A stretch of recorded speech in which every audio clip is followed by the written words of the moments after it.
Jane Austen, Sense and Sensibility, narrated by Helena Mitchell. The family of Dashwood had long been settled in Sussex. Their estate was large, and their residence was at Norland Park, in the centre of their property, where for many generations they had lived in so respectable a manner as to engage the general good opinion of their surrounding acquaintance. The late owner of this estate was a single man, who lived to a very advanced age, and who for many years of his life had a constant companion and housekeeper in his sister. But her death, which happened 10 years before his own, produced a great alteration in his home. For to supply her loss, he invited and received into his house the family of his nephew, Mr. Henry Dashwood, the legal inheritor of the Norland estate, and the person to whom he intended to bequeath it. In the society of his nephew and niece, and their children, the old gentleman's days were comfortably spent. His attachment to them all increased. The constant attention of Mr. and Mrs. Henry Dashwood to his wishes, which proceeded not merely from interest, but from goodness of heart, gave him every degree of solid comfort which his age could receive, and the cheerfulness of the children added a relish to his existence. By a former marriage, Mr. Henry Dashwood had one son, by his present lady 3 daughters. The son, a steady, respectable young man, was amply provided for by the fortune of his mother, which had been large, and half of which devolved on him on his coming of age. By his own marriage, likewise, which happened soon afterwards, he added to his wealth. To him, therefore, the succession to the Norland estate was not so really important as to his sisters, for their fortune, independent of what might arise to them from their father's inheriting that property, could be but small. Their mother had nothing, and their father only £7,000 in his own disposal. For the remaining moiety of his first wife's fortune was also secured to her child, and he had only a life interest in it. The old gentleman died. His will was read, and like almost every other will, gave as much disappointment as pleasure. He was neither so unjust nor so ungrateful as to leave his estate from his nephew, but he left it to him on such terms as destroyed half the value of the bequest. Mr. Dashwood had wished for it more for the sake of his wife and daughters than for himself or his son. But to his son, and his son's son, a child of 4 years old, it was secured in such a way as to leave to himself no power of providing for those who were most dear to him, and who most needed a provision by any charge on the estate, or by any sale of its valuable woods. The whole was tied up for the benefit of this child, who, in occasional visits with his father and mother at Norland, had so far gained on the affections of his uncle, by such attractions as are by no means unusual in children of 2 or 3 years old, an imperfect articulation, an earnest desire of having his own way, many cunning tricks, and a great deal of noise, as to outweigh all the value of all the attention which, for years, he had received from his niece and her daughters. He meant not to be unkind, however, and, as a mark of his affection for the 3 girls, he left them £1,000 apiece. Mr. Dashwood's disappointment was, at first, severe, but his temper was cheerful, and sanguine, and he might reasonably hope to live many years, and by living economically, lay by a considerable sum from the produce of an estate already large and capable of almost immediate improvement. But the fortune, which had been so tardy in coming, was his only one 12-month. He survived his uncle no longer, and £10,000, including the late legacies, was all that remained for his widow and daughters. His son was sent for as soon as his danger was known, and to him Mr. Dashwood recommended, with all the strength and urgency which illness could command, the interest of his mother-in-law and sisters. Mr. John Dashwood had not the strong feelings of the rest of the family, but he was affected by a recommendation of such a nature at such a time, and he promised to do everything in his power to make them comfortable. His father was rendered easy by such an assurance, and Mr. John Dashwood had then leisure to consider how much there might prudently be in his power to do for them. He was not an ill-disposed young man, unless to be rather cold-hearted and rather selfish is to be ill-disposed, but he was, in general, well respected, for he conducted himself with propriety in the discharge of his ordinary duties. He had married a more amiable woman. He might have been made still more respectable than he was. He might even have been made amiable himself, for he was very young when he married, and very fond of his wife. But Mrs. John Dashwood was a strong caricature of himself, more narrow-minded and selfish. When he gave his promise to his father, he meditated within himself to increase the fortunes of his sisters by the present of £1,000 apiece. He then really thought himself equal to it. The prospect of £4,000 a year, in addition to his present income, besides the remaining half of his own mother's fortune, warmed his heart, and made him feel capable of generosity. Yes, he would give them £3,000. It would be liberal and handsome. It would be enough to make them completely easy. £3,000. He could spare so considerable a sum with little inconvenience. He thought of it all day long, and for many days successfully, and he did not repent. No sooner was his father's funeral over than Mrs. John Dashwood, without sending any notice of her intention to her mother-in-law, arrived with her child and their attendants. No one could dispute her right to come. The house was her husband's from the moment of his father's decease, but the indelicacy of her conduct was so much the greater, and to a woman in Mrs. Dashwood's situation, with only common feelings, must have been highly unpleasing. But in her mind there was a sense of honour so keen, a generosity so romantic, that any offence of the kind, by whomsoever given or received, was to her a source of immovable disgust. Mrs. John Dashwood had never been a favourite with any of her husband's family, but she had had no opportunity, till the present, of showing them with how little intention to the comfort of other people she could act when occasion required it. So acutely did Mrs. Dashwood feel this ungracious behaviour, and so earnestly did she despise her daughter-in-law for it, that, on the arrival of the latter, she would have quitted the house for ever.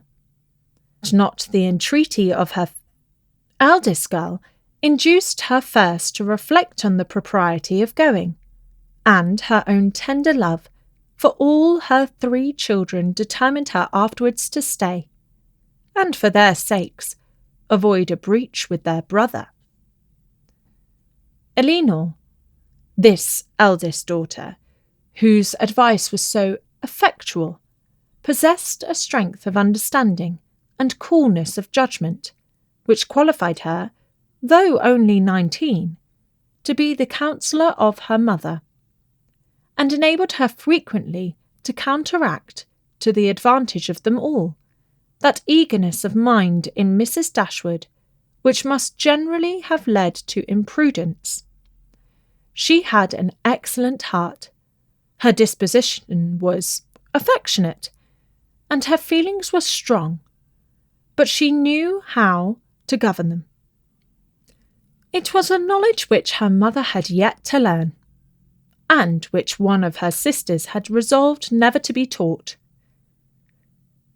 Marian's abilities were, in many respects, quite equal to Elinor's. She was sensible and clever, but eager in everything. Her sorrows, her joys, could have no moderation. She was generous, amiable, interesting. She was everything but prudent. The resemblance between her and her mother was strikingly great. Elinor saw, with concern, the excess of her sister's sensibility, but by Mrs. Dashwood it was valued and cherished. They encouraged each other now in the violence of their affliction. The agony of grief which overpowered them at first was voluntarily renewed, was sought for, was created again and again. They gave themselves up wholly to their sorrow, seeking increase of wretchedness in every reflection that could afford it, and resolved against ever admitting consolation in future. Elinor, too, was deeply afflicted, but she still could struggle. She could exert herself. She could consult with her brother, could receive her sister-in-law on her arrival, and treat her with proper attention, and could strive to rouse her mother to similar exertion, and encourage her to similar forbearance. Margaret, the other sister, was a good-humoured, well-disposed girl, but, as she had already imbibed a good deal of Marianne's romance, without having much of her sense, she did not, at 13, bid fair to equal her sisters at a more advanced period of life.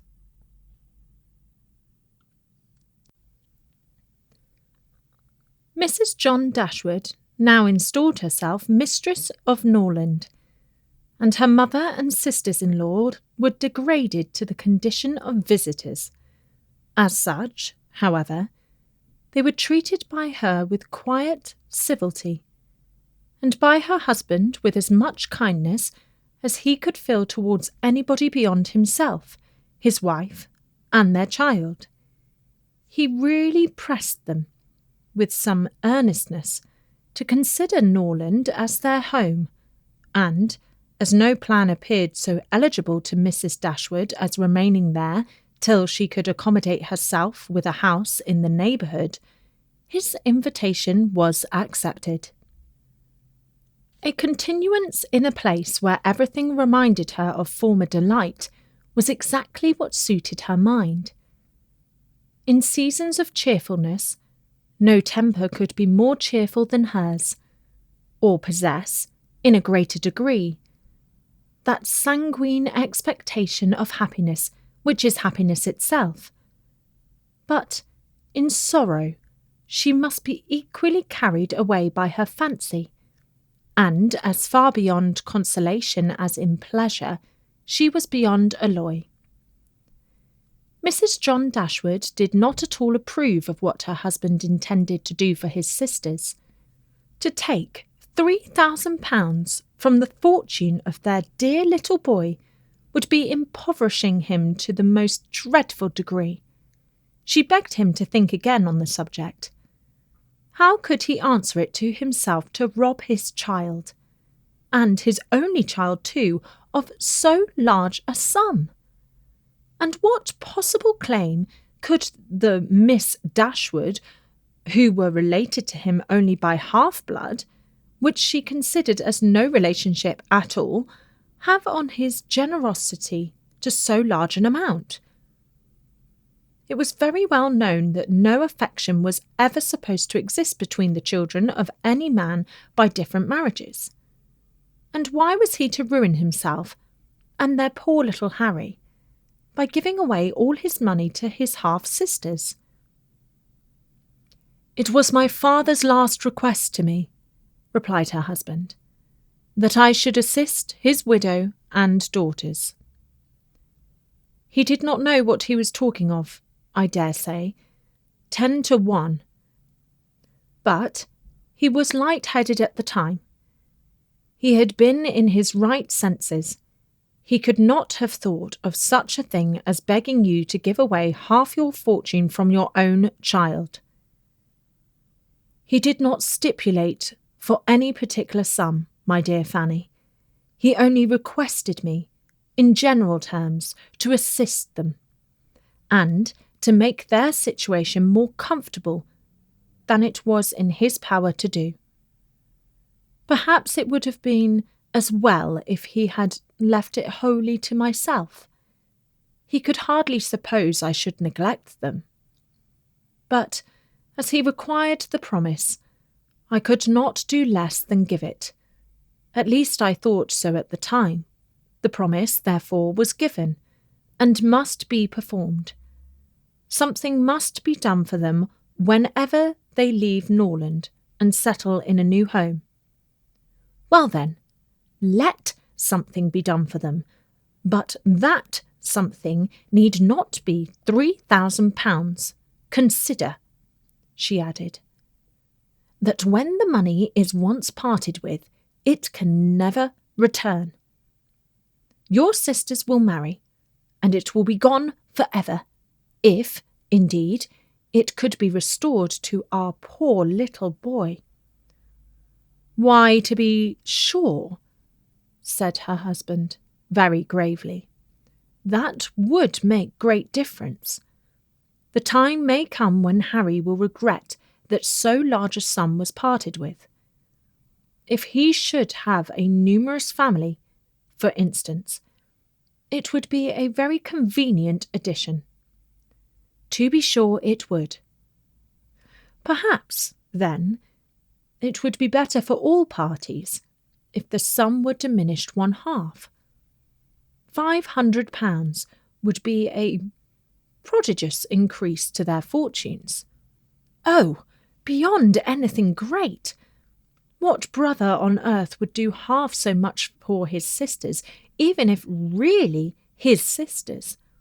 And, as it is, only half-blood, but you have such a generous spirit. I would not wish to do anything mean, he replied. One had rather, on such occasions, do too much than too little. No one, at least, can think I have not done enough for them. Even themselves, they can hardly expect more. There is no knowing what they may expect, said the lady, but we are not to think of their expectations. The question is, what can you afford to do? Certainly. And I think I may afford to give them £500 apiece. As it is, without any addition of mine, they will each have about £3,000 on their mother's death, a very comfortable fortune for any young woman. To be sure it is, and, indeed, it strikes me that they can want no addition at all. They will have £10,000 divided amongst them. If they marry, they will be sure of doing well, and if they do not, they may all live very comfortably together on the interest of £10,000. That is very true, and, therefore, I do not know whether, upon the whole, it would not be more advisable to do something for their mother while she lives, rather than for them. Something of the annuity kind, I mean. My sisters would feel the good effects of it as well as herself. 100 a year would make them all perfectly comfortable. His wife hesitated a little, however, in giving her consent to this plan. "To be sure," she said, "it is better than parting with £1,500 at once. But then, if Mrs. Dashwood should live 15 years, we shall be completely taken in. 15 years! My dear Fanny, her life cannot be worth half that purchase." "Certainly not. But, if you observe, people always live for ever when there is an annuity to be paid them. And she is very stout and healthy, and hardly 40.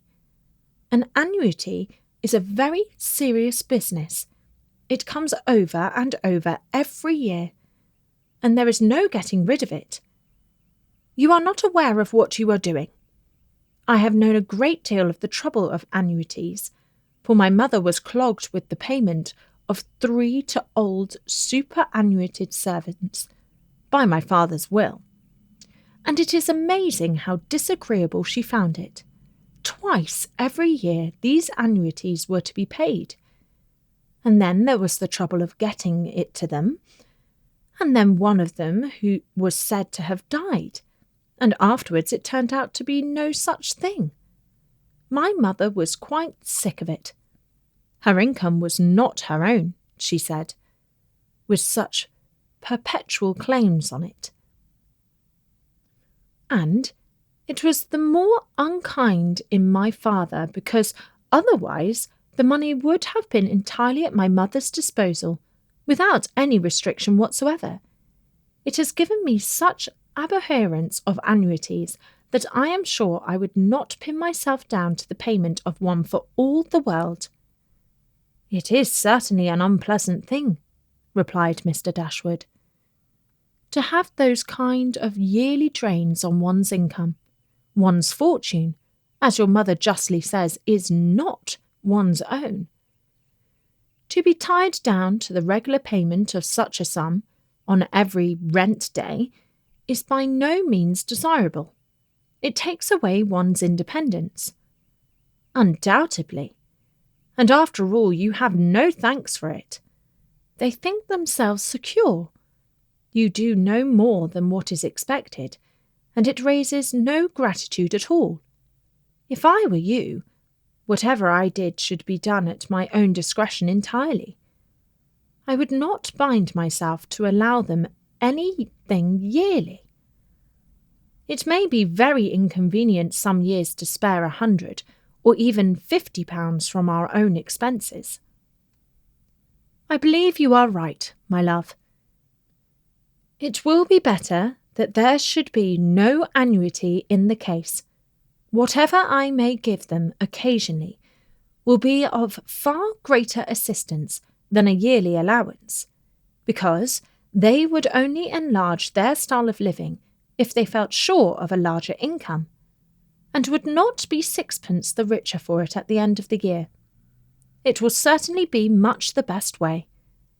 A present of £50 now and then will prevent their ever being distressed for money, and will, I think, be ample discharging my promise to my father." "To be sure it will. Indeed, to say the truth, I am convinced within myself that your father had no idea of your giving them any money at all. The assistance he thought of, I dare say, was only such as might be reasonably expected of you, for instance, such as looking out for a comfortable small house for them, helping them to move their things, and sending them presents of fish and game, and so forth, whenever they are in season. I'll lay my life that he meant nothing farther. Indeed, it would be very strange and unreasonable if he did. But do consider, my dear Mr. Dashwood, how excessively comfortable your mother-in-law and her daughters may live on the interest of £7,000. besides the £1,000 belonging to each of the girls, which brings them in £50 a year apiece, and, of course, they will pay their mother for their board out of it.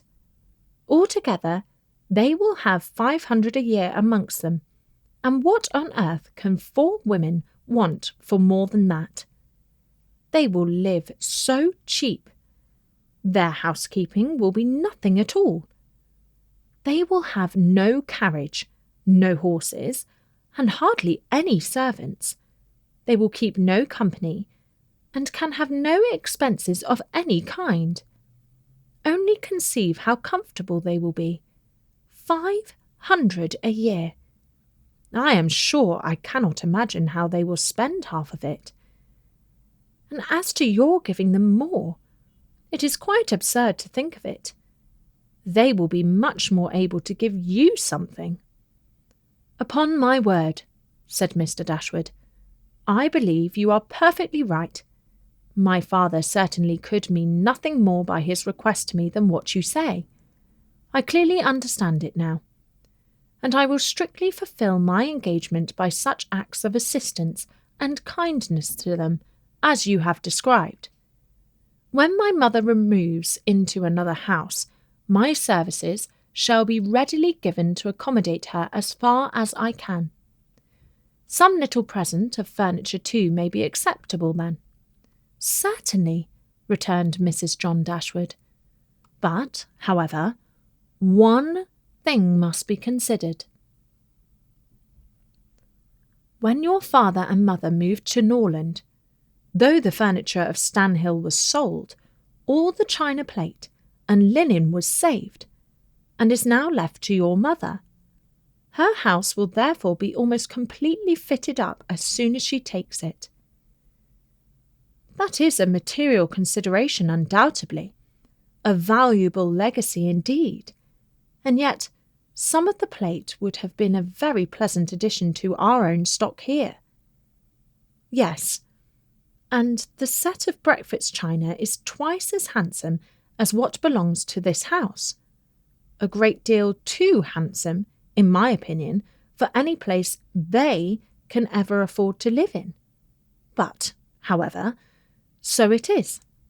Your father thought only of them, and I must say this, that you owe no particular gratitude to him, nor attention to his wishes, for we very well know that if he could, he would have left almost everything in the world to them. This argument was irresistible. It gave to his intentions whatever of decision was wanting before, and he finally resolved that it would be absolutely necessary, if not highly indecorous, to do more for the widow and children of his father than such kind of neighbourly acts as his own wife pointed out. Mrs. Dashwood remained at Norland several months, not from any disinclination to move when the sight of every well-known spot ceased to raise the violent emotion which it produced for a while, for when her spirits began to revive, and her mind became capable of some other exertion than that of heightening its affliction by melancholy remembrances, she was impatient to be gone, and indefatigable in her inquiries for a suitable dwelling in the neighbourhood of Norland, for to remove far from that beloved spot was impossible. But she could hear of no situation that at once answered her notions of comfort and ease, and suited the prudence of her eldest daughter, whose steadier judgment rejected several houses as too large for their income, which her mother would have approved. Mrs. Dashwood had been informed by her husband of the solemn promise on the part of his son in their favour, which gave comfort to his last earthly reflections.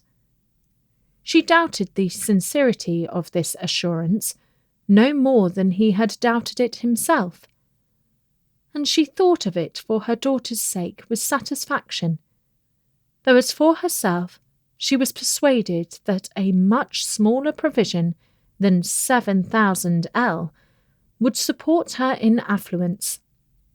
For their brother's sake, too, for the sake of his own heart, she rejoiced, and she reproached herself for being unjust to his merit before, in believing him incapable of generosity. His attentive behaviour to herself and his sisters convinced her that their welfare was dear to him, and, for a long time, she firmly relied on the liberality of his intentions. The contempt which she had, very early in their acquaintance, felt for her daughter-in-law was very much increased by the farther knowledge of her character, which half a year's residence in her family afforded, and perhaps in sight of every consideration of politeness or maternal affection on the side of the former, the two ladies might have found it impossible to have lived together so long, had not a particular circumstance occurred to give still greater eligibility, according to the opinions of Mrs. Dashwood, to her daughter's continuance at Norland. This circumstance was a growing attachment between her eldest girl and the brother of Mrs. John Dashwood, a gentlemanlike and pleasing young man, who was introduced to their acquaintance soon after his sister's establishment at Norland, and who had since spent the greatest part of his time there. Some mothers might have encouraged the intimacy from motives of interest, for Edward Ferrars was the eldest son of a man who had died very rich, and some might have repressed it from motives of prudence, for, except a trifling sum, the whole of his fortune depended on the will of his mother. But Mrs. Dashwood was alike uninfluenced by either consideration. It was enough for her that he appeared to be amiable, that he loved her daughter, and that Elinor returned to the partiality. It was contrary to every doctrine of hers that difference of fortune should keep any couple as under who were attracted by resemblance of disposition, and that Elinor's merit should not be acknowledged by every one who knew her, was to her compression impossible. Edward Ferrars was not recommended to their good opinion by any peculiar graces of person or address. He was not handsome, and his manners required intimacy to make them pleasing. He was too different to do justice to himself, but when his natural shyness was overcome, his behaviour gave every indication of an open, affectionate heart. His understanding was good, and his education had given it solid improvement. But he was neither fitted by abilities nor disposition to answer the wishes of his mother and sister, who longed to see him distinguished as they hardly knew what. They wanted him to make a fine figure in the world in some manner or other. His mother wished to interest him in political concerns, to get him into Parliament, or to see him connected with some of the great men of the day. Mrs. John Dashwood wished it likewise, but in the meanwhile, till one of these superior blessings could be attained, it would have quieted her ambition to see him driving a barouche. But Edward had no turn for great men or barouches. All his wishes centred in domestic comfort and the quiet of private life. Fortunately, he had a younger brother who was more promising. Edward had been staying several weeks in the house before he engaged much of Mrs. Dashwood's attention, for she was, at that time, in such affliction as rendered her careless of surrounding objects. She saw only that he was quiet and unobtrusive, and she liked him for that.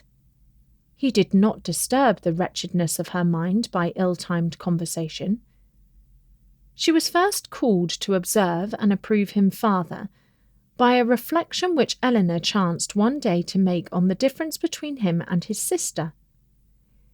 It was a contrast which recommended him most forcibly to her mother. "It is enough," said she, "to say that he is unlike Fanny is enough. It implies everything amiable. I love him already." "I think you will like him," said Elinor, "when you know more of him." "I like him," replied her mother with a smile. "I feel no sentiment of approbation inferior to love." "You may esteem him."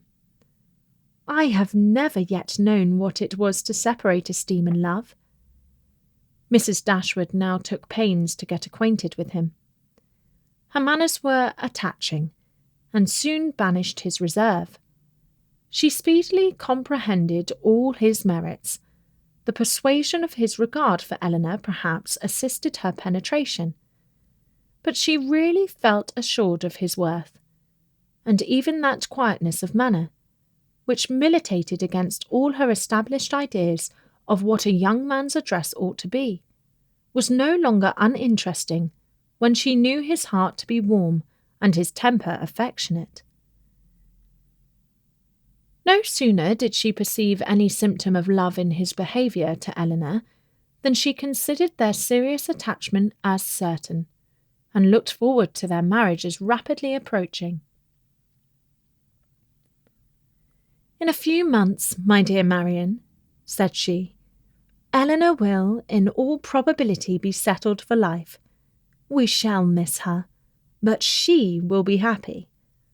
"Oh, mamma, how shall we do without her?" "My love, it will be scarcely a separation.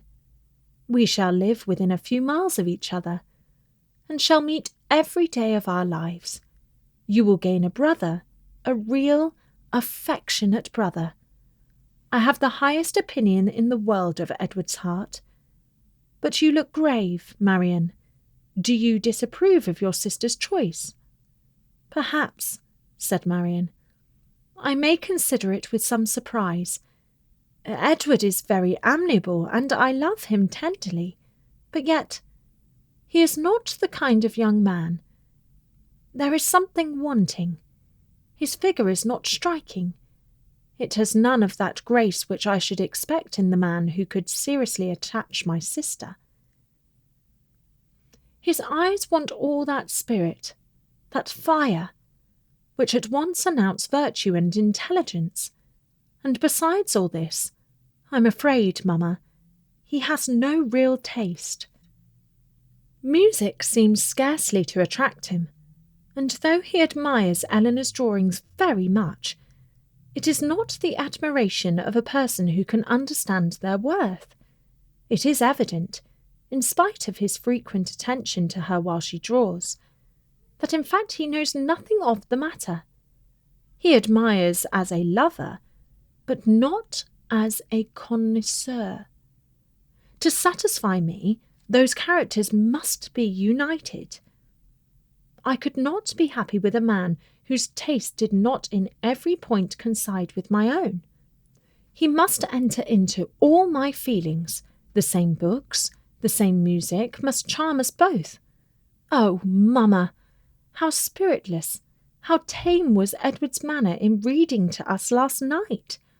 I felt for my sister most severely. Yet she bore it with so much composure. She seemed scarcely to notice it. I could hardly keep my seat. To hear those beautiful lines which have frequently almost driven me wild, pronounced with such impenetrable calmness, such dreadful indifference.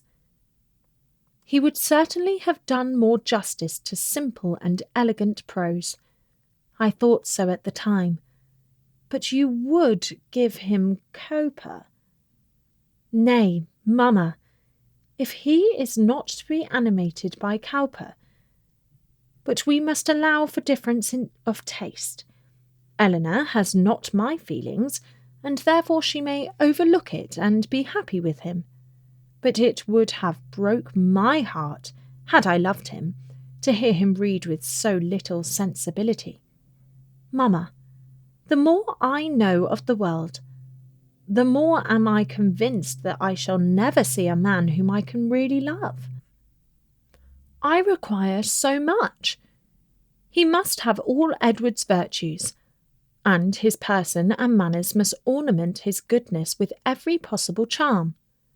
Remember, my love, that you are not 17.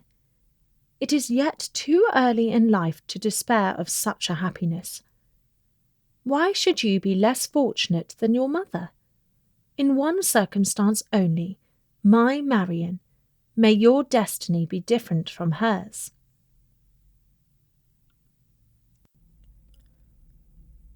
What a pity it is, Eleanor, said Marian, that Edward should have no taste for drawing. No taste for drawing? Replied Eleanor. Why should you think so? He does not draw himself, indeed, but he has great pleasure in seeing the performances of other people, and I assure you he is by no means deficient in natural taste, though he has not yet had opportunities of improving it. Had he ever been in the way of learning, I think he would have drawn very well. He distrusts his own judgment in such matters so much that he is always unwilling to give his opinion on any picture. But he has an innate propriety and simplicity of taste, which in general direct him perfectly right. Marian was afraid of offending, and said no more on the subject. But the kind of approbation which Eleanor described as excited in him by the drawings of other people was very far from that rapturous delight which, in her opinion, could alone be called taste. Yet, though smiling within herself at the mistake, she honoured her sister for that blind partiality to Edward which produced it. I hope, Marian, continued Eleanor, you do not consider him as deficient in general taste. Indeed, I think I may say that you cannot, for your behaviour to him is perfectly cordial, and if that were your opinion, I am sure you could never be civil to him. Marian hardly knew what to say. She would not wound the feelings of her sister on any account, and yet to say what she did not believe was impossible. At length she replied, Do not be offended, Eleanor. If my praise of him is not in everything equal to your sense of his merits, I have not had so many opportunities of estimating the minuter propensities of his mind, his inclinations and taste, as you have. But I have the highest opinion in the world of his goodness and sense. I think him everything that is worthy and amiable. I am sure, replied Eleanor, with a smile, that his dearest friends could not be dissatisfied with such commendation as that. I do not perceive how you could express yourself more warmly. Marian was rejoiced to find her sister so easily pleased. Of his sense and his goodness, continued Eleanor, no one can, I think, be in doubt, who has seen him often enough to engage him in unreserved conversation. The excellence of his understanding and his principles can be concealed only by that shyness which too often keeps him silent. You know enough of him to do justice to his solid worth. But of his minuter propensities, as you call them, you have, from peculiar circumstances, been kept more ignorant than myself. He and I have been at times thrown a good deal together, while you have been wholly engrossed on the most affectionate principle by my mother. I have seen a great deal of him, have studied his sentiments, and heard his opinion on subjects of literature and taste, and, upon the whole, I venture to pronounce that his mind is well informed, enjoyment of books exceedingly great, his imagination lively, his observation just and correct, and his taste delicate and pure. His abilities in every respect improve as much upon acquaintance as his manners and person. At first sight, his address is certainly not striking, and his person can hardly be called handsome, till the expression of his eyes, which are uncommonly good, and the general sweetness of his countenance is perceived. At present, I know him so well that I think him really handsome, or at least almost so. What say you, Marian? I shall very soon think him handsome, Eleanor, if I do not now. When you tell me to love him as a brother, I shall no more see imperfection in his face than I now do in his heart. Eleanor started at this declaration, and was sorry for the warmth she had been betrayed into in speaking of him. She felt that Edward stood very high in her opinion. She believed the regard to be mutual, but she required greater certainty of it to make Marian's conviction of their attachment agreeable to her. She knew that what Marian and her mother conjectured one moment, they believed the next, that with them, to wish was to hope, and to hope was to expect. She tried to explain the real state of the case to her sister. I do not attempt to deny, said she, that I think very highly of him, that I greatly esteem, that I like him. Marian here burst forth with indignation.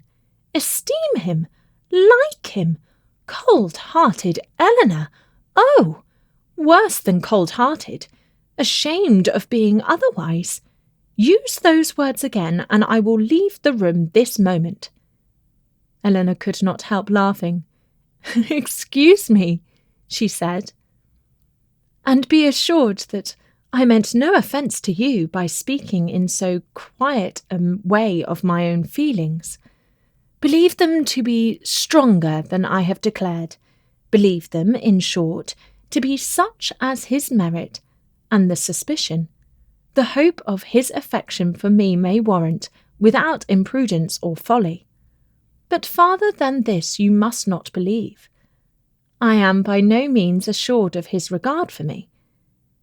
There are moments when the extent of it seems doubtful. Until his sentiments are fully known, you cannot wonder at my wishing to avoid any encouragement of my own partiality by believing or calling it more than it is. In my heart I feel little, scarcely any doubt of his preference, but there are other points to be considered besides his inclination. He is very far from being independent. What his mother really is we cannot know. But, from Fanny's occasional mention of her conduct and opinions, we have never been disposed to think her amiable, and I am very much mistaken if Edward is not himself aware that there would be many difficulties in his way, if he were to wish to marry a woman who had not either a great fortune or high rank.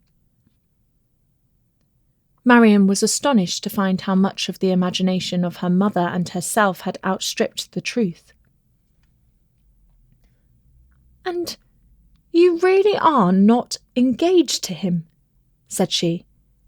Yet it certainly soon will happen. But two advantages will proceed from this delay.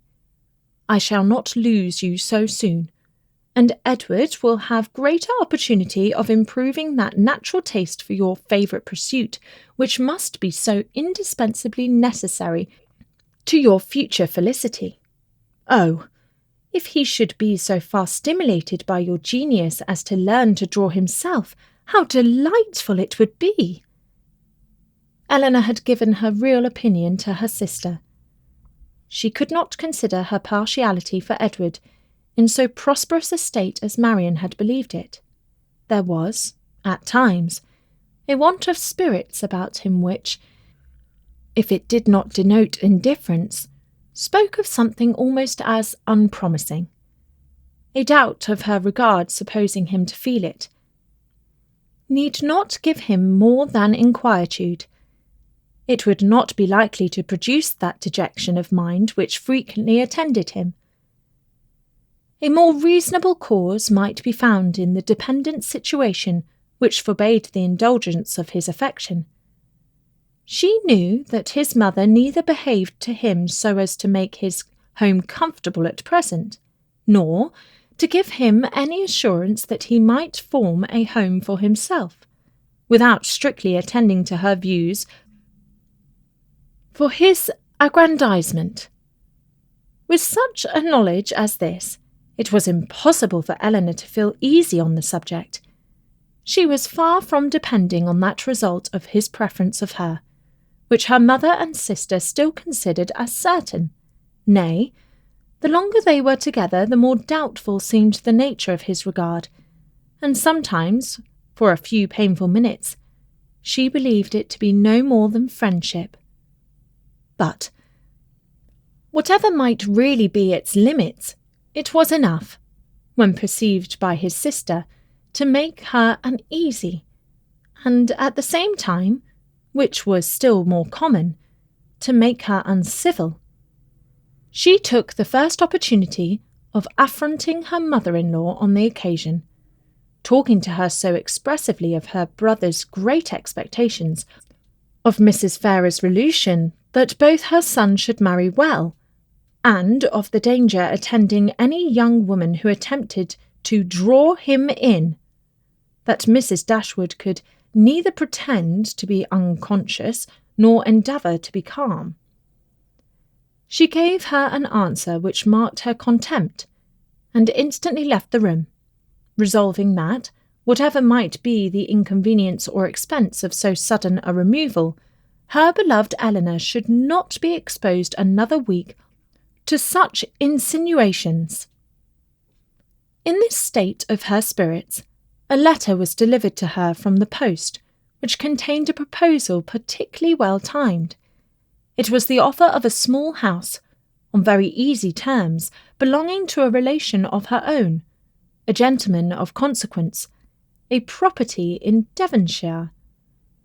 The letter was from this gentleman himself, and written in the true spirit of friendly accommodation.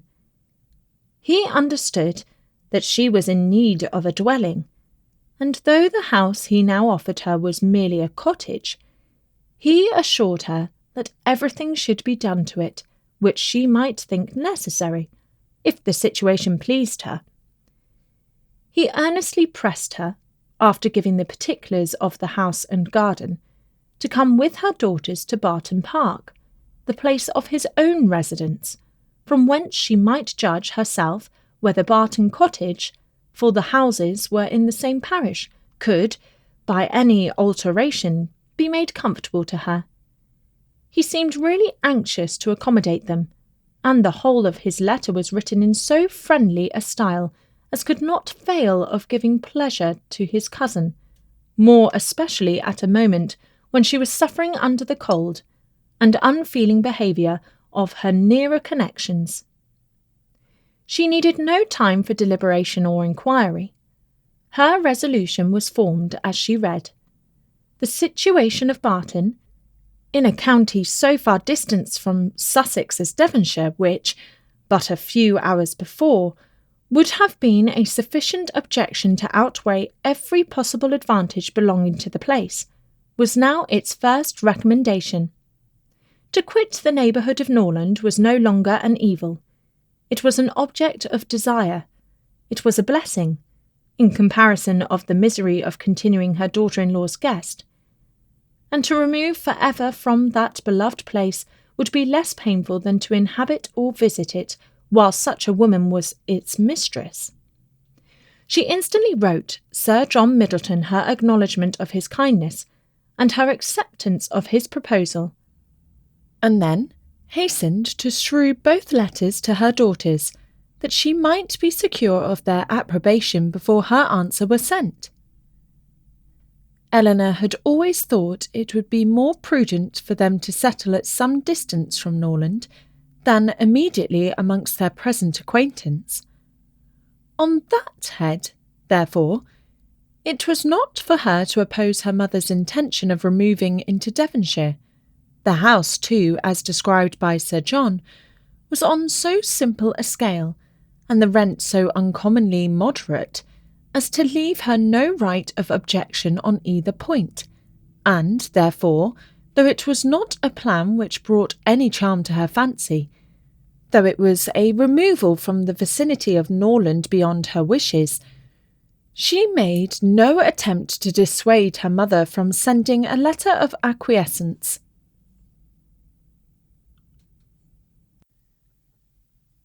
No sooner was her answer dispatched than Mrs. Dashwood indulged herself in the pleasure of announcing to her son-in-law and his wife that she was provided with a house, and should incommode them no longer than till everything were ready for her inhabiting it. They heard her with surprise. Mrs. John Dashwood said nothing, but her husband civilly hoped that she would not be settled far from Norland.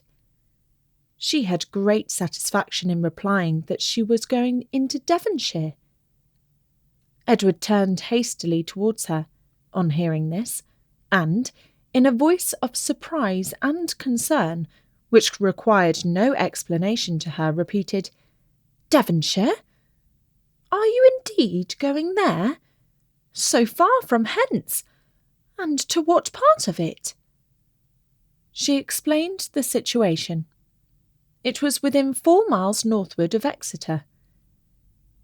"It is but a cottage," she continued, "but I hope to see many of my friends in it. A room or two can easily be added, and if my friends find no difficulty in travelling so far to see me, I am sure I will find none in accommodating them." She concluded with a very kind invitation to Mr. and Mrs. John Dashwood to visit her at Barton, and to Edward she gave one with still greater affection. Though her late conversation with her daughter-in-law had made her resolve on remaining at Norland no longer than was unavoidable, it had not produced the smallest effect on her in that point to which it principally tended. To separate Edward and Eleanor was as far from being her object as ever, and she wished to show Mrs. John Dashwood by this pointed invitation to her brother how totally she disregarded her disapprobation of the match. Mr. John Dashwood told his mother again and again how exceedingly sorry he was that she had taken a house at such a distance from Norland as to prevent his being of any service to her in removing her furniture. He really felt conscientiously vexed on the occasion, for the very exertion to which he had limited the performance of his promise to his father was by this arrangement rendered impracticable. The furniture was all sent around by water. It chiefly consisted of household linen, plate, china, and books, with a handsome pianoforte of Marian's. Mrs. John Dashwood saw the packages depart with a sigh. She could not help feeling it hard that as Mrs. Dashwood's income would be so trifling in comparison with their own, she should have any handsome article of furniture. Mrs. Dashwood took the house for a 12-month. It was ready furnished, and she might have immediate possession. No difficulty arose on either side in the agreement, and she waited only for the disposal of her effects at Norland, and to determine her future household, before she set off for the West, and this, as she was exceedingly rapid in the performance of everything that interested her, was soon done. The horses which were left her by her husband had been sold soon after his death, and, an opportunity now offering of disposing of her carriage, she agreed to sell that likewise, at the earnest advice of her eldest daughter. For the comfort of her children, had she consulted only her own wishes, she would have kept it, but the discretion of Eleanor prevailed.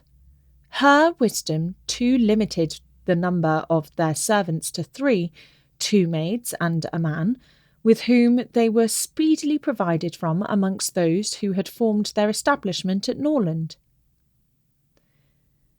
The man and one of the maids were sent off immediately into Devonshire, to prepare the house for their mistress's arrival, for, as Lady Middleton was entirely unknown to Mrs. Dashwood, she preferred going directly to the cottage to being a visitor at Barton Park, and she relied so undoubtingly on Sir John's description of the house as to feel no curiosity to examine it herself till she entered it as her own.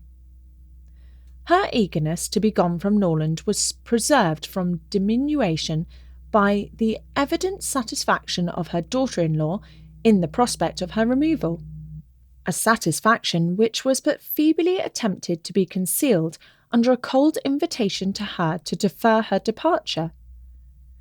Now was the time when her son-in-law's promise to his father might with particular propriety be fulfilled. Since he had neglected to do it on first coming to the estate, their quitting his house might be looked on as the most suitable period for its accomplishment. But Mrs. Dashwood began shortly to give over every hope of the kind, and to be convinced, from the general drift of his discourse, that his assistance extended no farther than their maintenance for 6 months at Norland. He so frequently talked of the increasing expenses of housekeeping, and of the perpetual demands upon his purse, which a man of any consequence in the world was beyond calculation exposed to, that he seemed rather to stand in need of more money himself than to have any design of giving money away. In a very few weeks from the day which brought Sir John Middleton's first letter to Norland, everything was so far settled in their future abode as to enable Mrs. Dashwood and her daughters to begin their journey. Many were the tears shed by them in their last adieus to a place so much beloved. "Dear, dear Norland," said Marian, as she wandered alone before the house on the last evening of their being there. "When shall I cease to regret you? When learn to feel a home elsewhere? Oh, happy house! Could you know what I suffer in now viewing you from this spot, from whence perhaps I may view you no more, and you, ye well-known trees!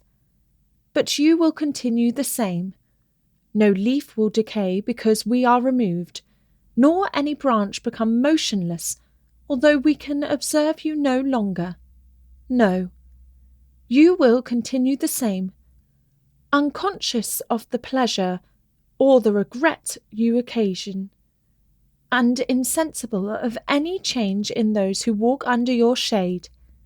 But who will remain to enjoy you?"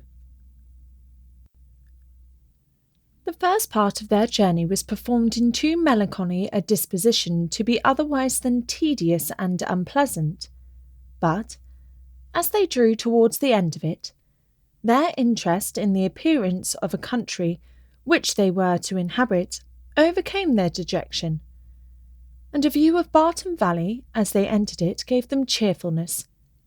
It was a pleasant fertile spot, well wooded, and rich in pasture. After winding along it for more than a mile, they reached their own house. A small green court was the whole of its demesne in front, and a neat wicket gate admitted them into it. As a house, Barton Cottage, though small, was comfortable and compact, but as a cottage it was defective, for the building was regular, the roof was tiled, the window shutters were not painted green, nor were the walls covered with honeysuckles. A narrow passage led directly through the house into the garden behind. On each side of the entrance was a sitting-room, about 16 feet square, and, beyond them, were the offices and the stairs. 4 bedrooms and 2 garrets formed the rest of the house. It had not been built many years, and was in good repair. In comparison of Norland, it was poor and small indeed, But the tears which recollection called forth as they entered the house were soon dried away. They were cheered by the joy of the servants on their arrival, and each for the sake of the others resolved to appear happy. It was very early in September. The season was fine, and from first seeing the place under the advantage of good weather, they received an impression in its favour, which was of material service in recommending it to their last approbation. The situation of the house was good. High hills rose immediately behind, and at no great distance on each side, some of which were open downs, the others cultivated and woody. The village of Barton was chiefly on one of these hills, and formed a pleasant view from the cottage windows. The prospect in front was more extensive. It commanded the whole of the valley, and reached into the country beyond. The hills which surrounded the cottage terminated the valley, in that direction, under another name, and in another course it branched out again between two of the steepest of them. With the size and furniture of the house, Mrs. Dashwood was upon the whole well satisfied, for though her former style of life rendered many additions to the latter indispensable, yet to add and improve was a delight to her, and she had at this time ready money enough to supply all that was wanted of greater elegance to the apartments. As for the house itself, to be sure, said she, it is too small for our family, but we will make ourselves tolerably comfortable for the present, as it is too late in the year for improvements. Perhaps in the spring, if I have plenty of money, as I dare say I shall, we may think about building. These parlours are both too small for such parties of our friends as I hope to see often collected here, and I have some thoughts of throwing the passage into one of them with perhaps a part of the other, and so leave the remainder of that other for an entrance. This, with a new drawing-room, which may be easily added, and a bedchamber and garret above, will make it a very snug little cottage. I could wish the stairs were handsome, but one must not expect everything, though I suppose it would be no difficult matter to widen them. I shall see how much I am beforehand with the world in the spring, and we will plan our improvements accordingly. In the meantime, till all these alterations could be made from the savings of an income of 500 a year by a woman who never saved in her life, they were wise enough to be contented with the house as it was, and each of them was busy in arranging their particular concerns, and endeavouring, by placing around them books and other possessions, to form themselves a home. Marianne's pianoforte was unpacked and properly disposed of, and Eleanor's drawings were affixed to the walls of their sitting-room. In such employments as these, they were interrupted soon after breakfast the next day by the entrance of their landlord, who called to welcome them to Barton, and to offer them every accommodation from his own house and garden in which theirs might at present be deficient. Sir John Middleton was a good-looking man, about 40. He had formerly visited at Stanhill, but it was too long for his young cousins to remember him. His countenance was thoroughly good-humoured, and his manners were as friendly as the style of his letter. Their arrival seemed to afford him real satisfaction, and their comfort to be an object of real solitude to him. He said much of his earnest desire of their living in the most sociable terms with his family, and pressed them so cordially to dine at Barton Park every day till they were better settled at home, that, though his entreaties were carried to a point of perseverance beyond civility, they could not give offence. His kindness was not confined to words, for within an hour after he left them, a large basket full of garden stuff and fruit arrived from the park, which was followed before the end of the day by a present of game. He insisted, moreover, on conveying all their letters to and from the post for them, and would not be denied the satisfaction of sending them his newspaper every day. Lady Middleton had sent a very civil message by him, denoting her intention of waiting on Mrs. Dashwood as soon as she could be assured that her visit would be no inconvenience, and as this message was answered by an invitation equally polite, her ladyship was introduced to them the next day. They were, of course, very anxious to see a person on whom so much of their comfort at Barton must depend, and the elegance of her appearance was favourably to their wishes. Lady Middleton was not more than 6 or 27. Her face was handsome, her figure tall and striking, and her address graceful. Her manners had all the elegance which her husband's wanted, but they would have been improved by some share of his frankness and warmth, and her visit was long enough to detract something from their first admiration, by shewing that, though perfectly well bred, she was reserved, cold, and had nothing to say for herself beyond the most commonplace inquiry or remark. Conversation, however, was not wanted, for Sir John was very chatty, and Lady Middleton had taken the wise precaution of bringing with her their eldest child, a fine little boy, about 6 years old, by which means there was one subject always to be recurred to by the ladies in case of extremity, for they had to inquire his name and age, admire his beauty, and ask him questions which his mother answered for him, while he hung about her and held down his head, to the great surprise of her ladyship, who wondered at his being so shy before company, as he could make noise enough at home. On every formal visit, a child ought to be of the party, by way of provision for discourse. In the present case, it took up 10 minutes to determine whether the boy were most like his father or mother, and in what particular he resembled either. For, of course, everybody differed, and everybody was astonished at the opinion of the others. An opportunity was soon to be given to the Dashwoods of debating on the rest of the children, as Sir John would not leave the house without securing their promise of dining at the park the next day.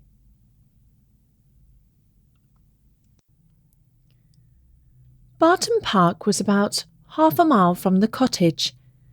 The ladies had passed near it in their way along the valley, but it was screened from their view at home by the projection of a hill.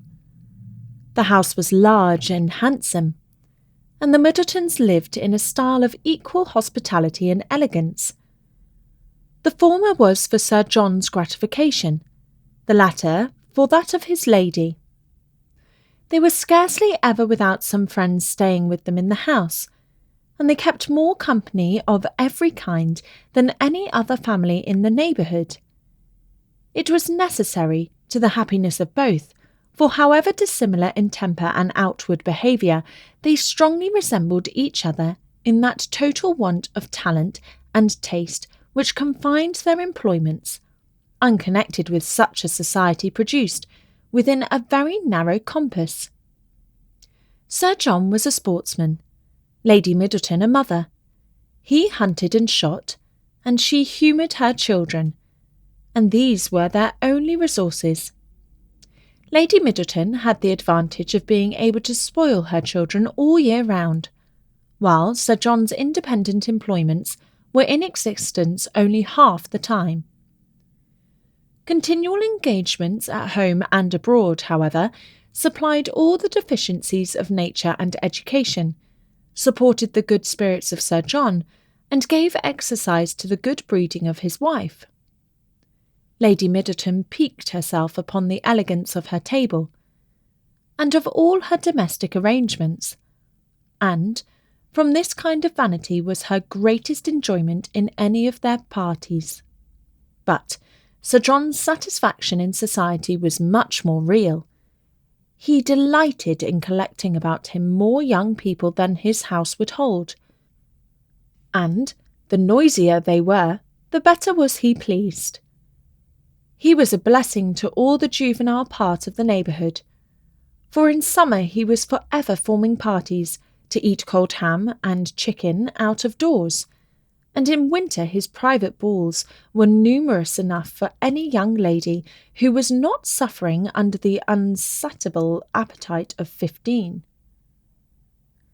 The arrival of a new family in the country was always a matter of joy to him, and, in every point of view, he was charmed with the inhabitants he had now procured for his cottage at Barton. The Miss Dashwoods were young, pretty, and unaffected. It was enough to secure his good opinion, for to be unaffected was all that a pretty girl could want, to make her mind as captivating as her person. The friendliness of his disposition made him happy in accommodating those whose situation might be considered, in comparison with the past, as unfortunate. In showing kindness to his cousins, therefore, he had the real satisfaction of a good heart, and in settling a family of females only in his cottage, he had all the satisfaction of a sportsman. For a sportsman, though he esteems only those of his sex, who are sportsmen likewise, is not often desirous of encouraging their taste by admitting them to a residence within his own manor. Mrs. Dashwood and her daughters were met at the door of the house by Sir John, who welcomed them to Barton Park with unaffected sincerity, and as he attended them to the drawing-room, repeated to the young ladies the concern which the same subject had drawn from him the day before, at being unable to get any smart young men to meet them. They would see, he said, only one gentleman there besides himself, a particular friend who was staying at the park, but who was neither very young nor very gay. He hoped they would all excuse the smallness of the party, and could assure them it should never happen so again.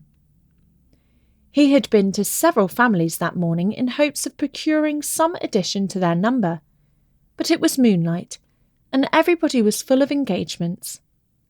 Luckily, Lady Middleton's mother had arrived at Barton within the last hour, and, as she was a very cheerful, agreeable woman, he hoped the young ladies would not find it so very dull as they might imagine. The young ladies, as well as their mother, were perfectly satisfied with having two entire strangers of the party, and wished for no more. Mrs. Jennings, Lady Middleton's mother, was a good-humoured, merry, fat, elderly woman who talked a great deal, seemed very happy, and rather vulgar. She was full of jokes and laughter, and, before dinner was over, had said many witty things on the subject of lovers and husbands, hoped they had not left their hearts behind them in Sussex, and pretended to see them blush, whether they did or not.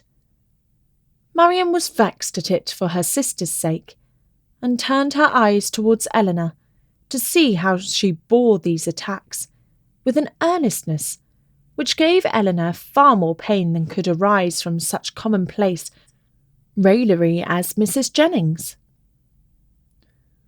Colonel Brandon, the friend of Sir John, seemed no more adapted by resemblance of manner to be his friend than Lady Middleton was to be his wife, or Mrs. Jennings to be Lady Middleton's mother. He was silent and grave. His appearance, however, was not unpleasing, in spite of his being, in the opinion of Marian and Margaret, an absolute old bachelor, for he was on the wrong side of 35. But though his face was not handsome, his countenance was sensible, and his address was particularly gentlemanlike. There was nothing in any of the party which could recommend them as companions to the Dashwoods, but the cold insipidity of Lady Middleton was so particularly repulsive that in comparison of it the gravity of Colonel Brandon and even the boisterous mirth of Sir John and his mother-in-law was interesting. Lady Middleton seemed to be roused to enjoyment only by the entrance of her 4 noisy children after dinner, who pulled her about, tore her clothes, and put an end to every kind of discourse except what related to themselves. In the evening, as Marian was discovered to be musical, she was invited to play. The instrument was unlocked. Everybody prepared to be charmed, and Marian, who sang very well, at their request, went through the chief of the songs which Lady Middleton had brought into the family on her marriage, and which perhaps had lain ever since in the same position on the pianoforte, for her ladyship had celebrated that event by giving up music, although by her mother's account she had played extremely well, and by her own was very fond of it. Marian's performance was highly applauded. Sir John was loud in his admiration at the end of every song, and as loud in his conversation with the others while every song lasted. Lady Middleton frequently called him to order, wondered how anyone's attention could be diverted from music for a moment, and asked Marian to sing a particular song which Marian had just finished. Colonel Brandon alone, of all the party, heard her without being in raptures. He paid her only the compliment of attention, and she felt a respect for him on the occasion, which the others had reasonably forfeited by their shameless want of taste. His pleasure in music, though it amounted not to that ecstatic delight which alone could sympathise with her own, was estimable when contrasted against the horrible insensibility of the others, and she was reasonable enough to allow that a man of 35 might well have outlived all acuteness of feeling and every exquisite power of enjoyment. She was perfectly disposed to make every allowance for the colonel's advanced state of life which humanity required.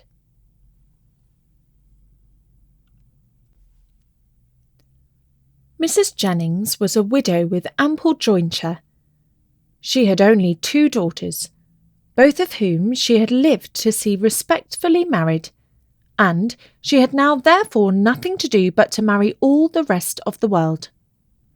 In the promotion of this object, she was zealously active, as far as her ability reached, and missed no opportunity of projecting weddings among all the young people of her acquaintance. She was remarkably quick in the discovery of attachments, and had enjoyed the advantage of raising the blushes and the vanity of many a young lady by insinuations of her power over such a young man, and this kind of discernment enabled her soon after her arrival at Barton decisively to pronounce that Colonel Brandon was very much in love with Marian Dashwood. She rather suspected it to be so, on the very first evening of their being together, from his listening so attentively while she sang to them, and, when the visit was returned by the Middletons dining at the cottage, the fact was ascertained by his listening to her again. It must be so. She was perfectly convinced of it. It would be an excellent match, for he was rich and she was handsome. Mrs. Jennings had been anxious to see Colonel Brandon well married, ever since her connection with Sir John first brought him to her knowledge, and she was always anxious to get a good husband for every pretty girl. The immediate advantage to herself was by no means inconsiderable, for it supplied her with endless jokes against them both. At the park she laughed at the colonel, and in the cottage at Marian.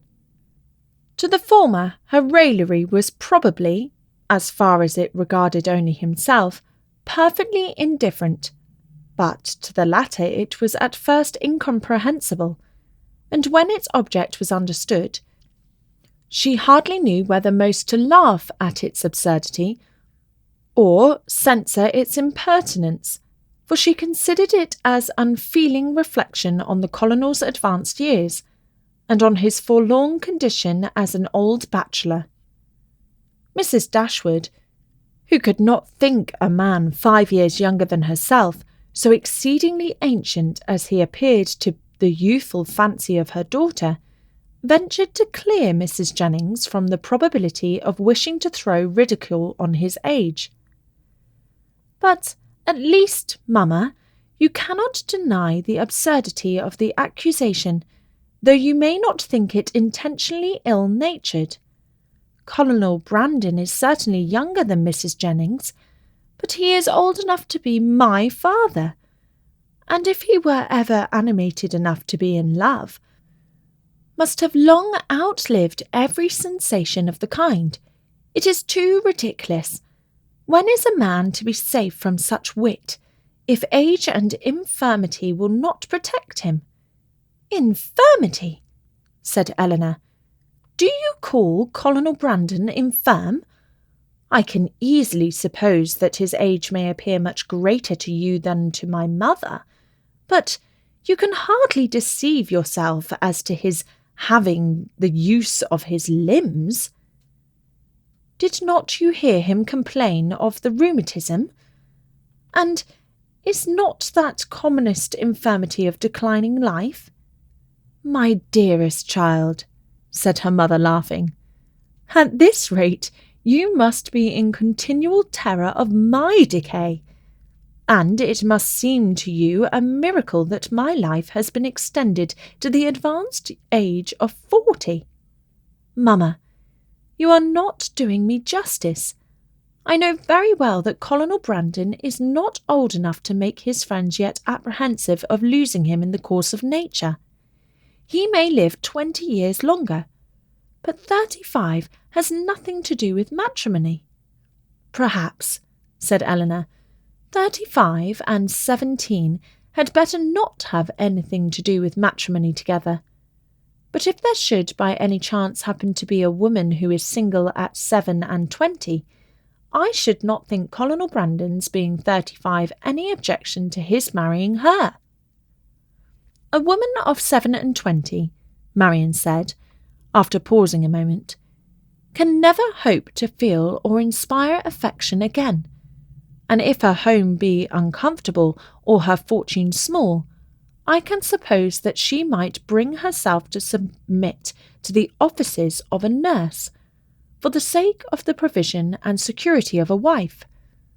In his marrying such a woman, therefore, there would be nothing unsuitable. It would be a compact of convenience, and the world would be satisfied. In my eyes, it would be no marriage at all, but that would be nothing. To me, it would seem only commercial exchange in which each wished to be benefited at the expense of the other." "It would be impossible to know," replied Elinor, "to convince you that a woman of 27 could feel for a man of 35 anything near enough to love, to make him a desirable companion to her. But I must object to your dooming Colonel Brandon and his wife to the constant confinement of a sick chamber, merely because he had chanced to complain yesterday, a very cold, damp day, of a slight rheumatic feel in one of his shoulders." "But he talked of flannel waistcoats," said Marian, "and with me a flannel waistcoat is invariably connected with aches, cramps, rheumatisms, and every species of ailment that can afflict the old and the feeble." "Had he been only in a violent fever, you would not have despised him half so much. Confess, Marian, is not there something interesting to you in the flushed cheek, hollow eye, and quick pulse of a fever?" Soon after this, upon Elinor's leaving the room, "Mamma," said Marian, "I have an alarm on the subject of illness, which I cannot conceal from you. I am sure Edward Ferrars is not well. We have now been here almost a fortnight, and yet he does not come. Nothing but real indisposition could occasion this extraordinary delay. What else can detain him at Norland?" "Had you any idea of his coming so soon?" said Mrs. Dashwood. "I had none. On the contrary, if I have felt any anxiety at all on the subject, it has been in recollecting that he sometimes showed a want of pleasure and readiness in accepting my invitation when I talked of his coming to Barton. Does Eleanor expect him already?"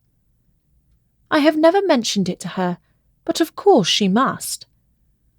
"I rather think you are mistaken, for when I was talking to her yesterday of getting a new gate for the spare bedchamber, she observed that there was no immediate hurry for it, as it was not likely that that room would be wanted for some time. How strange this is! What can be the meaning of it? But the whole of their behaviour to each other has been unaccountable. How cold and compressed were their last adieus! How languid their conversation the last evening of their being together! In Edward's farewell there was no distinction between Eleanor and me. It was the good wishes of an affectionate brother to both. Twice did I leave them purposely together in the course of the last morning, and each time did he most unaccountably follow me out of the room. And Eleanor, in quitting Norland and Edward, cried not as I did. Even now her self-command is invariable. When is she dejected or melancholy? When does she try to avoid society, or appear restless and dissatisfied in it?"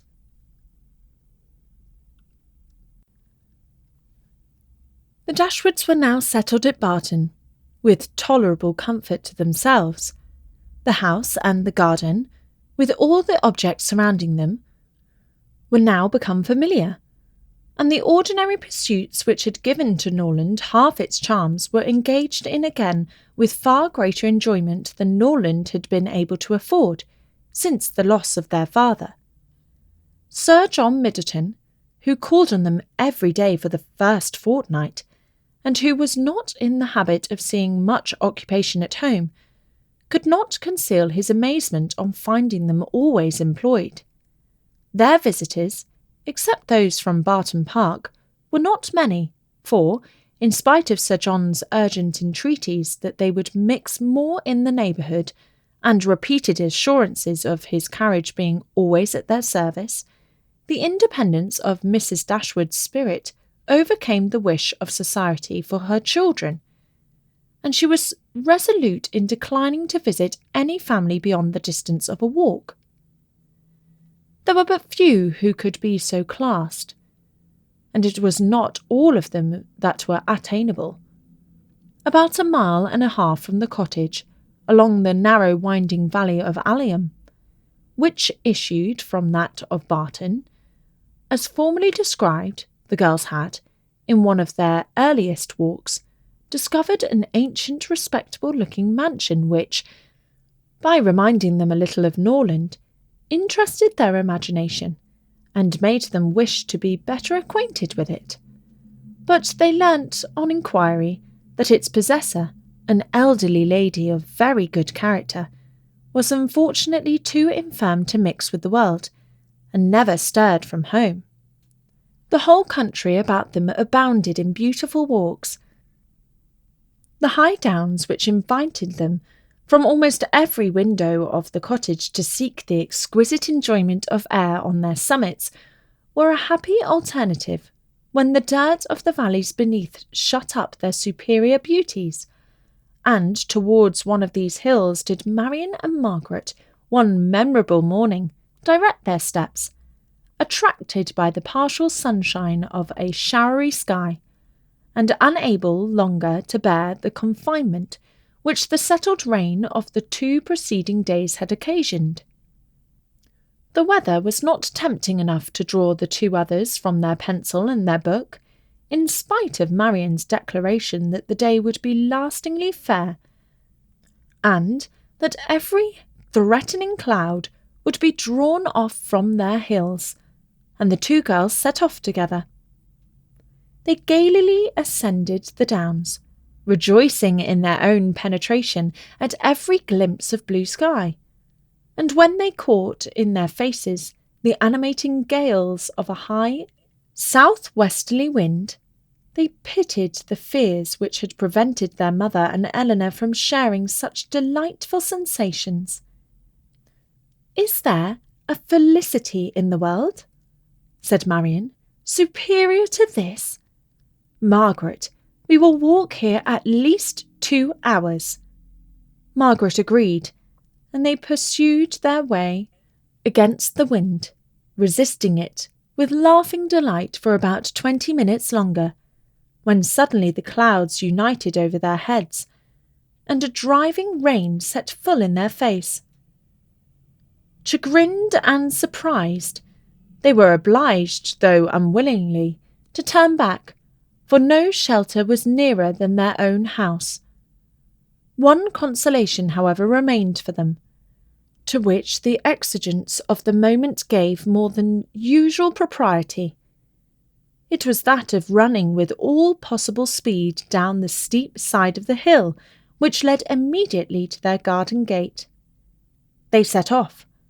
Marian had at first the advantage, but a false step brought her suddenly to the ground, and Margaret, unable to stop herself to assist her, was involuntarily hurried along, and reached the bottom in safety. A gentleman carrying a gun, with 2 pointers playing round him, was passing up the hill and within a few yards of Marian, when her accident happened. He put down his gun and ran to her assistance. She had raised herself from the ground, but her foot had been twisted in her fall, and she was scarcely able to stand.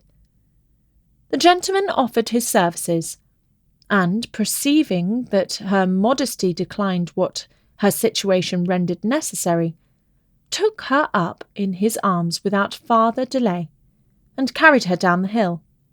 Then, passing through the garden, the gate of which had been left open by Margaret, he bore her directly into the house, whither Margaret was just arrived, and quitted not his hold till he had seated her in a chair in the parlour.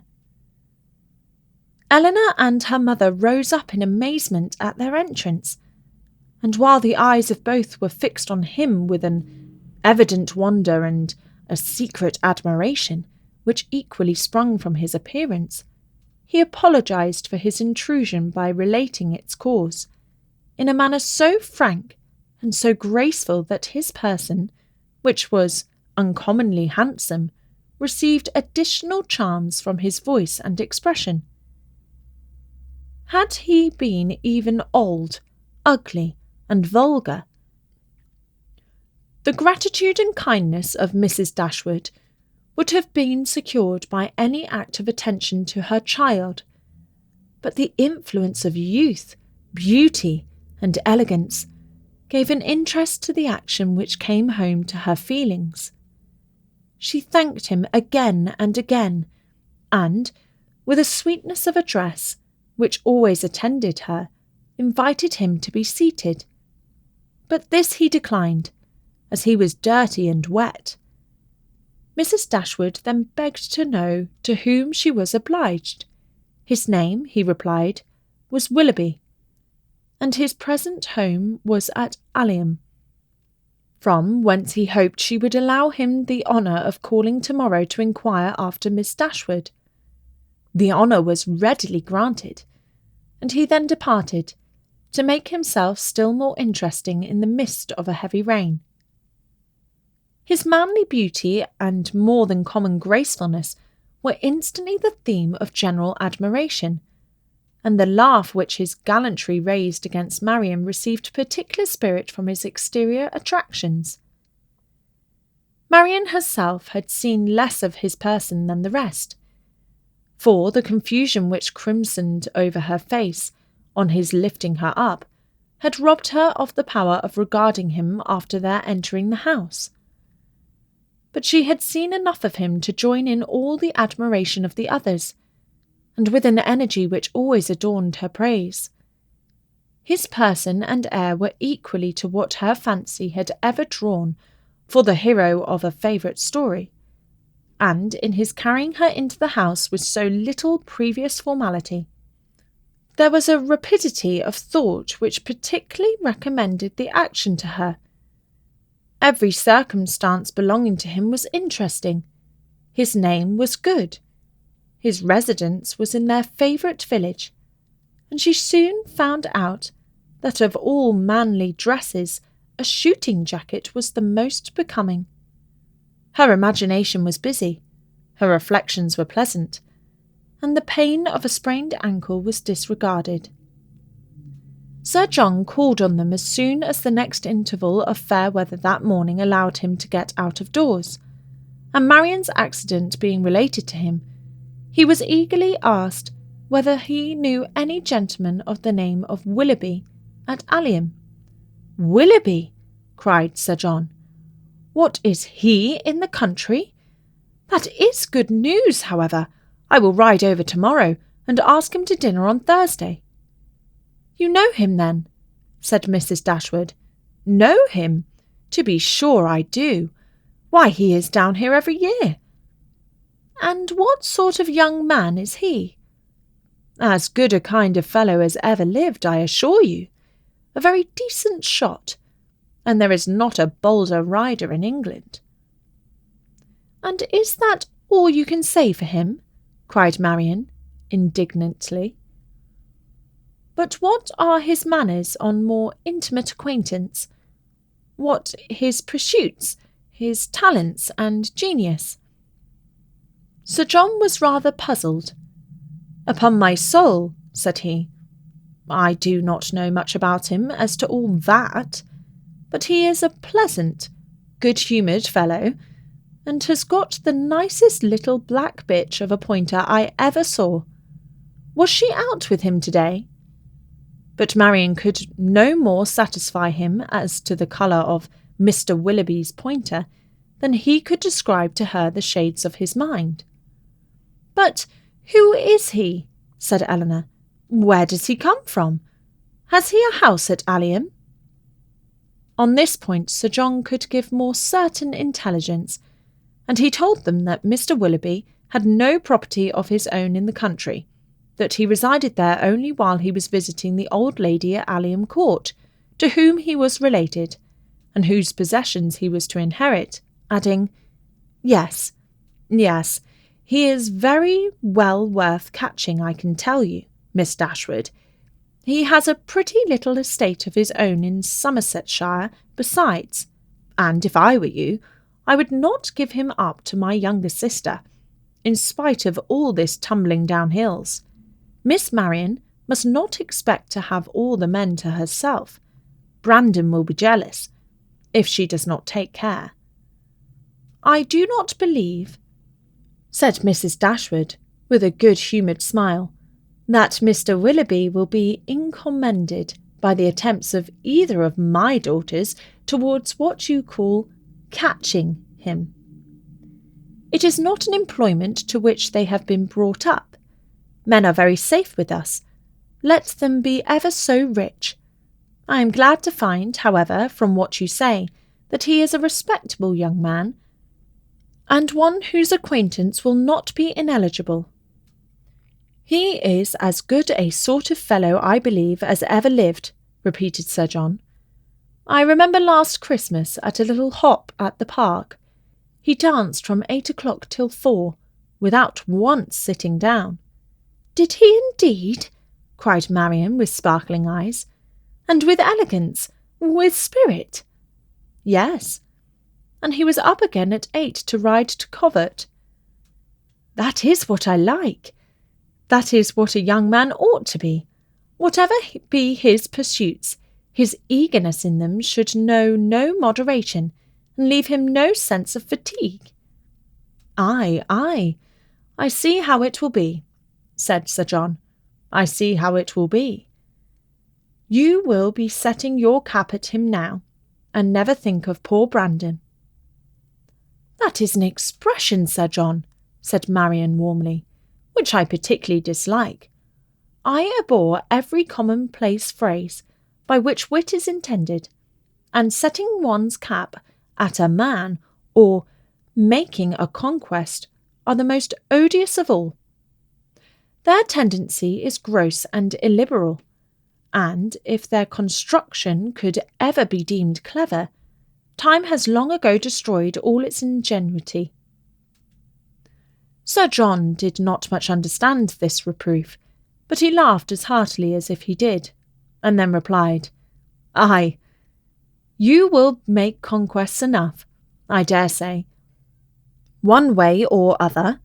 Poor Brandon, he is quite smitten already, and he is very well worth setting your cap at, I can tell you, in spite of all this tumbling about and spraining of ankles."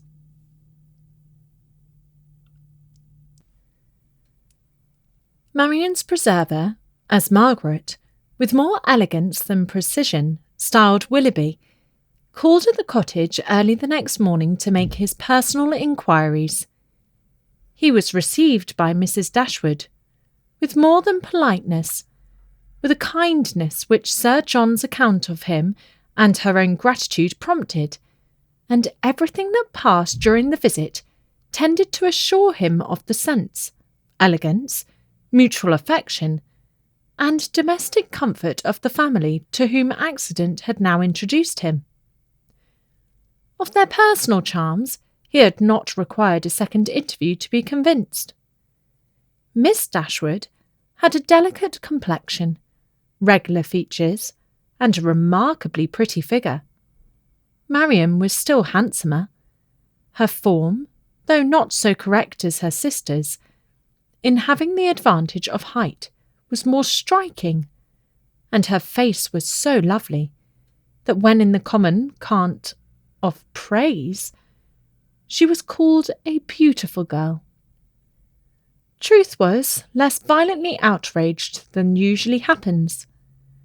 Her skin was very brown, but, from its transparency, her complexion was uncommonly brilliant. Her features were all good. Her smile was sweet and attractive, and in her eyes, which were very dark, there was a life, a spirit, an eagerness, which could hardly be seen without delight. From Willoughby their expression was at first held back by the embarrassment which the remembrance of his assistance created. But when this passed away, when her spirits became collected, when she saw that to the perfect good breeding of the gentleman he united frankness and vivacity, and above all, when she heard him declare that of music and dancing he was passionately fond, she gave him such a look of approbation as secured the largest share of his discourse to herself for the rest of his stay. It was only necessary to mention any favourite amusement to engage her to talk. She could not be silent when such points were introduced, and she had neither shyness nor reserve in their discussion. They speedily discovered that their enjoyment of dancing and music was mutual, and that it arose from a general conformity of judgment in all that related to either. Encouraged by this to a further examination of his opinions, she proceeded to question him on the subject of books. Her favourite authors were brought forward and dwelt upon with so rapturous a delight that any young man of 25 must have been insensible indeed not to become an immediate convert to the excellence of such works, however disregarded before. Their taste was strikingly alike. The same books, the same passages were idolized by each, or if any difference appeared, any objection arose, it lasted no longer than till the force of her arguments and the brightness of her eyes could be displayed. He acquiesced in all her decisions, caught all her enthusiasm, and long before his visit concluded, they conversed with the familiarity of a long-established acquaintance. "Well, Marian," said Eleanor, as soon as he had left them, "for one morning, I think you have done pretty well. You have already ascertained Mr. Willoughby's opinion in almost every matter of importance. You know what he thinks of Cowper and Scott. You are certain of his estimating their beauties as he ought, and you have received every assurance of his admiring Pope, no more than is proper. But how is your acquaintance to be long supported, under such extraordinary dispatch of every subject for discourse? You will soon have exhausted each favourite topic. Another meeting will suffice to explain his sentiments on picturesque beauty and second marriages, and then you can have nothing farther to ask." "Eleanor," cried Marian, "is this fair? Is this just? Are my ideas so scanty? But I see what you mean. I have been too much at my ease, too happy, too frank. I have erred against every commonplace notion of decorum. I have been open and sincere where I ought to have been reserved, spiritless, dull, and deceitful. Had I talked only of the weather and the roads, and had I spoken only once in 10 minutes, this reproach would have been spared." "My love," said her mother, "you must not be offended with Eleanor. She was only in jest. I should scold her myself, if she were capable of wishing to check the delight of your conversation with our new friend." Marian was softened in a moment. Willoughby, on his side, gave every proof of his pleasure in their acquaintance, which an evident wish of improving it could offer. He came to them every day. To inquire after Marian was at first his excuse, but the encouragement of his reception, to which every day gave greater kindness, made such an excuse unnecessary before it had ceased to be possible by Marian's perfect recovery. She was confined for some days to the house, but never had any confinement been less irksome. Willoughby was a young man of good abilities, quick imagination, lively spirits, and open, affectionate manners. He was exactly formed to engage Marian's heart, for with all this he joined not only a captivating person, but a natural ardour of mind, which was now roused and increased by the example of her own, and which recommended him to her affection beyond everything else. His society became gradually her most exquisite enjoyment. They read, they talked, they sang together. His musical talents were considerable, and he read with all the sensibility and spirit which Edward had unfortunately wanted. In Mrs. Dashwood's estimation, he was as faultless as in Marian's, and Eleanor saw nothing to censure in him but a propensity, in which he strongly resembled and peculiarly delighted her sister, of saying too much what he thought on every occasion, without attention to persons or circumstances. In hastily forming and giving his opinion of other people, in sacrificing general politeness to the enjoyment of undivided attention where his heart was engaged, and in slighting too easily the forms of worldly propriety, he displayed a want of caution which Eleanor could not approve, in spite of all that he and Marian could say in its support. Marian began now to perceive that the desperation which had seized her at 16 1/2 of ever seeing a man who could satisfy her ideas of perfection had been rash and unjustifiable. Willoughby was all that her fancy had delineated in that unhappy hour, and in every brighter period, as capable of attaching her, and His behaviour declared his wishes to be in that respect as earnest as his abilities were strong. Her mother, too, in whose mind not one speculative thought of their marriage had been raised, by his prospect of riches, was led before the end of a week to hope and expect it, and secretly to congratulate herself on having gained 2 such son-in-laws as Edward and Willoughby. Colonel Brandon's partiality for Marian, which had so early been discovered by his friends, now first became perceptible to Eleanor, when it ceased to be noticed by them. Their attention and wit were drawn off to his more fortunate rival, and the raillery which the other had incurred before any partiality arose was removed when his feelings began really to call for the ridicule so justly annexed to sensibility.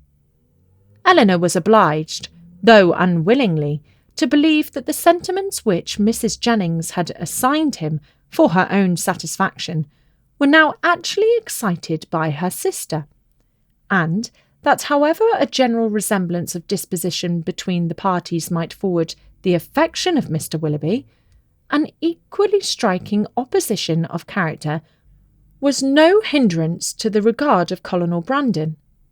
She saw it with concern, for what could a silent man of 35 hope, when opposed to a very lively one of 25? And as she could not even wish him successful, she heartily wished him indifferent. She liked him, in spite of his gravity and reserve. She beheld in him an object of interest. His manners, though serious, were mild, and his reserve appeared rather the result of some oppression of spirits than of any natural gloominess of temper. Sir John had dropped hints of past injuries and disappointments, which justified her belief of his being an unfortunate man, and she regarded him with respect and compassion. Perhaps she pitied and esteemed him the more because he was slighted by Willoughby and Marian, who, prejudiced against him for being neither lively nor young, seemed resolved to undervalue his merits. "Brandon is just the kind of man," said Willoughby one day, when they were talking of him together, "whom everybody speaks well of, and nobody cares about, whom all are delighted to see, and nobody remembers to talk to." "That is exactly what I think of him," cried Marian. "Do not boast of it, however," said Eleanor, "for it is injustice in both of you. He is highly esteemed by all the family at the Park, and I never see him myself without taking pains to converse with him." "That he is patronised by you," replied Willoughby, "is certainly in his favour, but as for the esteem of the others, it is a reproach in itself. Who would submit to the indignity of being approved by such a woman as Lady Middleton and Mrs. Jennings, that could command the indifference of anybody else? But perhaps the abuse of such people as yourself and Marian will make amends for the regard of Lady Middleton and her mother. If their praise is censure, your censure may be praise, for they are not more undiscerning than you are prejudiced and unjust. In defence of your protégé, you can even be saucy. My protégé, as you call him, is a sensible man, and sense will always have attractions for me. Yes, Marian, even in a man between 30 and 40. He has seen a great deal of the world, and has been abroad, has read, and has a thinking mind. I have found him capable of giving me much information on various subjects, and he has always answered my inquiries with readiness, of good breeding and good nature." "That is to say," cried Marian contemptuously, "he has told you that in the East Indies the climate is hot, and the mosquitoes are troublesome. He would have told me so, I doubt not, had I made any such inquiries, but they happened to be points on which I had been previously informed. Perhaps, said Willoughby, his observations may have extended to the existence of nabobs, gold moors, and planquins. I may venture to say that his observations have stretched much further than your candour. But why should you dislike him? I do not dislike him. I consider him, on the contrary, as a very respectable man, who has everybody's good word and nobody's notice, who has more money than he can spend, more time than he knows how to employ, and 2 new coats every year. Add to which, cried Marian, that he has neither genius, taste, nor spirit, that his understanding has no brilliancy, his feelings no ardor, and his voice no expression. You decide on his imperfections so much in the mass, replied Eleanor, and so much on the strength of your own imagination, that the commendation I am able to give of him is comparatively cold and insipid. I can only pronounce him to be a sensible man, well-bred, well-informed, of gentle address, and, I believe, possessing an amiable heart. Miss Dashwood, cried Willoughby, you are now using me unkindly. You are endeavouring to disarm me by reason, and to convince me against my will. But it will not do. You shall find me as stubborn as you can be artful. I have 3 unanswerable reasons for disliking Colonel Brandon. He threatened me with rain when I wanted it to be fine. He has found fault with the hanging of my curricle. And I cannot persuade him to buy my brown mare.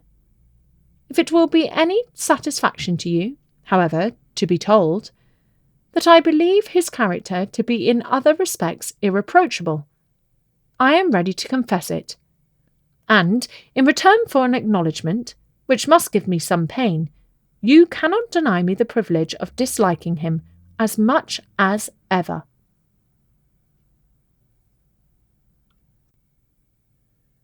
Little had Mrs. Dashwood or her daughters imagined, when they first came into Devonshire, that so many engagements would arise to occupy their time as shortly presented themselves, or that they should have such frequent invitations and such constant visitors as to leave them little leisure for serious employment. Yet such was the case. When Marian was recovered, the schemes of amusement at home and abroad, which Sir John had been previously forming, were put into execution. The private balls at the park then began, and parties on the water were made and accomplished as often as a showery October would allow.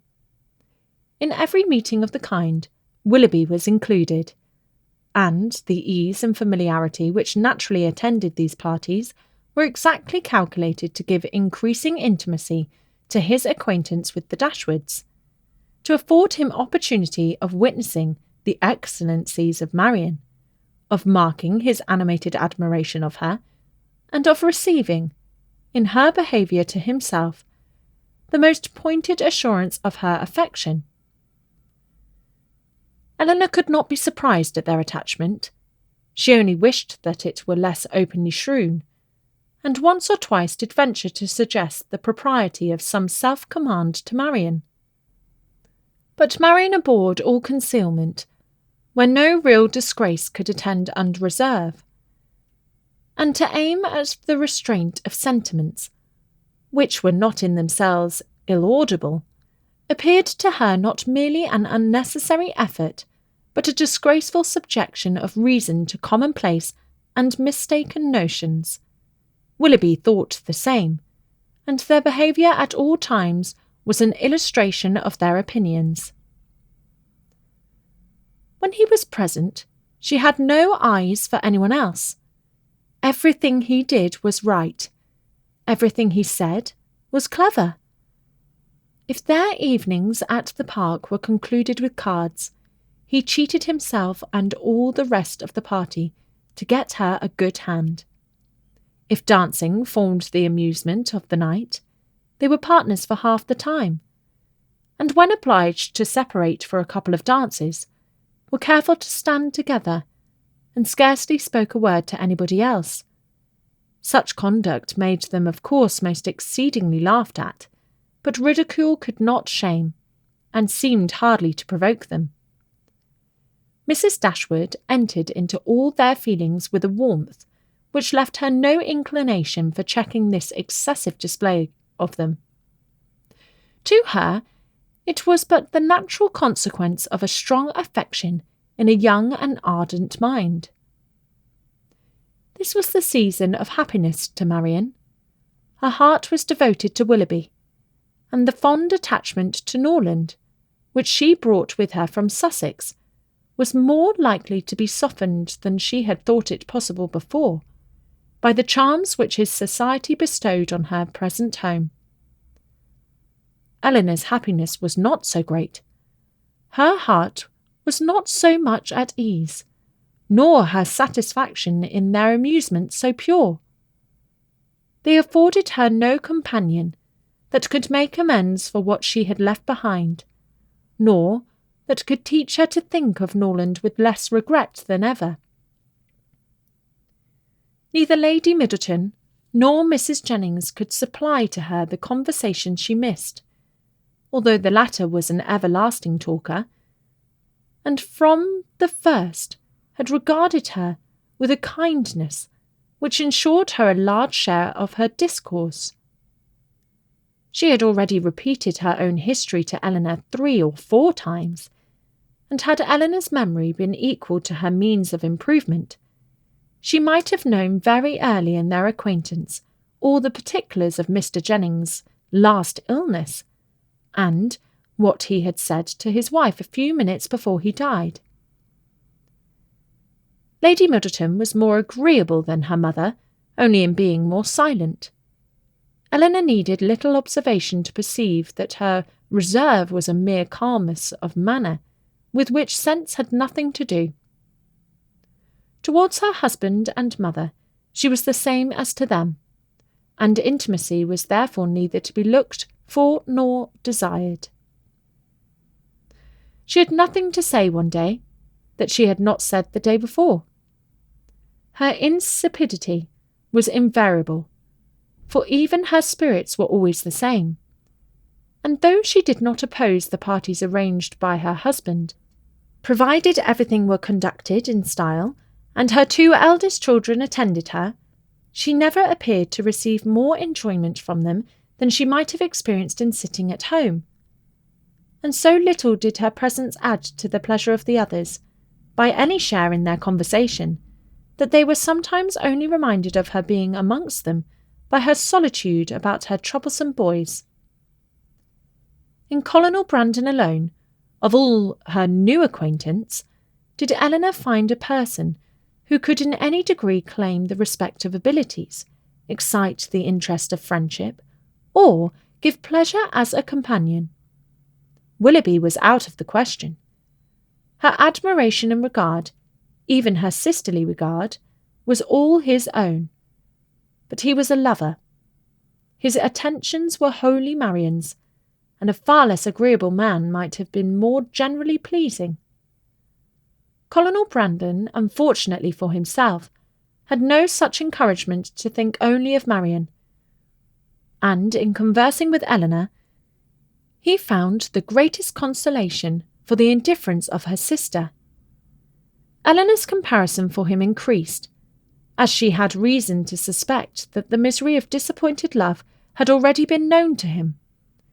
This suspicion was given by some words which accidentally dropped from him one evening at the park, when they were sitting down together by mutual consent, while the others were dancing.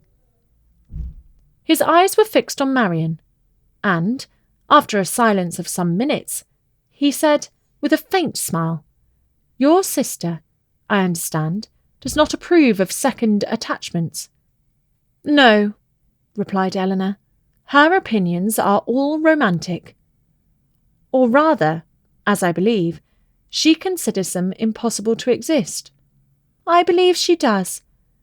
But how she contrives it without reflecting on the character of her own father, who had himself 2 wives, I know not.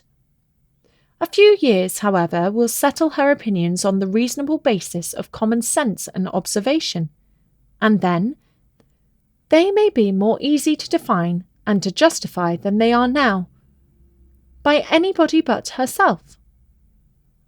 This will probably be the case, he replied, and yet there is something so amiable in the prejudice of a young mind that one is sorry to see them give way to the reception of more general opinions. I cannot agree with you there, said Eleanor. There are inconveniences attending such feelings as Marian's, which all the charms of enthusiasm and ignorance of the world cannot atone for. Her systems have all the unfortunate tendency of setting propriety at naught, and a better acquaintance with the world is what I look forward to as her greatest possible advantage. After a short pause, he resumed the conversation by saying, Does your sister make no distinction in her objections against a second attachment? Or is it equally criminal in everybody? Are those who have been disappointed in their first choice, whether from the inconstancy of its objects or the perverseness of circumstances, to be equally indifferent during the rest of their lives? Upon my word, I am not acquainted with the minutiae of her principles. I only know that I never yet heard her admit any instance of a second attachment's being pardonable. This, said he, cannot hold. But a change, a total change of sentiments, no, no, do not desire it. For when the romantic refinements of a young mind are obliged to give way, how frequently are they succeeded by opinions as are but too common and too dangerous? I speak from experience. I once knew a lady who in temper and mind greatly resembled your sister, who thought and judged like her, but who from an enforced change, from a series of unfortunate circumstances— Here he stopped suddenly, appeared to think that he had said too much, and by his countenance gave rise to conjectures, which might not otherwise have entered Eleanor's head.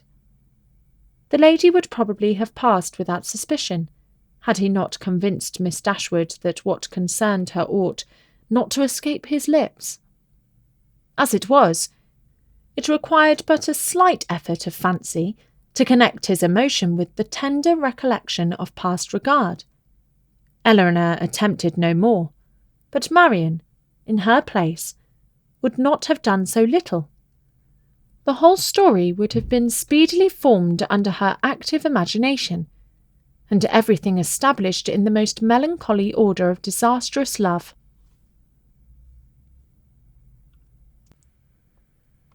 As Eleanor and Marian were walking together the next morning, the latter communicated a piece of news to her sister, which, in spite of all that she knew before of Marian's imprudence and want of thought, surprised her by its extravagant testimony of both. Marian told her, with the greatest delight, that Willoughby had given her a horse, one that he had bred himself on his estate in Somersetshire, and which was exactly calculated to carry a woman. Without considering that it was not in her mother's plan to keep any horse, that if she were to alter her resolution in favour of this gift, she must buy another for the servant, and keep a servant to ride it, and, after all, build a stable to receive them. She had accepted the present without hesitation, and told her sister of it in raptures. He intends to send his groom into Somersetshire immediately for it, she added, and when it arrives we will ride every day. You shall share its use with me. Imagine to yourself, my dear Eleanor, the delight of a gallop on some of these downs. Most unwilling was she to awaken from such a dream of felicity, to comprehend all the unhappy truths which attended the affair, and for some time she refused to submit to them. As to an additional servant, the expense would be a trifle.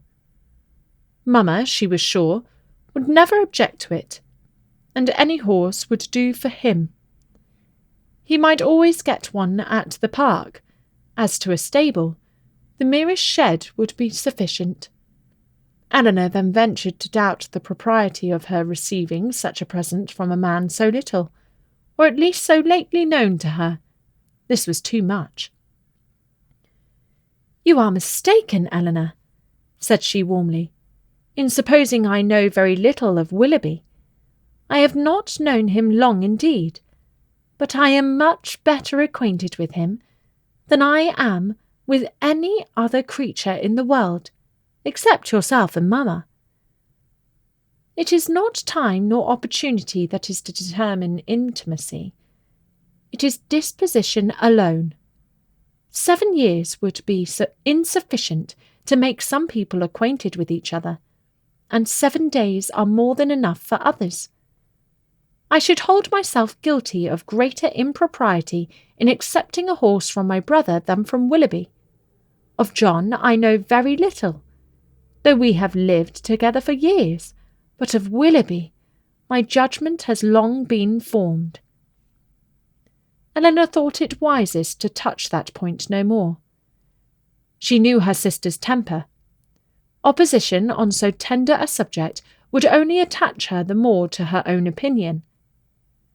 But by an appeal to her affection for her mother, by representing the inconveniences which that indulgent mother must draw on herself if, as would probably be the case, she consented to this increase of establishment, Marian was shortly subdued, and she promised not to tempt her mother to such imprudent kindness by mentioning the offer, and to tell Willoughby, when she saw him next, that it must be declined.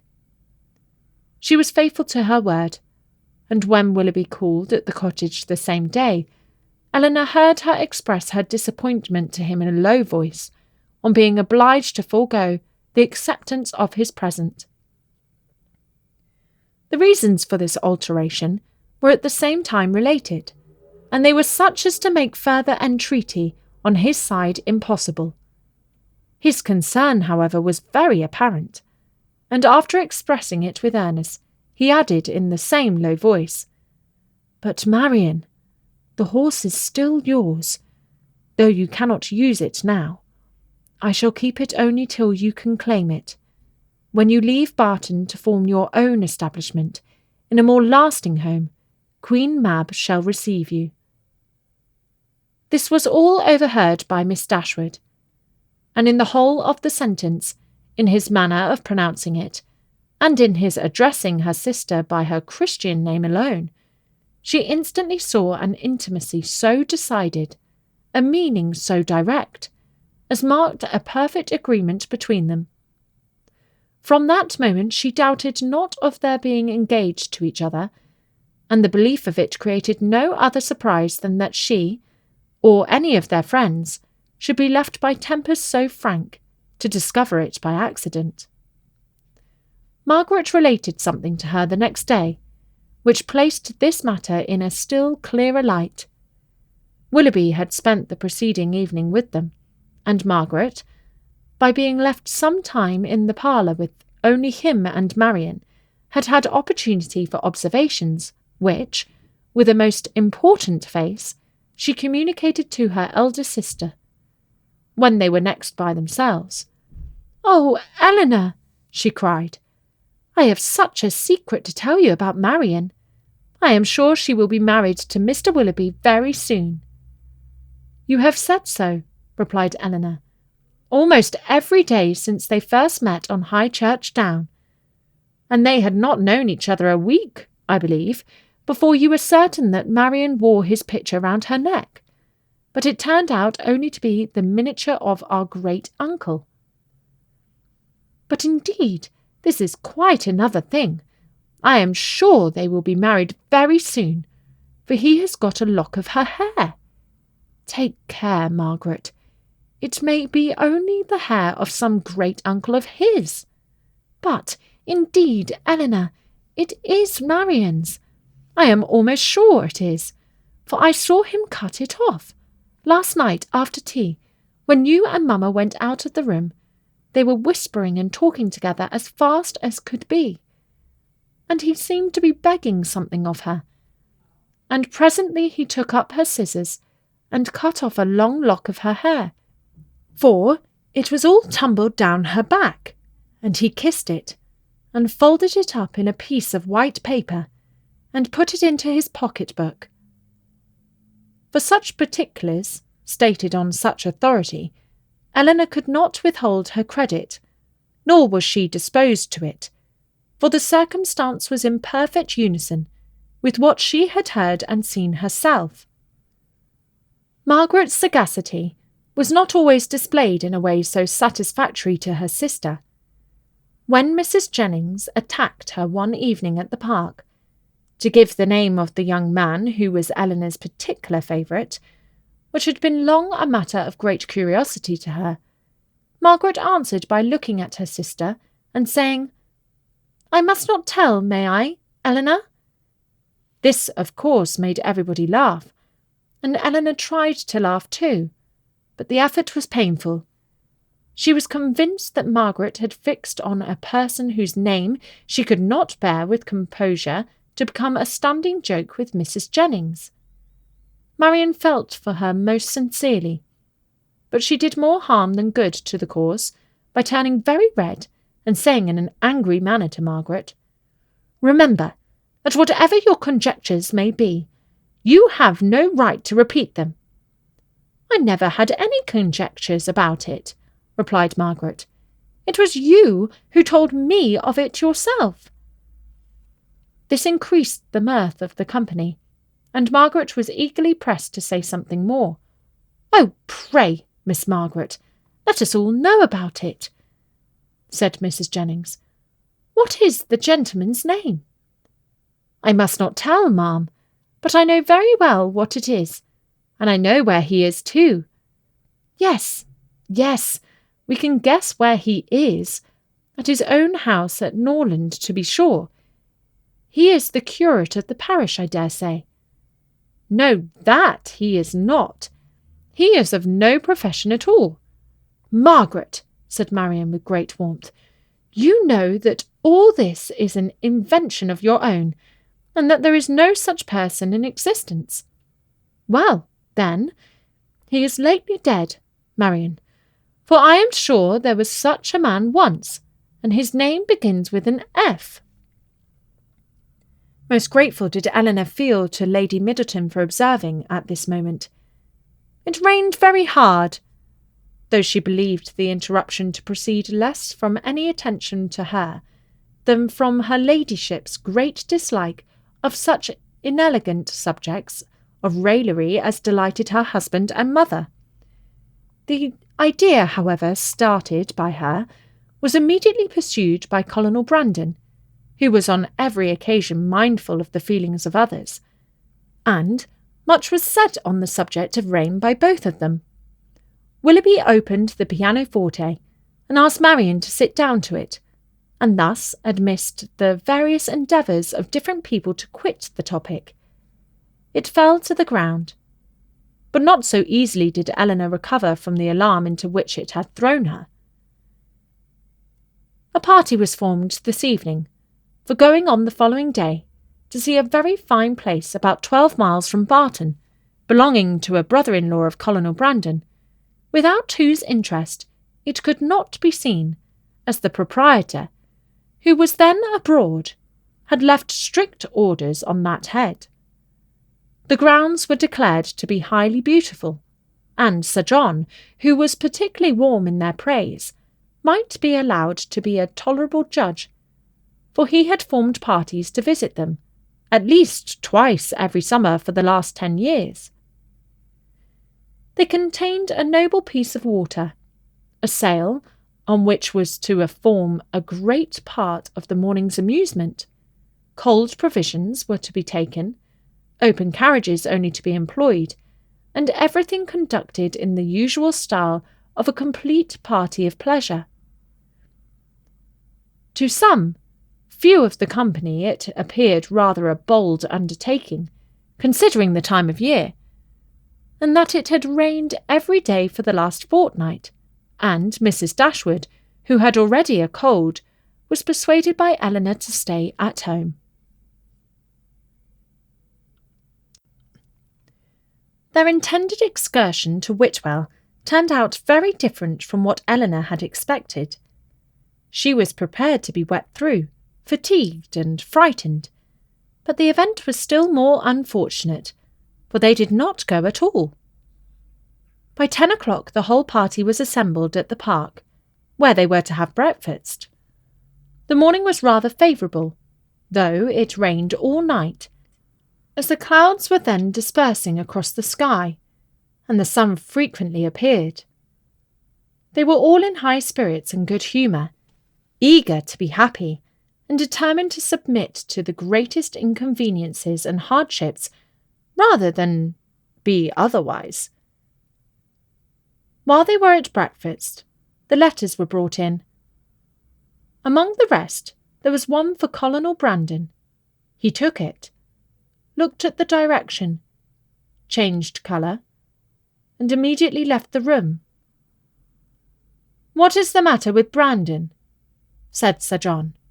Nobody could tell. "I hope he has had no bad news," said Lady Middleton. "It must be something extraordinary that could make Colonel Brandon leave my breakfast table so suddenly." In about 5 minutes he returned.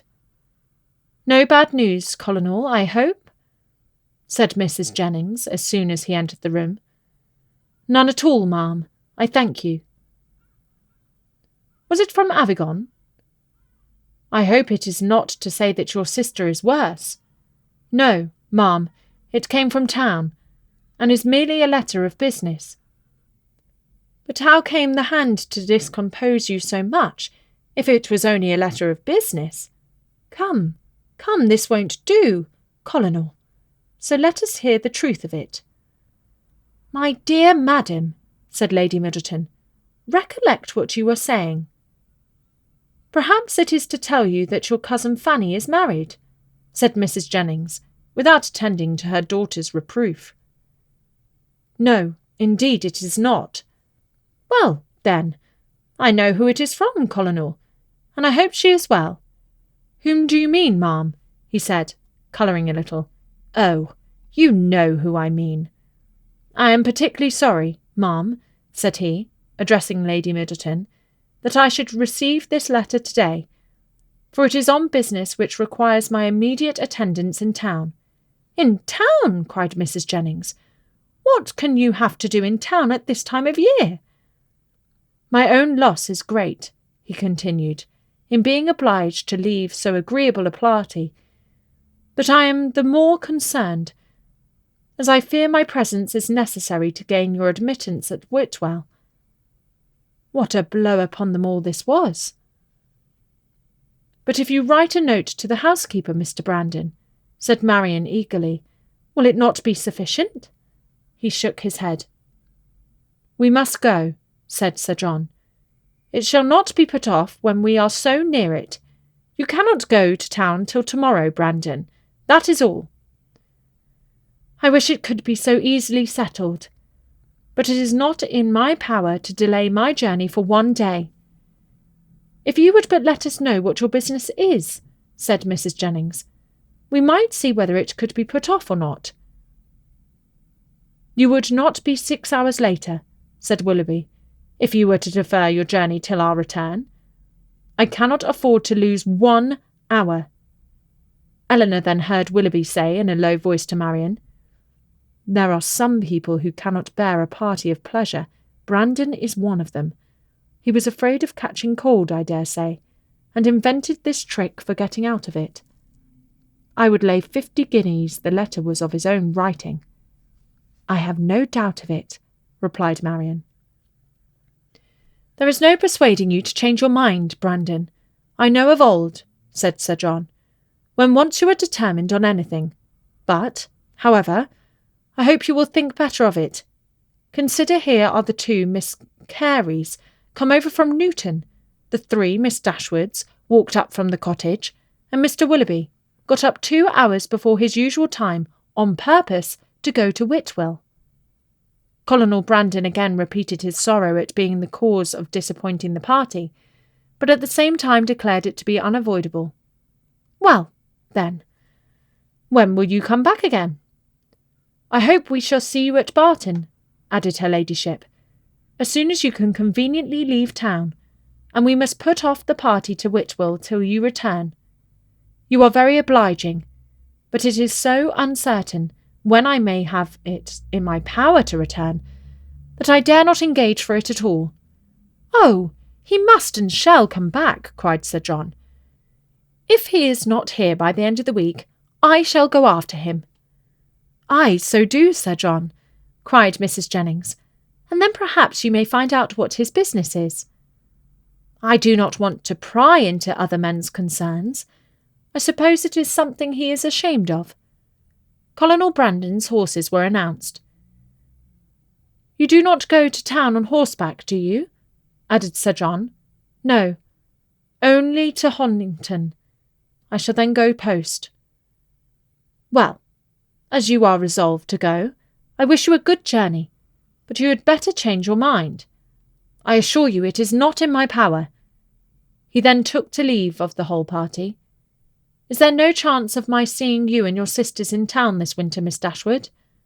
"I am afraid none at all." "Then I must bid you farewell for a longer time than I should wish to do." To Marian he merely bowed and said nothing. "Come, Colonel," said Mrs. Jennings, "before you go, do let us know what you are going about." He wished her a good morning, and, attended by Sir John, left the room.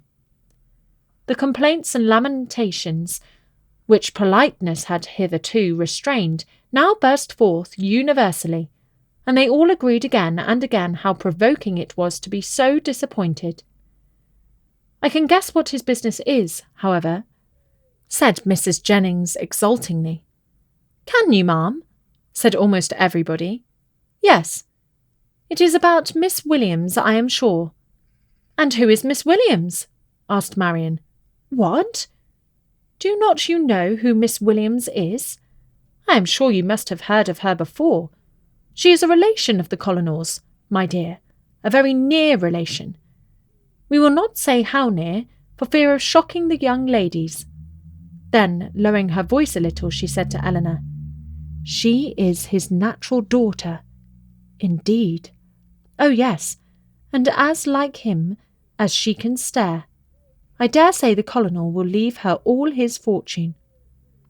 When Sir John returned, he joined most heartily in the general regret on so unfortunate an event, concluding, however, by observing that as they were all got together, they must do something by way of being happy, and, after some consolation, it was agreed that although happiness could only be enjoyed at Whitwell, they might procure a tolerable composure of mind by driving about the country. The carriages were then ordered. Willoughby's was first, and Marian never looked happier than when she got into it. He drove through the park very fast, and they were soon out of sight, and nothing more of them was seen till their return, which did not happen till after the return of all the rest. They both seemed delighted with their drive, but said only in general terms that they had kept in the lanes, while the others went on the downs. It was settled that there should be a dance in the evening, and that everybody should be extremely merry all day long. Some more of the Careys came to dinner, and they had the pleasure of sitting down nearly 20 to table, which Sir John observed with great contentment. Willoughby took his usual place between the two elder Miss Dashwoods. Mrs. Jennings sat on Eleanor's right hand, and they had not been long seated before she leant behind her and Willoughby, and said to Marian, loud enough for them both to hear, "I have found you out in spite of all your tricks. I know where you spent the morning." Marian coloured, and replied very hastily, "Where, pray?" "Did not you know," said Willoughby, "that we had been out in my curricle?" Yes, Mr. Imprudence. I know that very well, and I was determined to find out where you had been to. I hope you like your house, Miss Marian. It is a very large one, I know, and when I come to see you, I hope you will have new furnished it, for it wanted it very much when I was there 6 years ago." Marian turned away in great confusion. Mrs. Jennings laughed heartily, and Eleanor found that in her resolution to know where they had been, she had actually made her own woman inquire of Mr. Willoughby's groom, and that she had by that method been informed that they had gone to Allium, and spent a considerable time there in walking about the garden and going all over the house. Eleanor could hardly believe this to be true, as it seemed very unlikely that Willoughby should propose, or Marian consent, to enter the house while Mrs. Smith was in it, with whom Marian had not the smallest acquaintance. As soon as they left the dining-room, Eleanor inquired of her about it, and great was her surprise when she found that every circumstance related by Mrs. Jennings was perfectly true. Marian was quite angry with her for doubting it. "Why should you imagine, Eleanor, that we did not go there, or that we did not see the house? Is not it what you have often wished to do yourself?" "Yes, Marian, but I would not go while Mrs. Smith was there, and with no other companion than Mr. Willoughby. Mr. Willoughby, however, is the only person who can have a right to shrew that house, and as he went in an open carriage, it was impossible to have any other companion. I never spent a pleasanter morning in my life."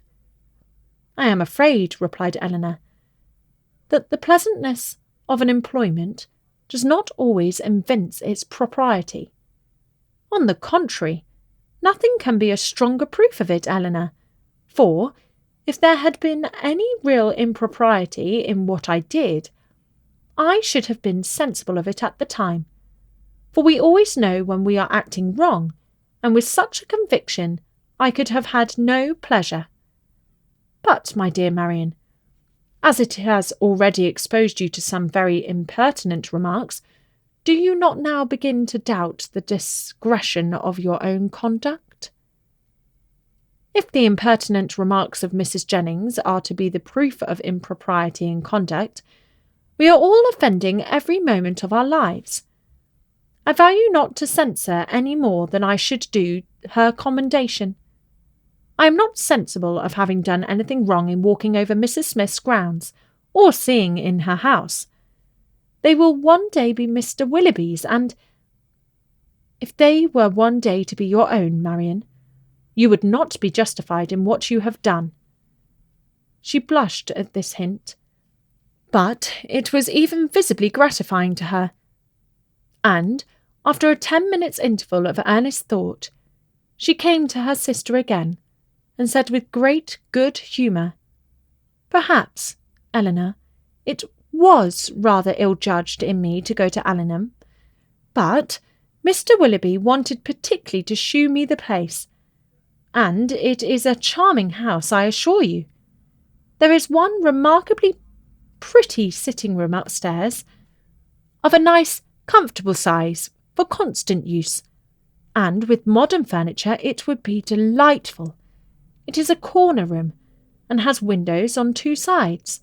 On one side you look across the bowling green, behind the house, to a beautiful hanging wood, and on the other you have a view of the church and village, and, beyond them, of those fine bold hills that we have so often admired. I did not see it to advantage, for nothing could be more forlorn than the furniture, but if it were newly fitted up, a couple of £100, Willoughby says, would make it one of the pleasantest summer rooms in England." Could Eleanor have listened to her without interruption from the others, she would have described every room in the house with equal delight.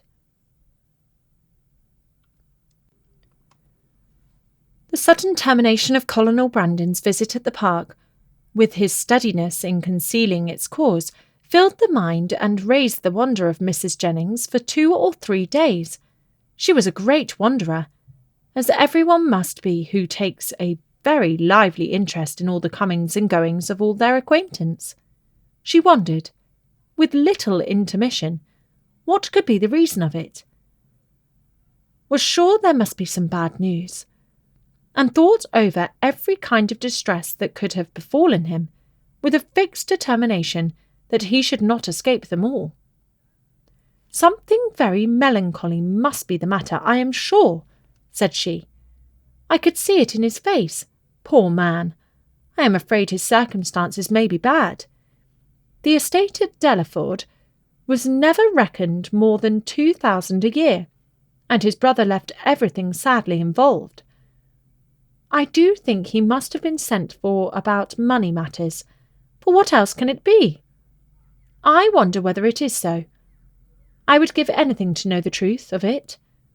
Perhaps it is about Miss Williams, and, by the by, I dare say it is, because he looked so conscious when I mentioned her. Maybe she is ill in town. Nothing in the world more likely, for I have a notion she is always rather sickly. I would lay a wager it is about Miss Williams. It is not so very likely he should be distressed in his circumstances now, for he is a very prudent man, and, to be sure, must have cleared the estate by this time. I wonder what it can be. Maybe his sister is worse at Avignon, and has sent for him over. His setting off in such a hurry seems very like it. Well, I wish him out of all his trouble with all my heart, and a good wife into the bargain. So wondered, so talked Mrs. Jennings, her opinion varying with every fresh conjecture, and all seeming equally probable as they arose. Eleanor, though she felt really interested in the welfare of Colonel Brandon, could not bestow all the wonder of his going so suddenly away, which Mrs. Jennings was desirous of her feeling, for besides that the circumstance did not in her opinion justify such lasting amazement or variety of speculation, her wonder was otherwise disposed of. It was engrossed by the extraordinary silence of her sister and Willoughby on the subject, which they must know to be peculiarly interesting to them all. As this silence continued, every day made it appear more strange and more incompatible with the disposition of both. Why they should not openly acknowledge to her mother and herself what their constant behaviour to each other declared to have taken place, Eleanor could not imagine. She could easily conceive that marriage might not be immediately in their power, for though Willoughby was independent, there was no reason to believe him rich. His estate had been rated by Sir John at about 600 or 700 a year, but he lived at an expense to which that income could hardly be equal, and he had himself often complained of his poverty. But for this strange kind of secrecy, maintained by them relative to their engagement, which in fact concealed nothing at all, she could not account, and it was so wholly contradictory to their general opinions and practice that a doubt sometimes entered their mind of their being really engaged, and this doubt was enough to prevent her making any inquiry of Marian. Nothing could be more expressive of attachment to them all than Willoughby's behaviour.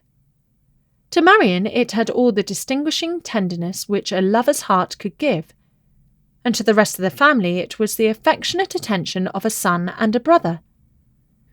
The cottage seemed to be considered and loved by him as his home. Many more of his hours were spent there than at Allium, and if no general engagement collected them at the park, the exercise which called him out in the morning was almost certain of ending there, where the rest of the day was spent by himself at the side of Marian, and by his favourite pointer at their feet. One evening in particular, about a week after Colonel Brandon left the country, his heart seemed more than usually open to every feeling of attachment to the objects around him, and on Mrs. Dashwood's happening to mention her design of improving the cottage in the spring, he warmly opposed every alteration of a place which affection had established as perfect with him. "What?" he exclaimed. "Improve this dear cottage? No, that I will never consent to. Not a stone must be added to its walls, not an inch to its size, if my feelings are regarded." "Do not be alarmed," said Miss Dashwood. "Nothing of the kind will be done, for my mother will never have money enough to attempt it." "I am heartily glad of it," he cried. "May she always be poor, if she can employ her riches no better." "Thank you, Willoughby. But you may be assured that I would not sacrifice one sentiment of local attachment of yours, or of any one whom I loved, for all the improvements in the world. Depend upon it that whatever unemployed sum may remain, when I make up my accounts in the spring, I would even rather lay it uselessly by than dispose of it in a manner so painful to you. But are you really so attached to this place as to see no defect in it?" "I am," said he. "To me it is faultless. Nay, more, I consider it as the only form of building in which happiness is attainable, and were I rich enough, I would instantly pull Combe down, and build it up again in the exact plan of this cottage." "With dark narrow stairs and a kitchen that smokes, I suppose?" said Elinor. "Yes," cried he in the same eager tone, "with all and everything belonging to it. In no one convenience or inconvenience about it, should the least variation be perceptible. Then, and then only, under such a roof I might perhaps be as happy at Combe as I have been at Barton." "I flatter myself," replied Elinor, "that even under the disadvantage of better rooms and a broader staircase, you will hereafter find your own house as faultless as you now do this." "There certainly are circumstances," said Willoughby, "which might greatly endear it to me, but this place will always have one claim of my affection, which no other can possibly share." Mrs. Dashwood looked with pleasure at Marian, whose fine eyes were fixed so expressively on Willoughby, as plainly denoted how well she understood him. "How often did I wish," he added, "when I was at Allenham, this time 12-month, that Barton Cottage were inhabited. I never passed within view of it without admiring its situation, and grieving that no one should live in it. How little did I then think that the very first news I should hear from Mrs. Smith, when I next came into the country, would be that Barton Cottage was taken, and I felt an immediate satisfaction and interest in the event, which nothing but the kind of prescience of what happiness I should experience from it can account for. Must it not have been so, Marian?" speaking to her in a lowered voice. Then continuing his former tone, he said, "And yet this house you would spoil, Mrs. Dashwood. You would rob it of its simplicity by imaginary improvement, and this dear parlour in which our acquaintance first began, and in which so many happy hours have been since spent by us together, you would degrade to the condition of a common entrance, and everybody would be eager to pass through the room, which has hitherto contained within itself more real accommodation and comfort than any other apartment of the handsomest dimensions in the world could possibly afford." Mrs. Dashwood again assured him that no alteration of the kind should be attempted. "You are a good woman," he warmly replied. "Your promise makes me easy. Extend it a little farther, and it will make me happy. Tell me that not only your house will remain the same, but that I shall ever find you and yours as unchanged as your dwelling, and that you will always consider me with the kindness which has made everything belonging to you so dear to me." The promise was readily given, and Willoughby's behaviour during the whole of the evening declared at once his affection and happiness. "Shall we see you tomorrow to dinner?" said Mrs. Dashwood, when he was leaving them. "I do not ask you to come in the morning, for we must walk to the park to call on Lady Middleton. He engaged to be back with them by 4 o'clock.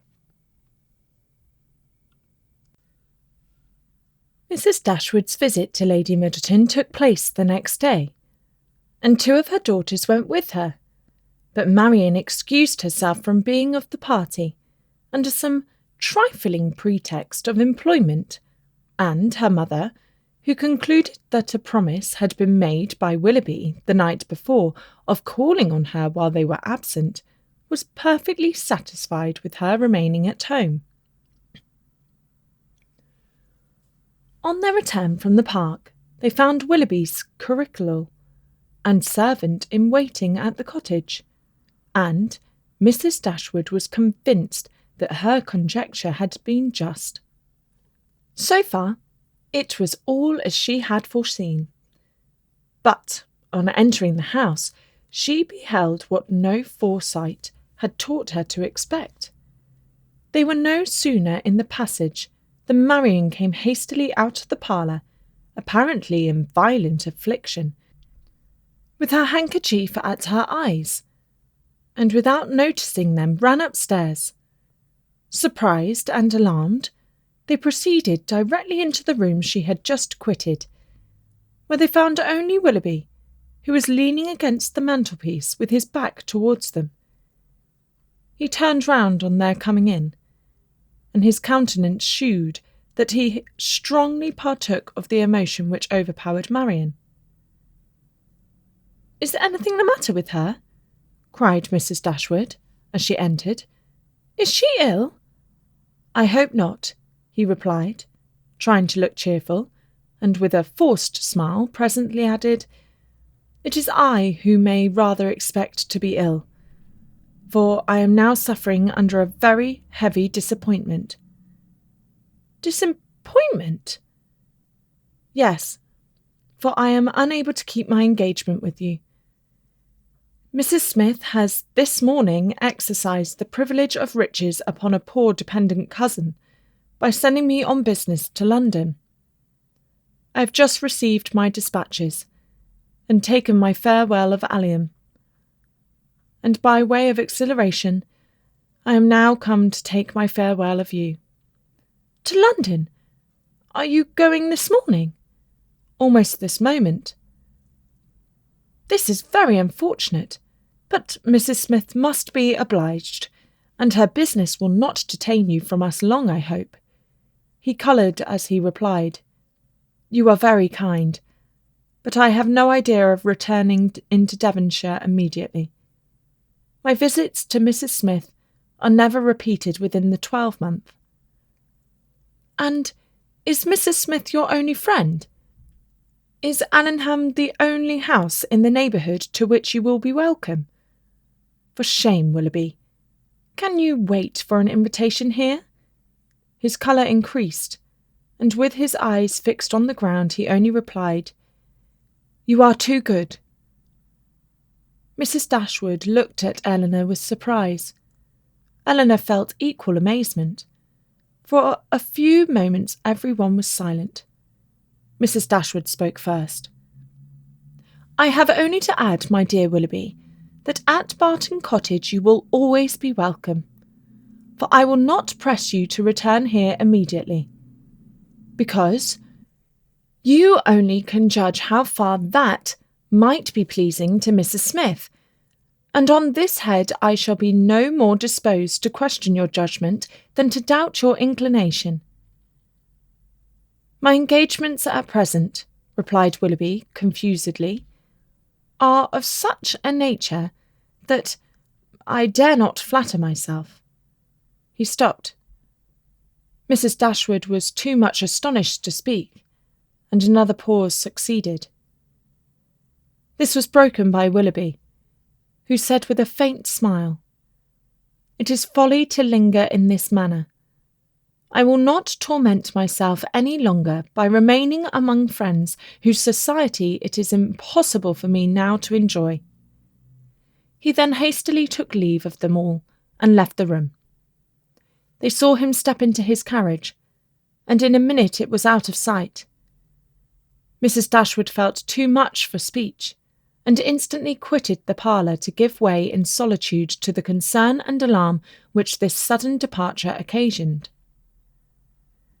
Elinor's uneasiness was at least equal to her mother's. She thought of what had just passed with anxiety and distrust. Willoughby's behaviour in taking leave of them, his embarrassment and affection of cheerfulness, and, above all, his unwillingness to accept her mother's invitation. A backwardness so unlike a lover, so unlike himself, greatly disturbed her. One moment she feared that no serious design had ever been formed on his side, and the next that some unfortunate quarrel had taken place between him and her sister. The distress in which Marian had quitted the room was such a serious quarrel could most reasonably account for. Though when she considered what Marian's love for him was, a quarrel seemed almost impossible. But whatever might be the particulars of their separation, her sister's affliction was undutable, and she thought with the tenderest compassion of that violent sorrow which Marian was in all probability not merely giving way to as a relief, but feeding and encouraging as duty. In about half an hour her mother returned, and though her eyes were red, her countenance was not uncheerful. "Our dear Willoughby is now some miles from Barton, Elinor," said she, as she sat down to work. "And with how heavy a heart does he travel? It is all very strange, so suddenly to be gone. It seems but the work of a moment. And last night he was with us, so happy, so cheerful, so affectionate. And now, after only 10 minutes' notice, gone too without intending to return. Something more than what he owed to us must have happened. He did not speak. He did not behave like himself. You must have seen the difference as well as I. What can it be? Can they have quarrelled? Why else should he have shewn such unwillingness to accept your invitation here? It was not inclination that he wanted, Elinor. I could plainly see that. He had not the power of accepting it. I have thought it all over, I assure you, and I can perfectly account for everything that at first seemed strange to me as well as to you. Can you, indeed? Yes. I have explained it to myself in the most satisfactory way. But you, Elinor, who love to doubt where you can, it will not satisfy you, I know, but you shall not talk me out of my trust in it. I am persuaded that Mrs. Smith suspects his regard for Marian, disapproves of it, perhaps because she has other views for him, and on that account is eager to get him away, and that the business which she sends him off to transact is invented as an excuse to dismiss him. This is what I believe to have happened. He is moreover aware that she does disapprove the connection. He dares not therefore at present confess to her his engagement with Marian, and he feels himself obliged, from his dependent situation, to give in to her schemes, and absent himself from Devonshire for a while. You will tell me, I know, that this may or may not have happened, but I will listen to no cavil, unless you can point out any other method of understanding the affair as satisfactory as this. And now, Elinor, what have you to say? Nothing, for you have anticipated my answer. Then you would have told me that it might or might not have happened. Oh, Elinor, how incomprehensible are your feelings! You would rather take evil upon credit than good. You would rather look out for misery for Marian, and guilt for poor Willoughby, than an apology for the latter. You are resolved to think him blamable, because he took leave of us with less affection than his usual behaviour has shewn. And is no allowance to be made for inadvertence, or for spirits depressed by recent disappointment? Are no probabilities to be accepted, merely because they are not certainties? Is nothing due to the man whom we have all such reason to love, and no reason in the world to think ill of? To the possibility of motives unanswerable in themselves, though unavoidably secret for a while, And, after all, what is it you suspect of him? I can hardly tell myself, but suspicion of something unpleasant is the inevitable consequence of such an alteration as we just witnessed in him. There is great truth, however, in what you have now urged of the allowances which ought to be made for him, and it is my wish to be candid in my judgment of everybody. Willoughby may undoubtedly have very sufficient reasons for his conduct, and I will hope that he has. But it would have been more like Willoughby to acknowledge them at once. Secrecy may be advisable, but still I cannot help wondering at its being practised by him. Do not blame him, however, for departing from his character where the deviation is necessary. But you really do admit the justice of what I have said in his defence. I am happy, and he is acquitted. Not entirely.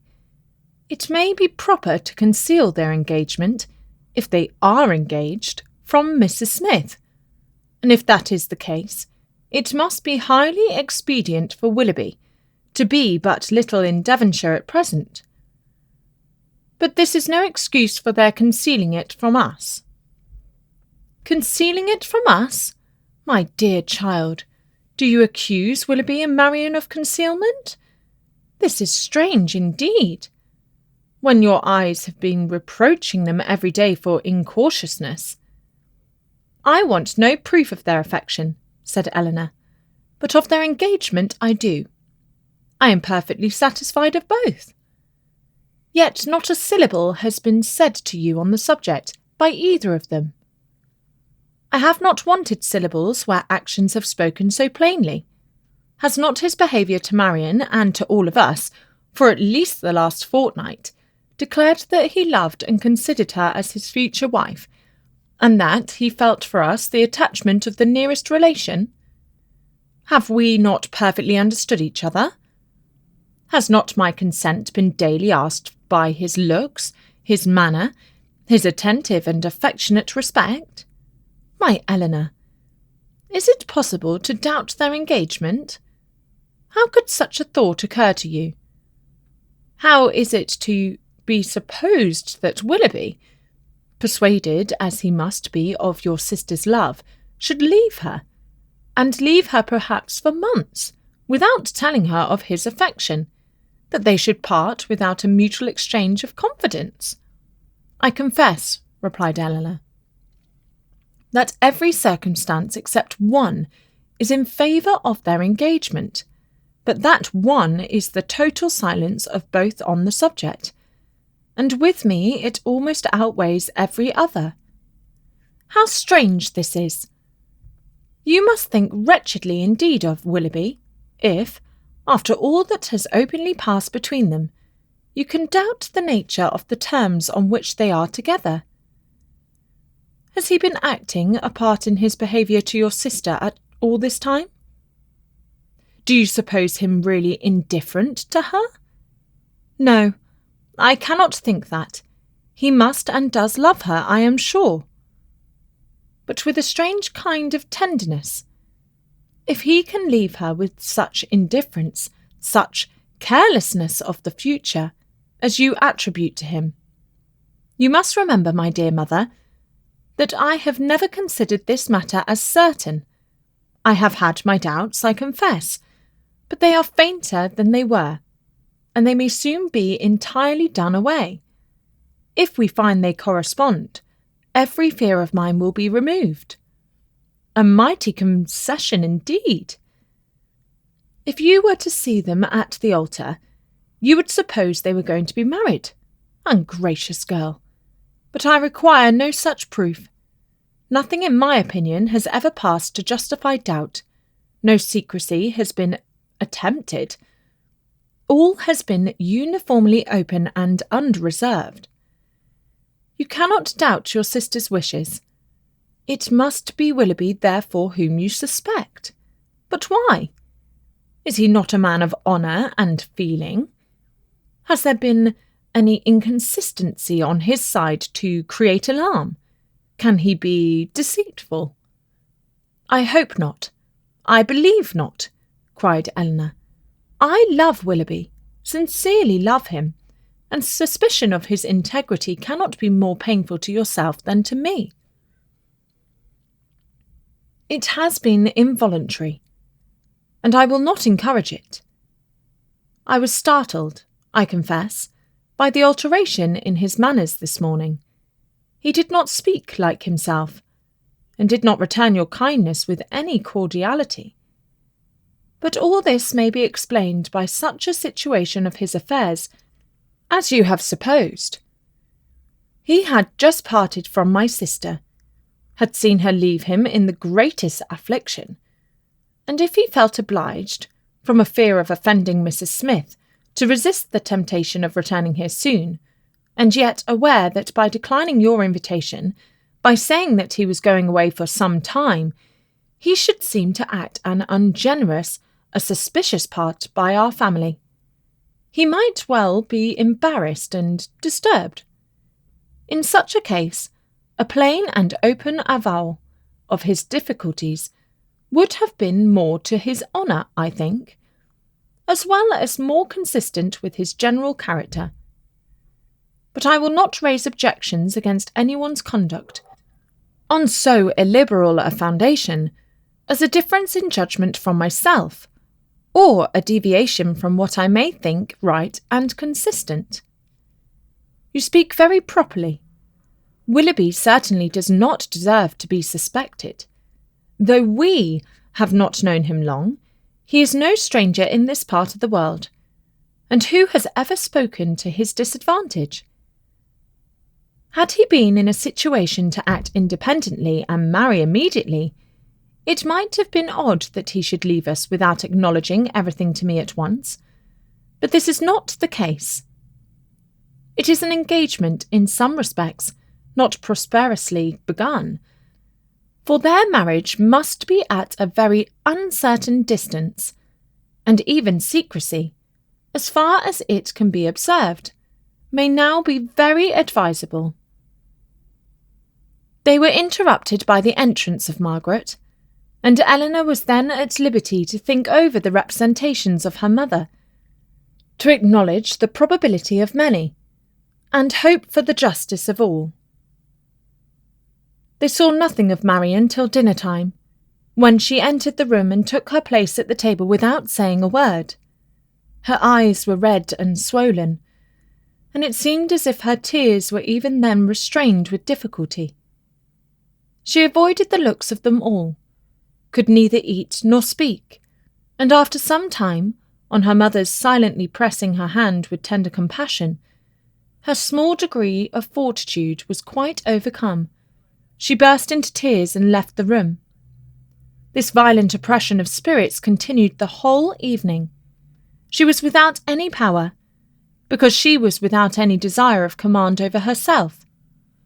The slightest mention of anything relative to Willoughby overpowered her in an instant, and though her family were most anxiously attentive to her comfort, it was impossible for them, if they spoke at all, to keep clear of every subject which her feelings connected with him.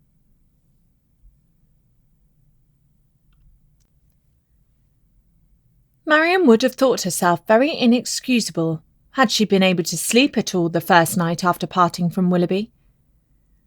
She would have been ashamed to look her family in the face the next morning, had she not risen from her bed in more need of repose than when she lay down in it. But the feelings which made such composure a disgrace left her in no danger of incurring it. She was awake the whole night, and she wept the greatest part of it. She got up with a headache, was unable to talk, and unwilling to take any nourishment, giving pain every moment to her mother and sisters, and forbidding all attempt at consolation from either. Her sensibility was potent enough. When breakfast was over, she walked out by herself, and wandered about the village of Allenham, indulging the recollection of past enjoyment, and crying over the present reverse for the chief of the morning. The evening passed off in the equal indulgence of feeling. She played over every favourite song that she had been used to play to Willoughby, every air in which their voices had been oftenest joined, and sat at the instrument, gazing on every line of music that he had written out for her, till her heart was so heavy that no farther sadness could be gained, and this nourishment of grief was every day applied. She spent whole hours at the pianoforte, alternately singing and crying, her voice often totally suspended by her tears. In books, too, as well as in music, she courted the misery which a contrast between the past and present was certain of giving. She read nothing but what they had been used to read together. Such violence of affliction indeed could not be supported for ever. It sunk within a few days into a calmer melancholy. But these employments, to which she daily recurred, her solitary walks and silent meditations, still produced occasional effusions of sorrow as lively as ever. No letter from Willoughby came, and none seemed expected by Marian. Her mother was surprised, and Eleanor again became uneasy. But Mrs. Dashwood could find explanations whenever she wanted them, which at least satisfied herself. "Remember, Eleanor," said she, "how very often Sir John fetches our letters himself from the post and carries them to it. We have already agreed that secrecy may be necessary, and we must acknowledge that it could not be maintained if their correspondence were to pass through Sir John's hands." Eleanor could not deny the truth of this, and she tried to find it in a motive sufficient for their silence. But there was one method so direct, so simple, and in her opinion so eligible of knowing the real state of the affair, and of instantly removing all mystery, that she could not help suggesting it to her mother. "Why do you not ask Marian at once," said she, "whether she is or she is not engaged to Willoughby? From you, her mother, and so kind, so indulgent a mother, the question could not give offence. It would be the natural result of your affection for her. She used to be all unreserve, and you more especially. I would not ask such a question for the world.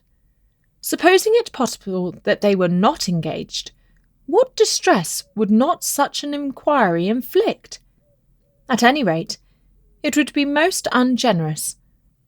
I should never deserve her confidence again, after forcing from her a confession of what is meant at present to be unacknowledged to anyone. I know Marian's heart. I know that she dearly loves me, and that I shall not be the last to whom the affair is made known, when circumstances make the revealment of it eligible.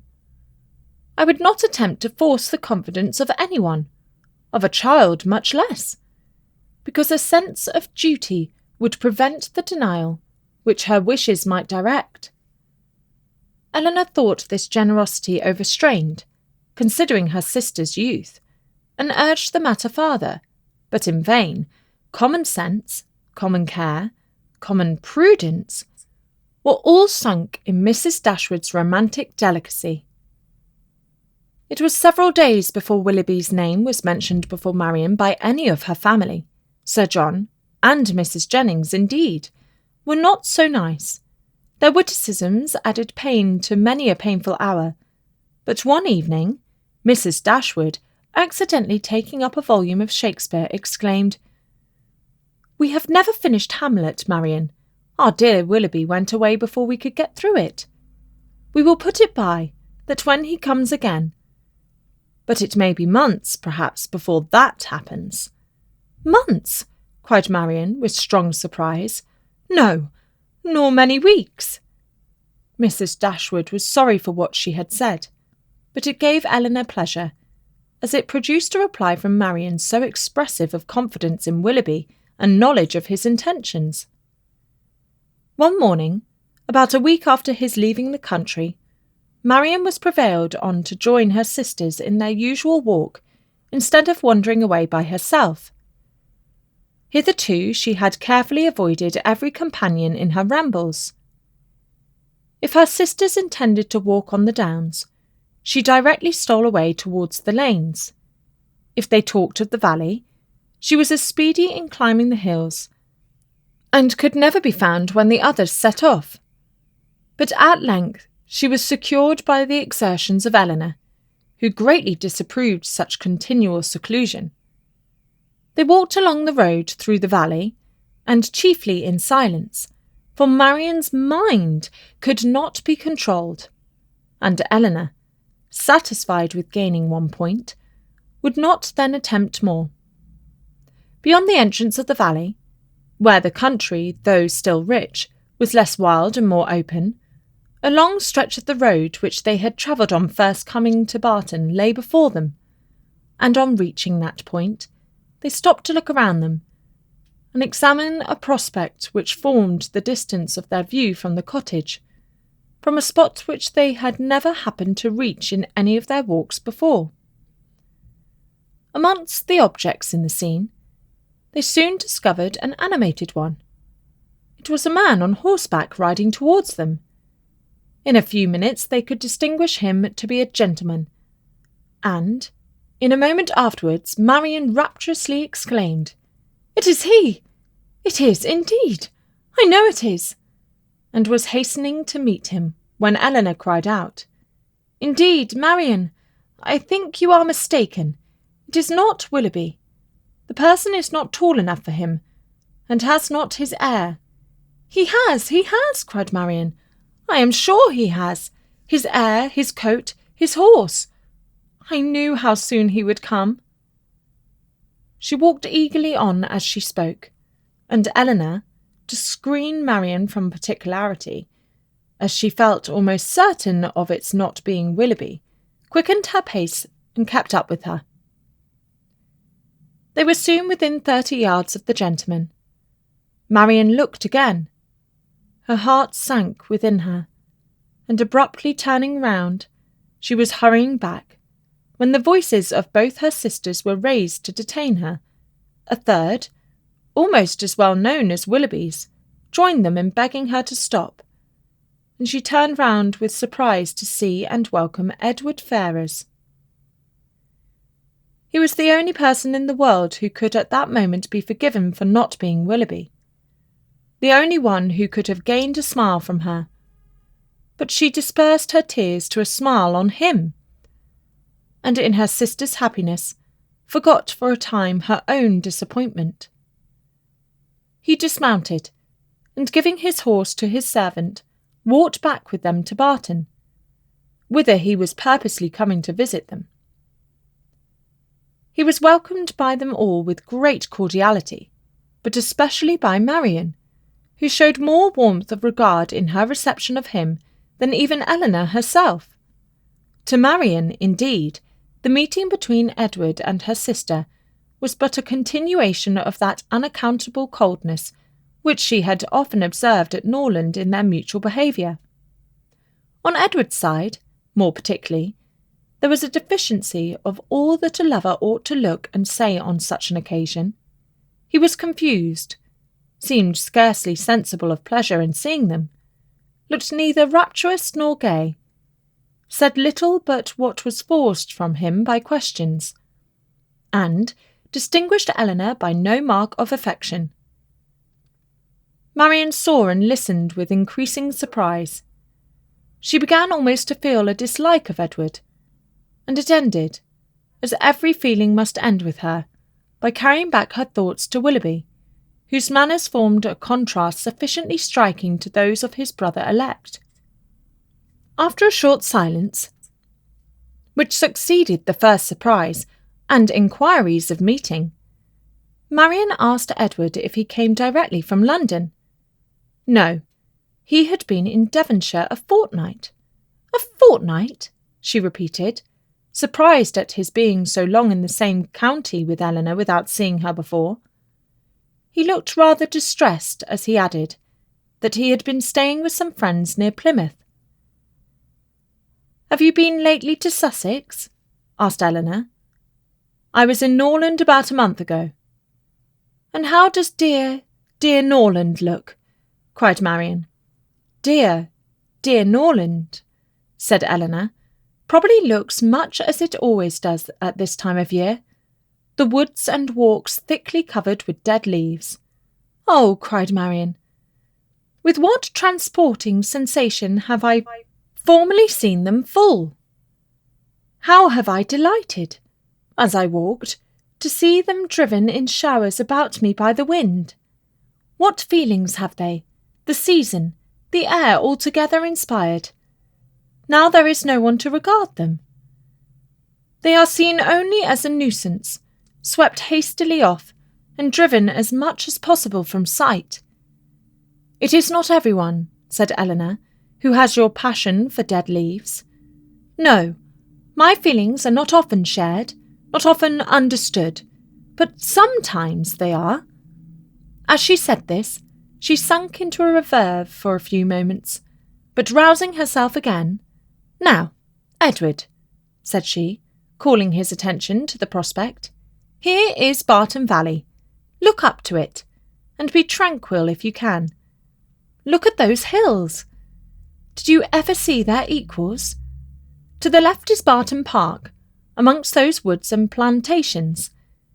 You may see the end of the house, and there, beneath that farthest hill, which rises with such grandeur, is our cottage." "It is a beautiful country," he replied, "but these bottoms must be dirty in winter." "How can you think of dirt with such objects before you?" "Because," he replied, smiling, "among the rest of the objects before me, I see a very dirty lane." "How strange," said Marian to herself as she walked on. "Have you an agreeable neighbourhood here? Are the Middletons pleasant people?" "No, not all," answered Marian. "We could not be more unfortunately situated." "Marian," cried her sister, "how can you say so? How can you be so unjust? They are a very respectable family. Mr. Ferrars, and towards us, have behaved in the friendliest manner. Have you forgot, Marian, how many pleasant days we have owed to them?" "No," said Marian, in a low voice, "nor how many painful moments." Eleanor took no notice of this, and directing her attention to their visitor, endeavoured to support something like discourse with him, by talking of their present residence, its conveniences, and extorting from him occasional questions and remarks. His coldness and reserve mortified her severely. She was vexed and half angry, but resolving to regulate her behaviour to him by the past rather than the present, she avoided every appearance of resentment or displeasure, and treated him as she thought he ought to be treated from the family connection.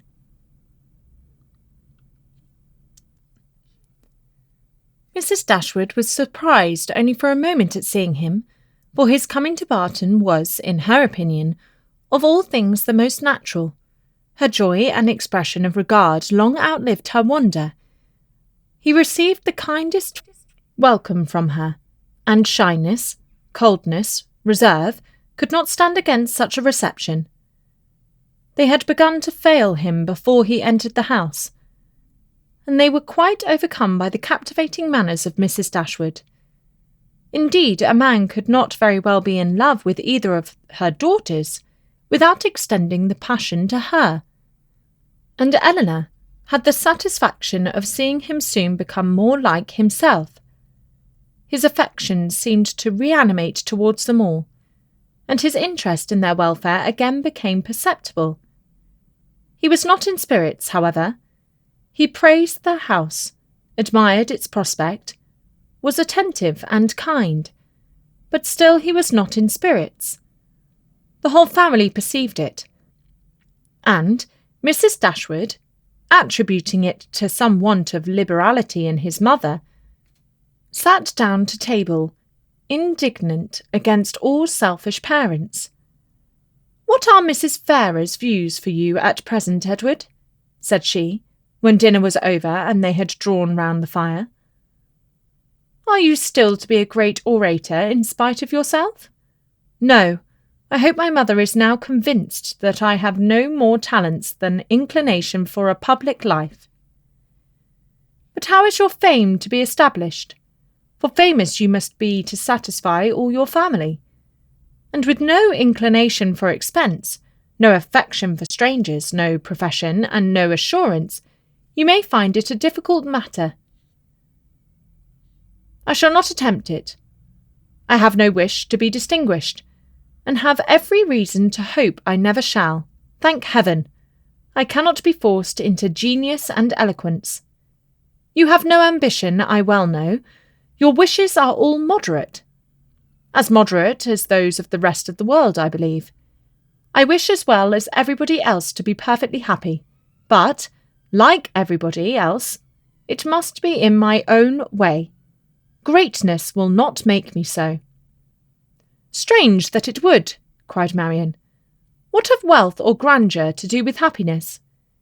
"Grandeur has but little," said Eleanor, "but wealth has much to do with it." "Eleanor, for shame!" said Marian.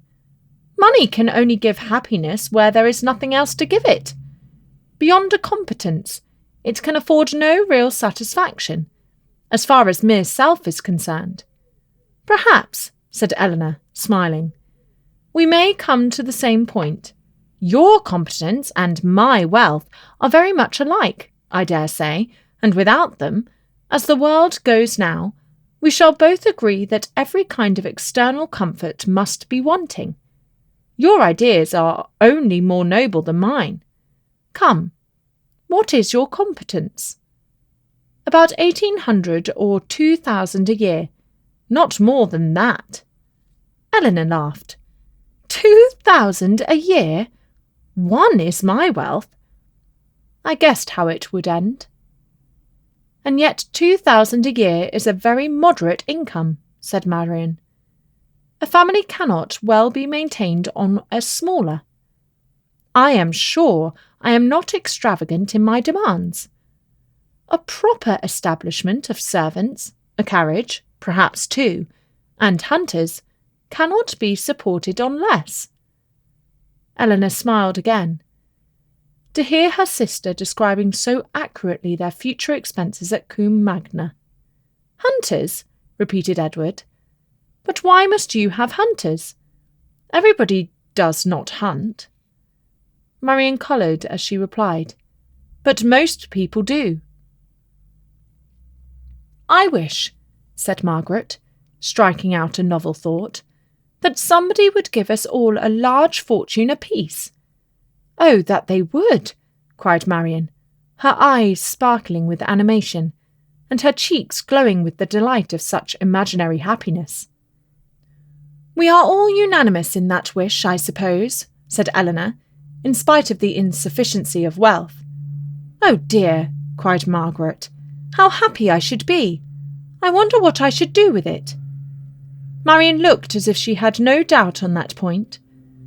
"I should be puzzled to spend so large a fortune myself," said Mrs. Dashwood, "if my children were all to be rich without my help."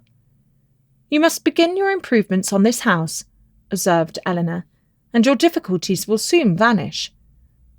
"What magnificent orders would travel from this family to London," said Edward, "in such an event! What a happy day for booksellers, music sellers, and print shops! You, Miss Dashwood, would give a general commission for every new print of merit to be sent you. And as for Marian, I know her greatness of soul. There would not be music enough in London to content her. And books! Thomson, Cowper, Scott! She would buy them all over and over again.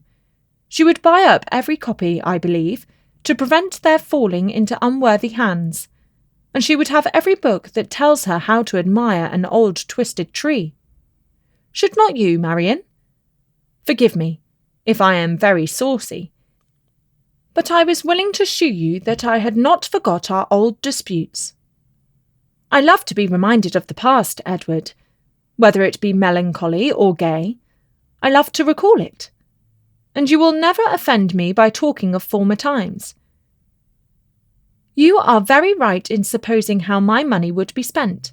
Some of it, at least, my loose cash, would certainly be employed in improving my collection of music and books. And the bulk of your fortune would be laid out in annuities on the authors and their heirs. No, Edward, I should have something else to do with it. Perhaps, then, you would bestow it as a reward on that person who wrote the ablest defence of your favourite maxim, that no one can ever be in love more than once in their life. Your opinion on that point is unchanged, I presume. Undoubtedly. At my time of life, opinions are tolerably fixed. It is not likely that I should now see or hear anything to change them. Marian is as steadfast as ever, you see, said Eleanor. She is not at all altered. She has only grown a little more grave than she was. Nay, Edward, said Marian, you need not reproach me. You are not very gay yourself. Why should you think so? He replied, with a sigh. But gaiety never was a part of my character. Nor do I think it part of Marian's, said Eleanor. I should hardly call her a lively girl. She is very earnest, very eager in all she does. Sometimes talks a great deal, and always with animation, but she is not often really merry. I believe you are right, he replied, and yet I have always set her down as a lively girl. I have frequently detected myself in such kind of mistakes, said Eleanor, in a total misapprehension of character in some point or other, fancying people so much more gay or grave or ingenious or stupid than they really are, and I can hardly tell why or in what the deception originated. Sometimes one is guided by what they say of themselves, and very frequently by what other people say of them, without giving oneself time to deliberate and judge. But I thought it was right, Eleanor, said Marian, to be guided wholly by the opinion of other people. I thought our judgments were given us merely to be subservient to those of our neighbours. This has always been your doctrine, I am sure. No, Marian, never. My doctrine has never aimed at the subjection of the understanding. All I have ever attempted to influence has been the behaviour. You must not confound my meaning. I am guilty, I confess, of having often wished you to treat our acquaintance in general with greater attention. But when have I advised you to opt their sentiments or to conform to their judgment in serious matters? You have not been able to bring your sister over to your plan of general civility, said Edward to Eleanor. Do you gain no ground? Quite the contrary, replied Eleanor, looking expressively at Marian. My judgment, he returned, is all on your side of the question, but I am afraid my practice is much more on your sister's. I never wish to offend, but I am so foolishly shy that I often seem negligent when I am only kept back by my natural awkwardness. I have frequently thought that I must have been intended by nature to be fond of low company. I am so little at my ease among strangers of gentility. Marian has not shyness to excuse any inattention of hers, said Eleanor. She knows her own worth too well for false shame, replied Edward. Shyness is only the effect of a sense of inferiority in some way or other. If I could persuade myself that my manners were perfectly easy and graceful, I should not be shy. But you would still be reserved, said Marian, and that is worse. Edward started. Reserved? Am I reserved, Marian? Yes, very. I do not understand you, replied he, colouring. Reserved? How? In what manner? What am I to tell you? What can you suppose? Eleanor looked surprised at his emotion, but trying to laugh off the subject, she said to him, do not know my sister well enough to understand what she means. Do not you know she calls everyone reserved, who does not talk as fast and admire what she admires as rapturously as herself?" Edward made no answer. His gravity and thoughtfulness returned on him in their fullest extent, and he sat for some time in silent and dull. Elinor saw with great uneasiness the low spirits of her friend. His visits afforded her but a very partial satisfaction, while his own enjoyment in it appeared so imperfect. It was evident that he was unhappy. She wished it were equally evident that he still distinguished her by the same affection, which once she had felt no doubt of inspiring. But hitherto the continuance of his preference seemed very uncertain, and the reservedness of his manner towards her contradicted one moment what a more animated look had intimidated the preceding one. He joined her and Marian in the breakfast-room the next morning, before the others were down, and Marian, who was always eager to promote their happiness as far as she could, soon left them to themselves. But, before she was halfway upstairs, she heard the parlour door open, and, turning round, was astonished to see Edward himself come out. "I am going into the village to see my horses," said he, "as you are not yet ready for breakfast. I shall be back again presently." Edward returned to them with fresh admiration of the surrounding country. In his walk to the village, he had seen many parts of the valley to advantage, and the village itself, in a much higher situation than the cottage, afforded a general view of the whole, which had exceedingly pleased him. This was a subject which ensured Marian's attention, and she was beginning to describe her own admiration of these scenes, and to question him more minutely on the objects that had particularly struck him, when Edward interrupted her by saying, "You must not inquire too far, Marian. Remember, I have no knowledge in the picturesque, and I shall offend you by my ignorance and want of taste, if we come to particulars. I shall call hills steep, which ought to be bold, surfaces strange and uncouth, which ought to be irregular and rugged, and distant objects out of sight, which ought only to be indistinct through the soft medium of a hazy atmosphere. You must be satisfied with such admiration as I can honestly give. I call it a very fine country. The hills are steep, the woods seem full of fine timber, and the valley looks comfortable and snug, with rich meadows and several neat farmhouses scattered here and there. It exactly answers my idea of a fine country, because it unites beauty with utility, and I dare say it is a picturesque one too, because you admire it. I can easily believe it to be full of rocks and promontories, grey moss and brushwood, but these are all lost on me. I know nothing of the picturesque." "I am afraid it is but too true," said Marian. "But why should you boast of it?" "I suspect," said Elinor, "that to avoid one kind of affectation Edward here falls into another, because he believes many people pretend to more admiration of the beauties of nature than they really feel, and is disgusted with such pretensions.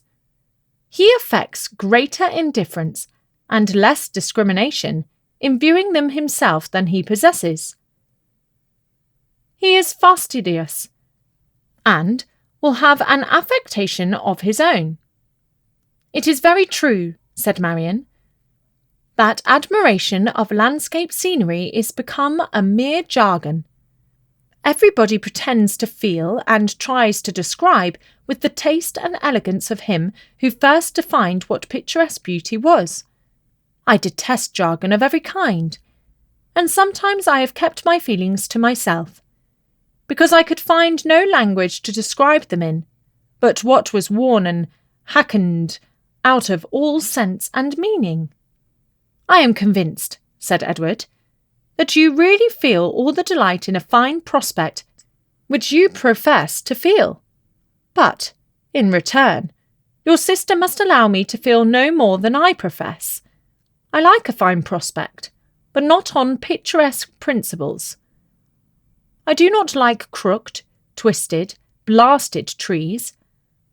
I admire them much more if they are tall, straight, and flourishing.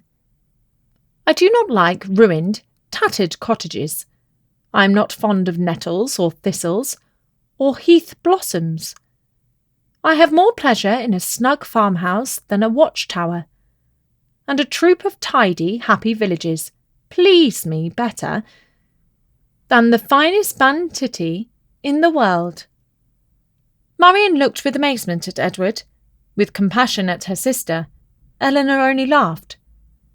The subject was continued no farther, and Marian remained thoughtfully silent, till a new object suddenly engaged her attention. She was sitting by Edward, and in taking his tea from Mrs. Dashwood, his hand passed so directly before her as to make a ring, with a plait of her hair in the centre, very conspicuous on one of his fingers. "I never saw you wear a ring before, Edward," she cried. "Is that Fanny's hair? I remember her promising to give you some, but I should have thought her hair had been darker." Marian spoke inconsiderately what she really felt, but when she saw how much she had pained Edward, her own vexation at her want of thought could not be surpassed by his. He coloured very deeply, and giving a momentary glance at Eleanor, replied, "Yes, it is my sister's hair. The setting always casts a different shade on it, you know." Eleanor had met his eye, and looked conscious likewise that the hair was her own.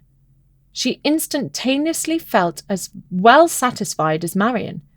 The only difference in their conclusions was that what Marian considered as a free gift from her sister, Eleanor was conscious must have been procured by some theft or contrivance unknown to herself. She was not in a humour, however, to regard it as an affront, and affecting to take no notice of what passed, by instantly talking of something else, she internally resolved henceforward to catch every opportunity of eyeing the hair, and of satisfying herself, beyond all doubt, that it was exactly the shade of her own.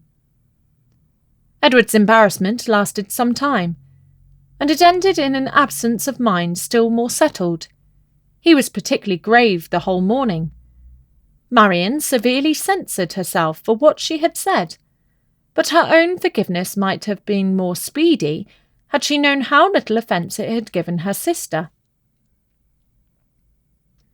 Before the middle of the day, they were visited by Sir John and Mrs. Jennings, who, having heard of the arrival of a gentleman at the cottage, came to take a survey of the guest. With the assistance of his mother-in-law, Sir John was not long in discovering that the name of Ferrers began with an F, and this prepared a future mine of raillery against the devoted Eleanor, which nothing but the newness of their acquaintance with Edward could have prevented from being immediately sprung. But, as it was, she only learned from some very significant looks how far their penetration, founded on Margaret's instructions, extended. Sir John never came to the Dashwoods without either inviting them to dine at the park the next day, or to drink tea with them that evening. On the present occasion, for the better entertainment of their visitor, towards whose amusement he felt himself bound to contribute, he wished to engage them for both. "You must drink tea with us tonight," said he, "for we shall be quite alone, and tomorrow you must absolutely dine with us, for we shall be a large party." Mrs. Jennings enforced the necessity. "And who knows but you may rise a dance," said she, "and that will tempt you, Miss Marian." "A dance?" cried Marian. "Impossible! Who is to dance?" "Who? Why, yourselves, and the Careys and Whitakers, to be sure." "What? You thought nobody could dance because a certain person that shall be nameless is gone?" I wish with all my soul," cried Sir John, "that Willoughby were among us again." This, and Marian's blushing, gave new suspicions to Edward. "And who is Willoughby?" said he, in a low voice to Miss Dashwood, by whom he was sitting. She gave him a brief reply. Marian's countenance was more communicative. Edward saw enough to comprehend not only the meaning of others, but such of Marian's expressions as had puzzled him before, and when their visitors left them, he went immediately round her and said in a whisper, "I have been guessing. Shall I tell you my guess?" "What do you mean?" "Shall I tell you?" "Certainly." "Well then, I guess that Mr. Willoughby hunts." Marian was surprised and confused. Yet she could not help smiling at the quiet archness of his manner, and after a moment's silence said, "Oh, Edward, how can you? But the time will come, I hope. I am sure you will like him." "I do not doubt it," replied he, rather astonished at her earnestness and warmth, for had he not imagined it to be a joke for the good of her acquaintance in general, founded only on a something or a nothing between Mr. Willoughby and herself, he would not have ventured to mention it.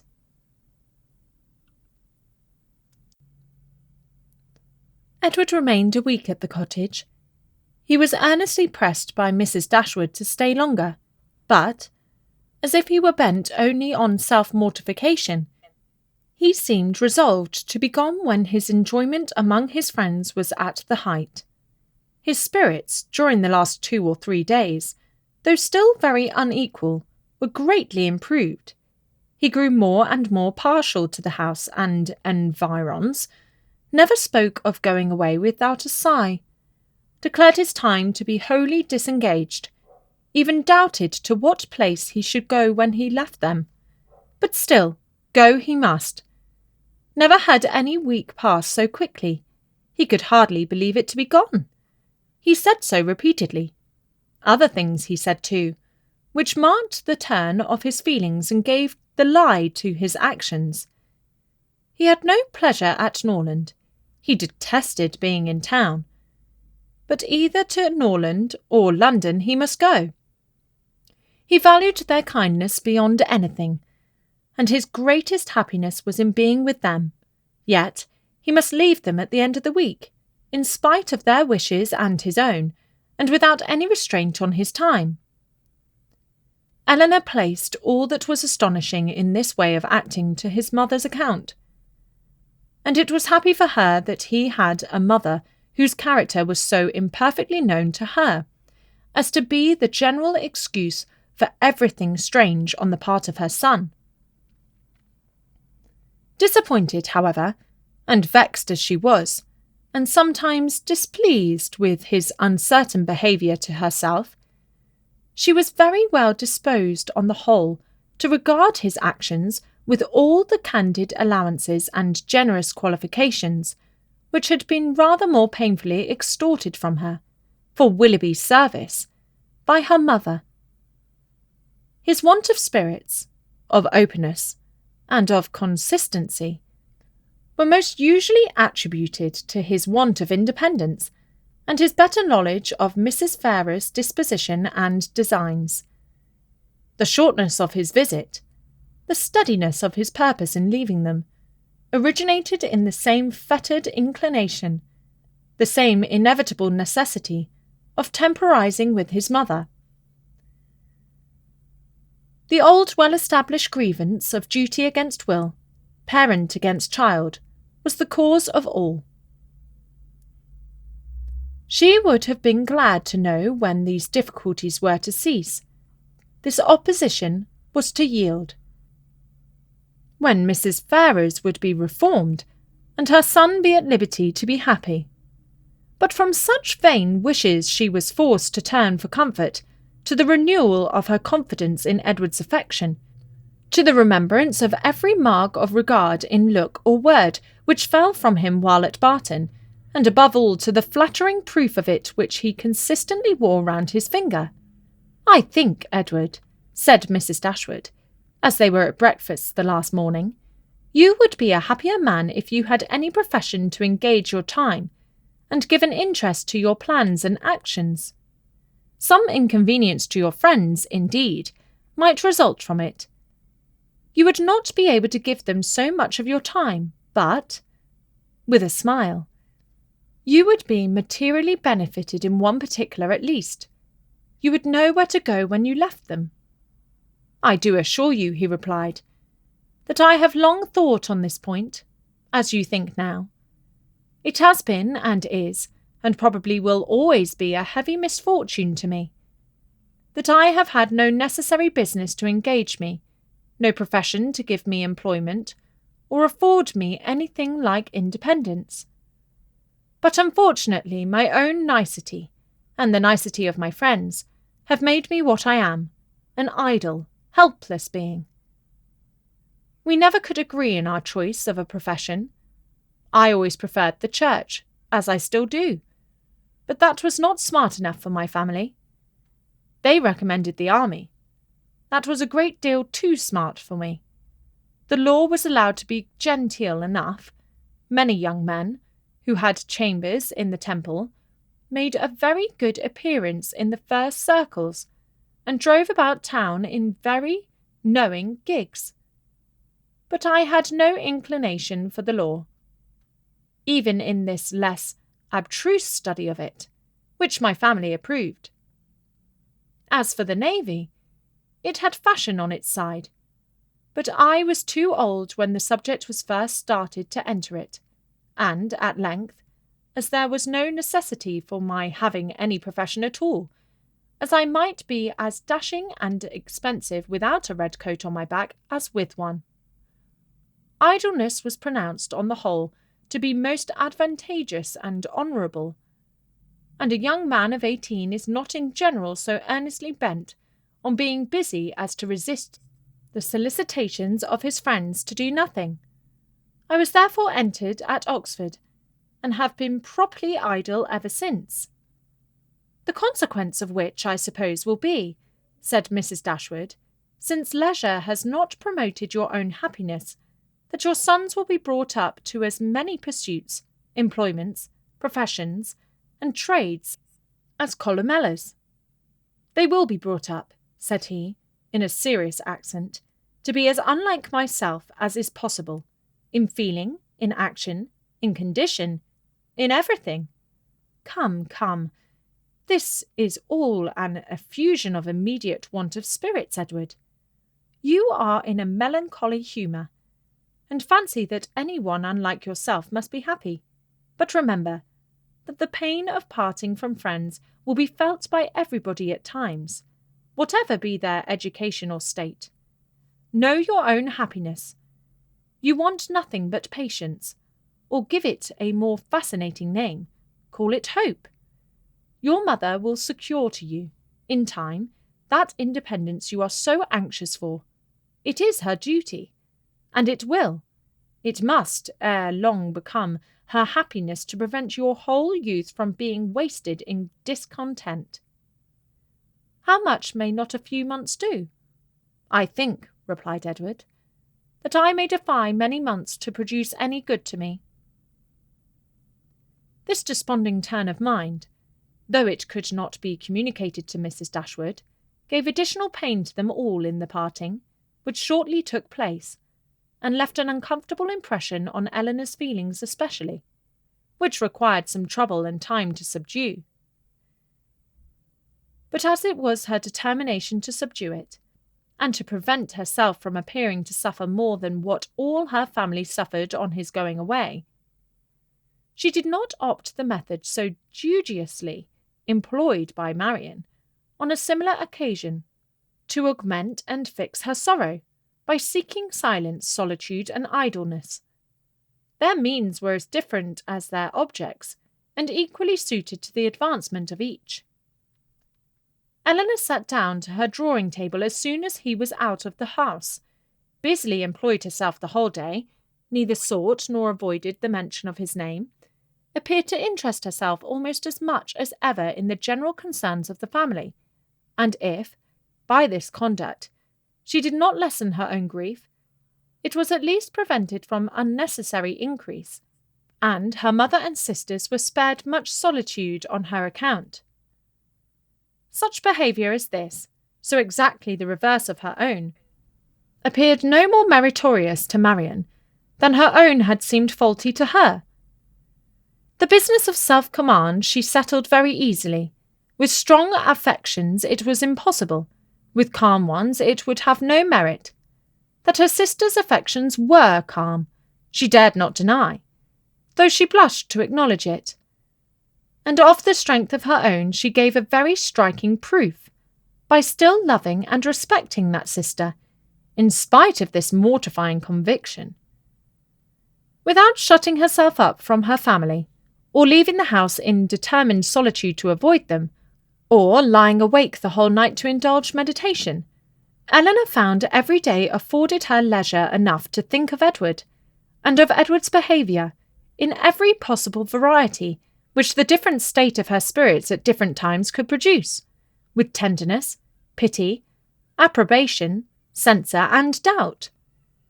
There were moments in abundance when, if not by the absence of her mother and sisters, at least by the nature of their employments, conversation was forbidden among them, and every effect of solitude was produced. Her mind was inevitably at liberty. Her thoughts could not be chained elsewhere, and the past and the future, on a subject so interesting, must be before her, must force her attention, and engross her memory, her reflection, and her fancy. From a reverie of this kind, as she sat at her drawing-table, she was roused one morning, soon after Edward's leaving them, by the arrival of company. She happened to be quite alone. The closing of the little gate, at the entrance of the green court in front of the house, drew her eyes to the window, and she saw a large party walking up the door. Amongst them were Sir John and Lady Middleton, and Mrs. Jennings. But there were two others, a gentleman and lady, who were quite unknown to her.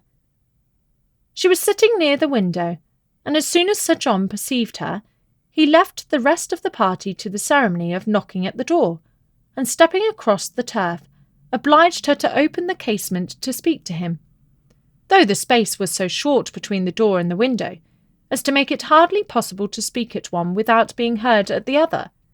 "Well," said he, "we have brought you some strangers. How do you like them?" "Hush! They will hear you." "Never mind if they do. It is only the Palmers. Charlotte is very pretty, I can tell you. You may see her if you look this way." As Eleanor was certain of seeing her in a couple of minutes without taking that liberty, she begged to be excused. "Where is Marian? Has she run away because we are come? I see her instrument is open. She is walking, I believe." They were now joined by Mrs. Jennings, who had not patience enough to wait till the door was opened before she told her story. She came hallooing to the window. "How do you do, my dear? How does Mrs. Dashwood do? And where are your sisters? What, all alone? You'll be glad of a little company to sit with you. I have brought my son and daughter to see you. Only think of their coming so suddenly. I thought I heard a carriage last night, while we were drinking our tea, but it never entered my head that it could be them. I thought of nothing but whether it might not be Colonel Brandon come back again. So I said to Sir John, 'I do think I hear a carriage. Perhaps it is Colonel Brandon come back again.'" Eleanor was obliged to turn from her, in the middle of her story, to receive the rest of the party. Lady Middleton introduced the two strangers. Mrs. Dashwood and Margaret came down the stairs at the same time, and they all sat down to look at one another, while Mrs. Jennings continued her story as she walked through the passage into the parlour, attended by Sir John. Mrs. Palmer was several years younger than Lady Middleton, and totally unlike her in every respect. She was short and plump, had a very pretty face, and the finest expression of good humour in it that could possibly be. Her manners were by no means so elegant as her sister's, but they were much more prepossessing. She came in with a smile, smiled all the time of her visit, except when she laughed, and smiled when she went away. Her husband was a grave-looking young man of 5 or 26, with an air of more fashion and sense than his wife, but of less willingness to please or be pleased. He entered the room with a look of self-consequence, slightly bowed to the ladies, without speaking a word, and, after briefly surveying them and their apartments, took up a newspaper from the table and continued to read it as long as he stayed. Mrs. Palmer, on the contrary, who was strongly endowed by nature with a turn for being uniformly civil and happy, was hardly seated before her admiration of the parlour and everything in it burst forth. "Well, what a delightful room this is! I never saw anything so charming. Only think, mamma, how it is improved since I was here last. I always thought it such a sweet place, ma'am," turning to Mrs. Dashwood. "But you have made it so charming. Only look, sister, how delightful everything is. How I should like such a house for myself. Should not you, Mr. Palmer?" Mr. Palmer made no answer, and did not even raise his eyes from the newspaper. "Mr. Palmer does not hear me," said she, laughing. "He never does sometimes. It's so ridiculous." This was quite a new idea to Mrs. Dashwood. She had never been used to find wit in the inattention of anyone, and could not help looking with surprise at them both. Mrs. Jennings, in the meantime, talked on as loud as she could, and continued her account of their surprise, the evening before, on seeing their friends, without ceasing till everything was told. Mrs. Palmer laughed heartily at the recollection of their astonishment, and everybody agreed, 2 or 3 times over, that it had been quite an agreeable surprise. "You may believe how glad we all were to see them," added Mrs. Jennings, leaning forward towards Eleanor, and speaking in a low voice, as if she meant to be heard by no one else, though they were seated on different sides of the room. "But, however, I can't help wishing they had not travelled quite so fast, nor made such a long journey of it, for they came all round by London upon account of some business, for you know," nodding significantly and pointing to her daughter, "it was wrong in her situation. I wanted her to stay at home and rest this morning, but she would come with us. She longed so much to see you all." Mrs. Palmer laughed, and said it would not do her any harm. "She expects to be confined in February," continued Mrs. Jennings. Lady Middleton could no longer endure such a conversation, and therefore exerted herself to ask Mr. Palmer if there was any news in the paper. "No, none at all," he replied, and read on. "Here comes Marian," cried Sir John. "Now, Palmer, you shall see a monstrous pretty girl." He immediately went into the passage, opened the front door, and ushered her in himself. Mrs. Jennings asked her, as soon as she appeared, if she had not been to Allenham, and Mrs. Palmer laughed so heartily at the question as to show she understood it. Mr. Palmer looked up on her entering the room, stared at her some minutes, and then returned to his newspaper. Mrs. Palmer's eye was now caught by the drawings which hung round the room. She got up to examine them. "Oh, dear, how beautiful these are! Well, how delightful! But do look, mamma, how sweet! I declare they are quite charming. I could look at them forever." And then, sitting down again, she very soon forgot that there were any such things in the room. When Lady Middleton rose to go away, Mr. Palmer rose also, laid down the newspaper, stretched himself, and looked at them all around. "My love, have you been asleep?" said his wife, laughing. He made her no answer, and only observed, after again examining the room, that it was very low-pitched, and that the ceiling was crooked. He then made his bow, and departed with the rest. Sir John had been very urgent with them all to spend the next day at the park. Mrs. Dashwood, who did not choose to dine with them oftener than they dined at the cottage, absolutely refused on her own account.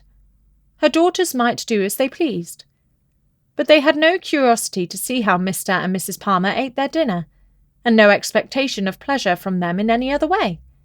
They attempted, therefore, likewise, to excuse themselves. The weather was uncertain, and not likely to be good, but Sir John would not be satisfied. The carriage should be sent for them, and they must come. Lady Middleton, too, though she did not press their mother, pressed them. Mrs. Jennings and Mrs. Palmer joined their entreaties. All seemed equally anxious to avoid a family party, and the young ladies were obliged to yield. "Why should they ask us?" said Marian as soon as they were gone. "The rent of this cottage is said to be low, but we have it on very hard terms, if we are to dine at the park whenever anyone is staying with them, or with us." "They mean no less to be civil and kind to us now," said Eleanor, "by these frequent invitations, than by those which we received from them a few weeks ago. The alteration is not in them. If their parties are grown tedious and dull, we must look for the change elsewhere."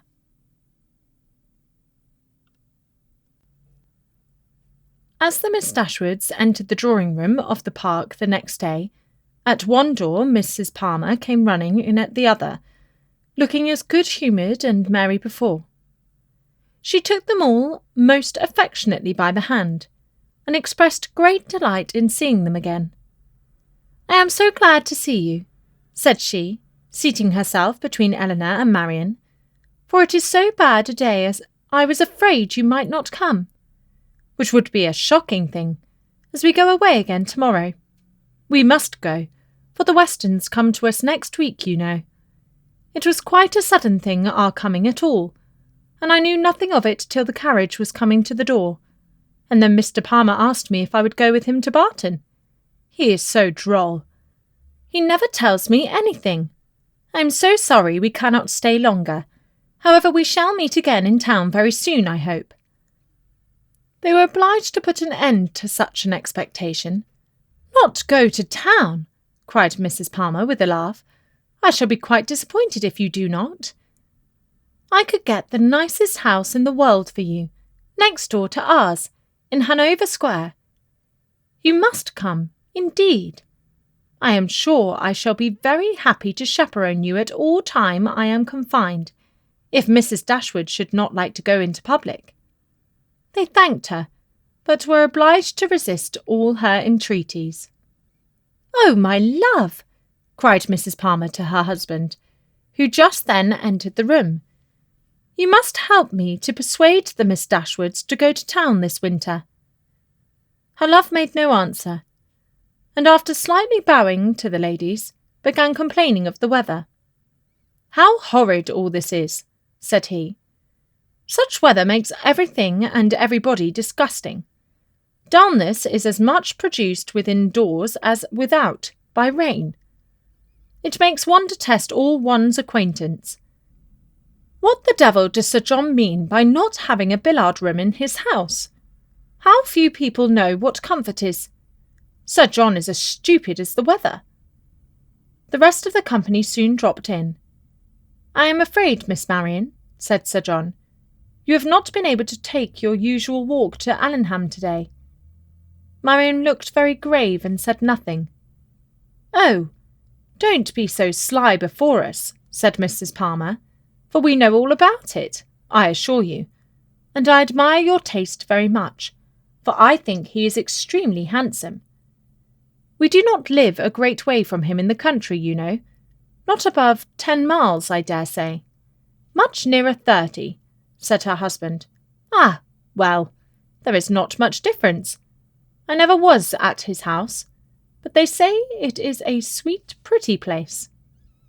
"As vile a spot as I ever saw in my life," said Mr. Palmer. Marian remained perfectly silent, though her countenance betrayed her interest in what was said. "Is it very ugly?" continued Mrs. Palmer. "Then it must be some other place that is so pretty, I suppose." When they were seated in the dining-room, Sir John observed with regret that they were only 8 altogether. "My dear," said he to his lady, "it is very provoking that we should be so few. Why did not you ask the Gilberts to come to us today? Did not I tell you, Sir John, when you spoke to me about it before, that it could not be done? They dined with us last." "You and I, Sir John," said Mrs. Jennings, "should not stand upon such ceremony." "Then you would be very ill-bred," cried Mr. Palmer. "My love, you contradict everybody," said his wife, with her usual laugh. "Do you know that you are quite rude?" "I did not know I contradicted anybody in calling your mother ill-bred." "Ay, you may abuse me as you please," said the good-natured old lady. "You have taken Charlotte off my hands, and cannot give her back again. So there, I have the whip-hand of you." Charlotte laughed heartily to think that her husband could not get rid of her, and extinguishingly said, she did not care how cross he was to her, as they must live together. It was impossible for anyone to be more thoroughly good-natured, or more determined to be happy than Mrs. Palmer. The studied indifference, insolence, and discontent of her husband gave her no pain, and when he scolded or abused her, she was highly diverted. "Mr. Palmer is so droll," said she in a whisper to Eleanor. "He is always out of humour." Eleanor was not inclined, after a little observation, to give him credit for being so generally and unaffectedly ill-natured or ill-bred as he wished to appear. His temper might perhaps be a little soured by finding, like many others of his sex, that through some unaccountable bias in favour of beauty, he was the husband of a very silly woman. But she knew that this kind of blunder was too common for any sensible man to be lastingly hurt by it. It was rather a wish of distinction, she believed, which produced his contemptuous treatment of everybody, and his general abuse of everything before him. It was the desire of appearing superior to other people. The motive was too common to be wondered at. But the means, however they might succeed by establishing his superiority in ill-breeding, were not likely to attach anyone to him except his wife. "Oh, my dear Miss Dashwood," said Mrs. Palmer soon afterwards, "I have got such a favour to ask of you and your sister. Will you come and spend some time at Cleveland this Christmas? Now, pray do, and come while the Westons are with us. You cannot think how happy I shall be. It will be quite delightful, my love," applying to her husband. "Don't you long to have the Miss Dashwoods come to Cleveland?" "Certainly," he replied with a sneer. "I came into Devonshire with no other view." "There now," said his lady. "You see, Mr. Palmer expects you, so you cannot refuse to come." They both eagerly and resolutely declined her invitation. "But indeed you must and shall come. I am sure you will like it of all things. The Westons will be with us, and it will be quite delightful.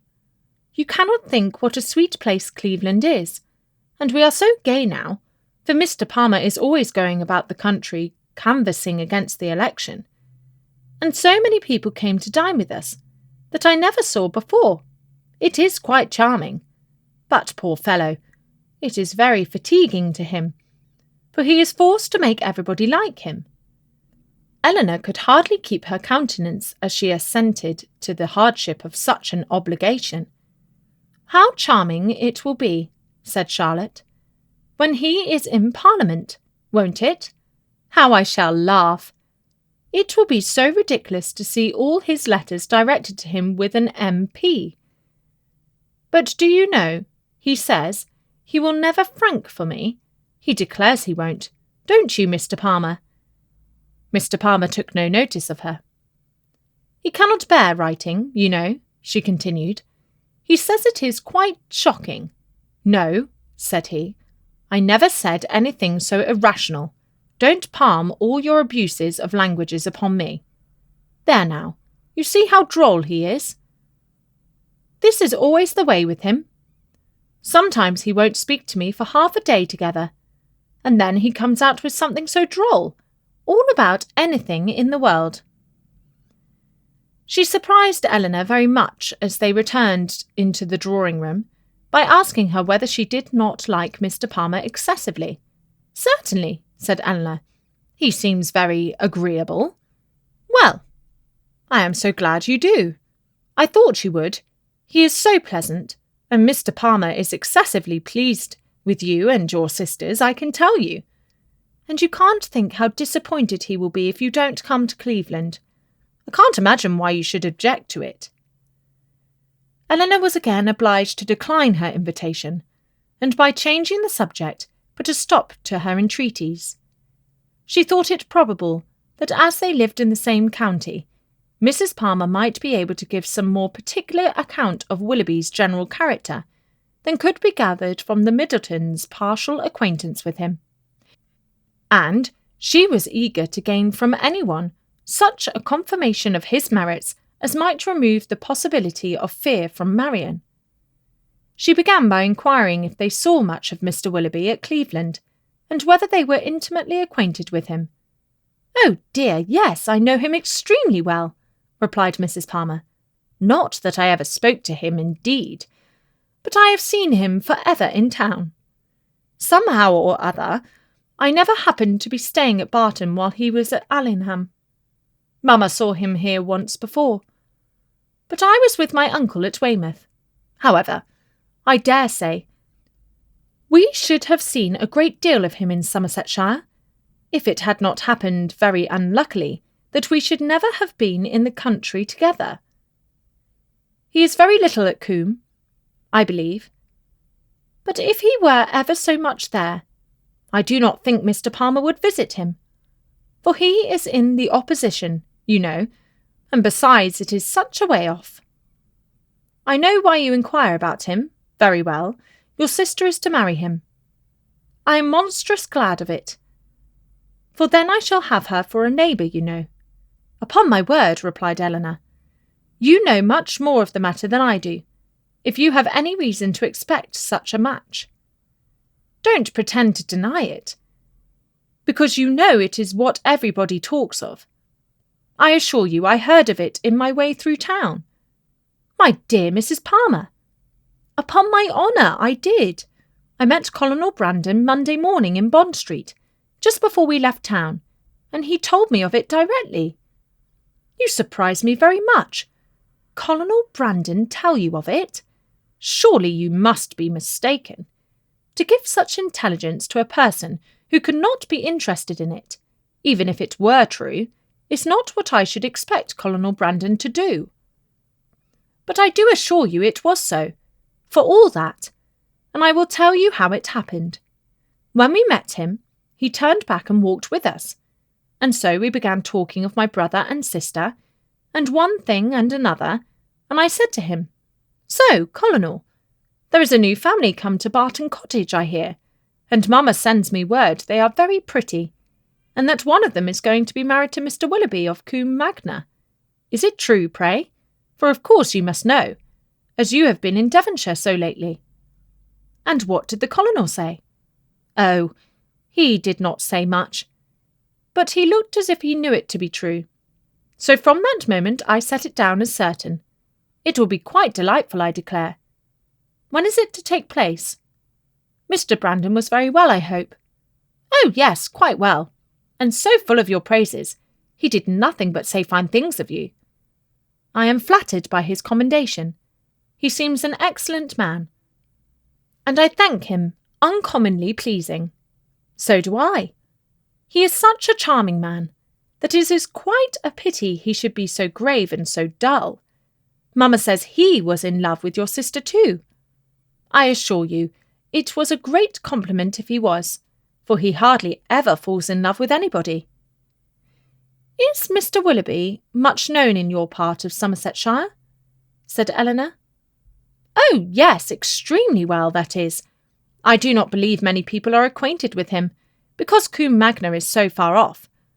But they all think him extremely agreeable, I assure you. Nobody is more liked than Mr. Willoughby wherever he goes, and so you may tell your sister. She is a monstrous lucky girl to get him, upon my honour. Not but that he is much more lucky in getting her, because she is so very handsome and agreeable, that nothing can be good enough for her. However, I don't think her hardly at all handsomer than you, I assure you, for I think you both excessively pretty, and so does Mr. Palmer too, I am sure, though we could not get him to own it last night." Mrs. Palmer's information respecting Willoughby was not very material, but a testimony in his favour, however small, was pleasing to her. "I am so glad we are got acquainted at last," continued Charlotte. "And now I hope we shall always be great friends. You can't think how much I longed to see you. It is so delightful that you should live at the cottage. Nothing can be like it, to be sure. And I am so glad your sister is going to be well married. I hope you will be a great deal at Combe Magna. It is a sweet place by all accounts. You have been long acquainted with Colonel Brandon, have you not?" "Yes, a great while, ever since my sister married. He was a particular friend of Sir John's, I believe," she added in a low voice. "He would have been very glad to have had me, if he could. Sir John and Lady Middleton wished it very much, but Mamma did not think the match good enough for me. Otherwise Sir John would have mentioned it to the Colonel. But we should have been married immediately." "Did not Colonel Brandon know of Sir John's proposal to your mother before it was made? Had he never owned his affections to yourself?" "Oh, no, but if Mamma had not objected to it, I dare say he would have liked it of all things. He had not seen me then above twice, for it was before I left school. However, I am much happier as I am. Mr. Palmer is the kind of man I like." The Palmers returned to Cleveland the next day, and the two families at Barton were again left to entertain each other. But this did not last long.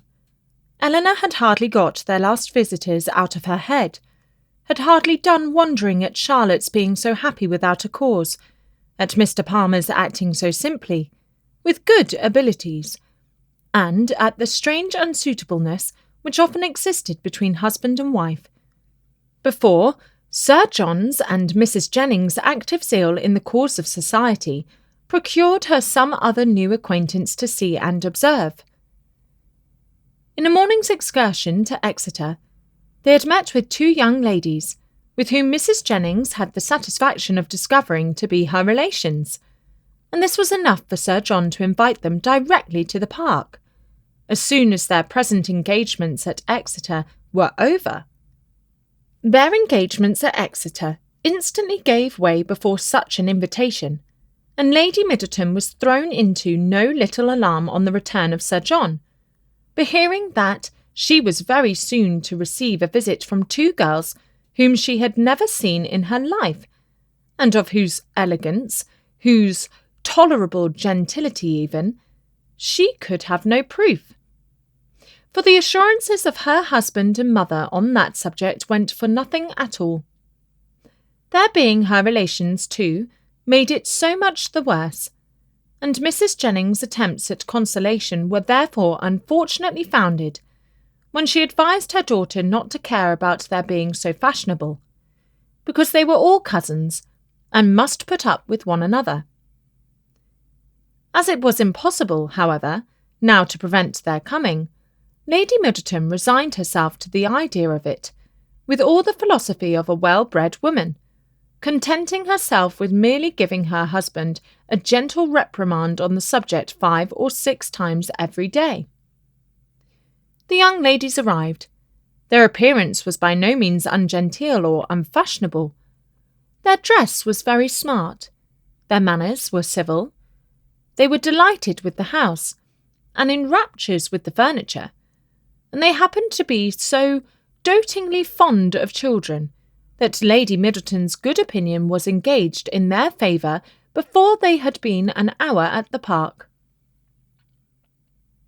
She declared them to be very agreeable girls indeed, which for her ladyship was enthusiastic admiration.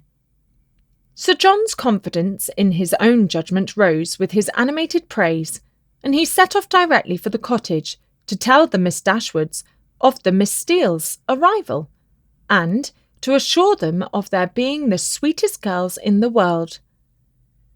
From such commendation as this, however, there was not much to be learned. Eleanor well knew that the sweetest girls in the world were to be met with in every part of England, under every possible variation of form, face, temper, and understanding. Sir John wanted the whole family to walk to the park directly and look at his guests. Benevolent, philanthropic man. It was painful to him even to keep a third cousin to himself. "Do come now," said he.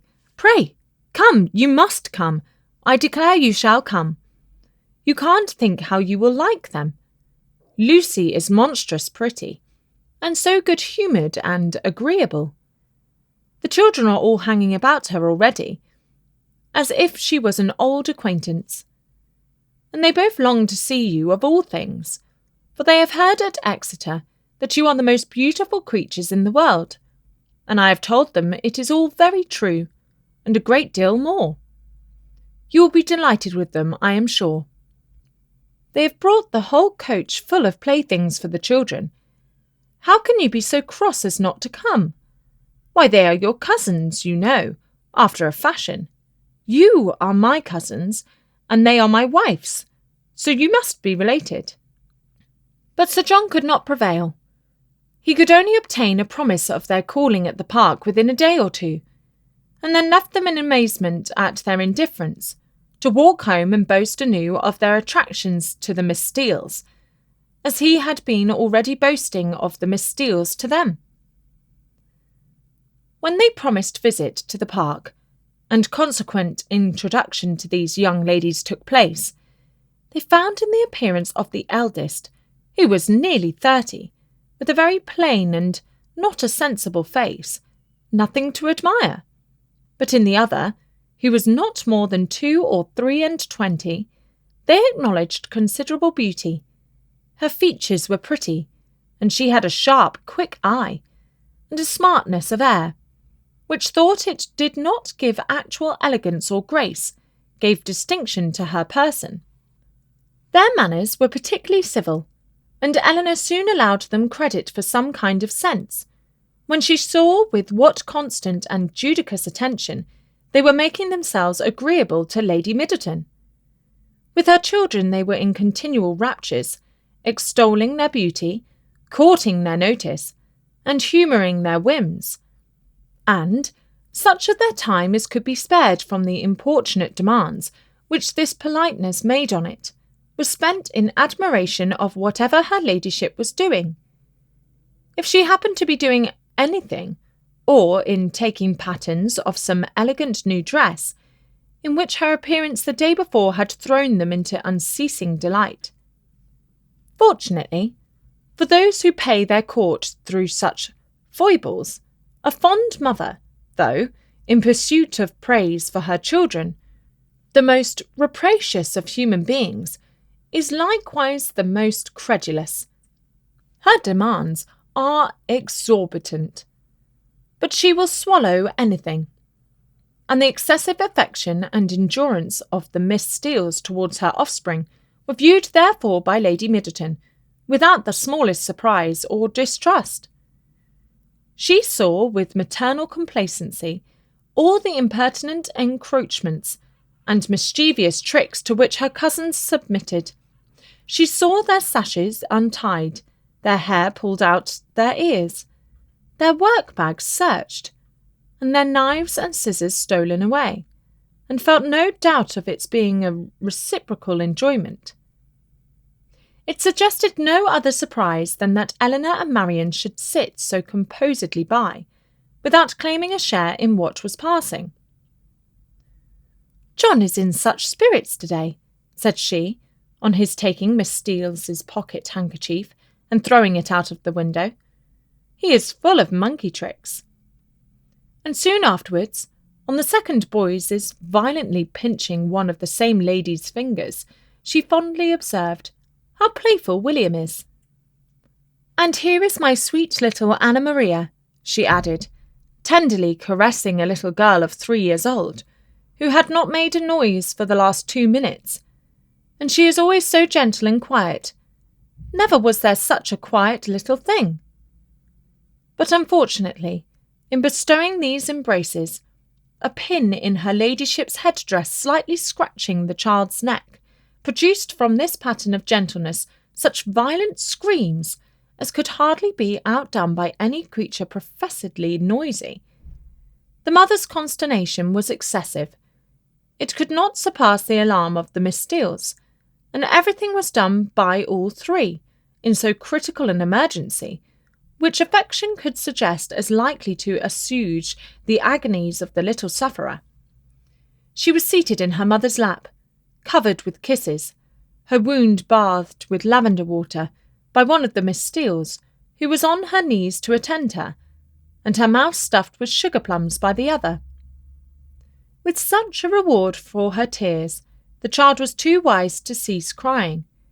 She still screamed and sobbed lustily, kicked her two brothers for offering to touch her, and all their united soothings were ineffectual till Lady Middleton, luckily remembering that in a scene of similar distress last week, some apricot marmalade had been successfully applied for a bruised temple, the same remedy was eagerly proposed for this unfortunate scratch, and a slight intermission of screams in the young lady on hearing it gave them reason to hope that it would not be rejected.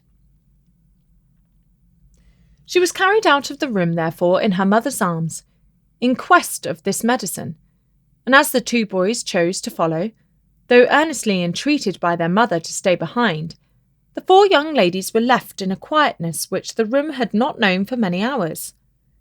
"Poor little creatures," said Miss Steele, as soon as they were gone. "It might have been a very sad accident." "Yet I hardly know how," cried Marian, "unless it had been under totally different circumstances, but this is the usual way of heightening alarm, where there is nothing to be alarmed at in reality." "What a sweet woman Lady Middleton is," said Lucy Steele. Marian was silent. It was impossible for her to say what she did not feel, however trivial the occasion, and upon Eleanor, therefore, the whole task of telling lies when politeness required it always fell.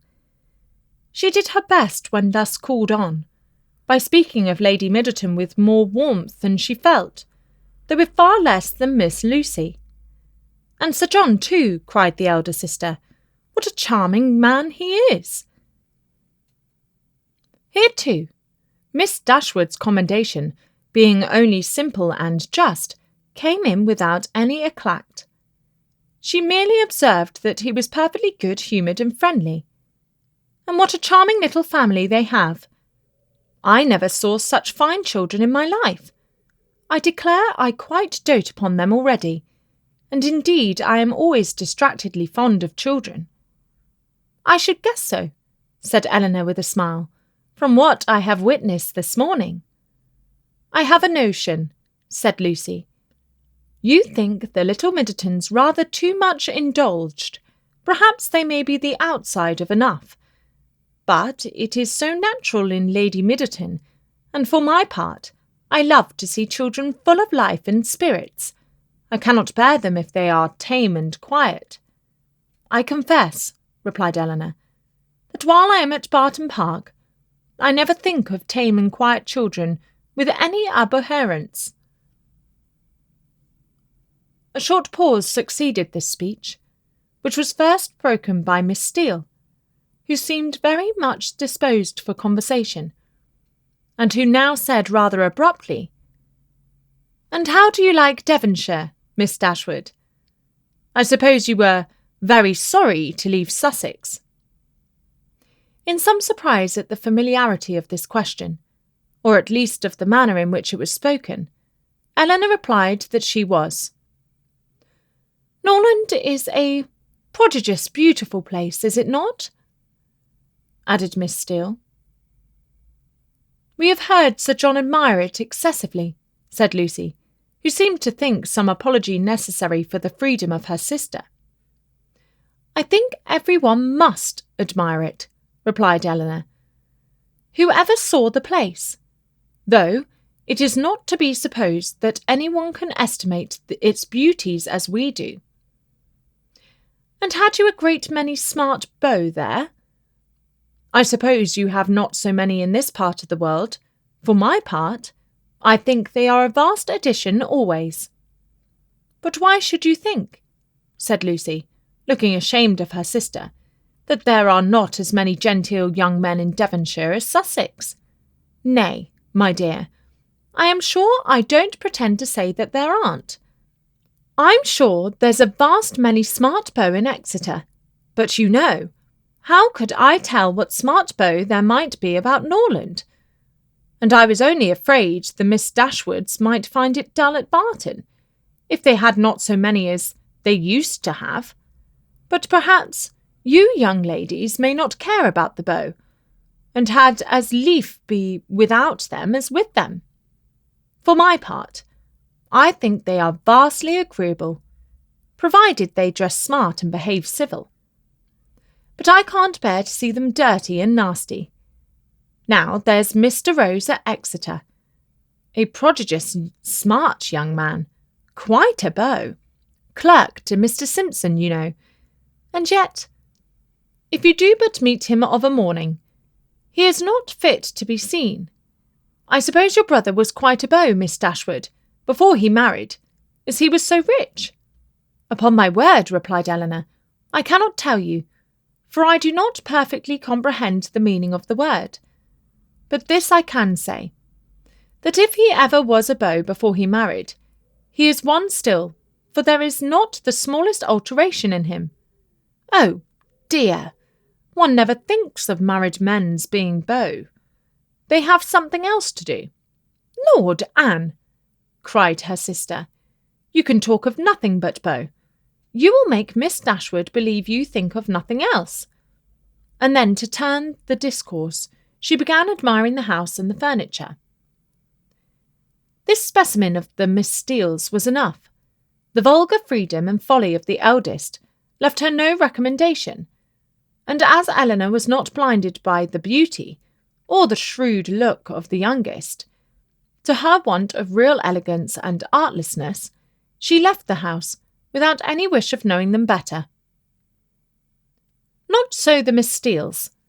They came from Exeter, well provided with admiration for the use of Sir John Middleton, his family, and all his relations, and no niggardly proportion was now dealt out to his fair cousins, whom they declared to be the most beautiful, elegant, accomplished, and agreeable girls they had ever beheld, and with whom they were particularly anxious to be better acquainted.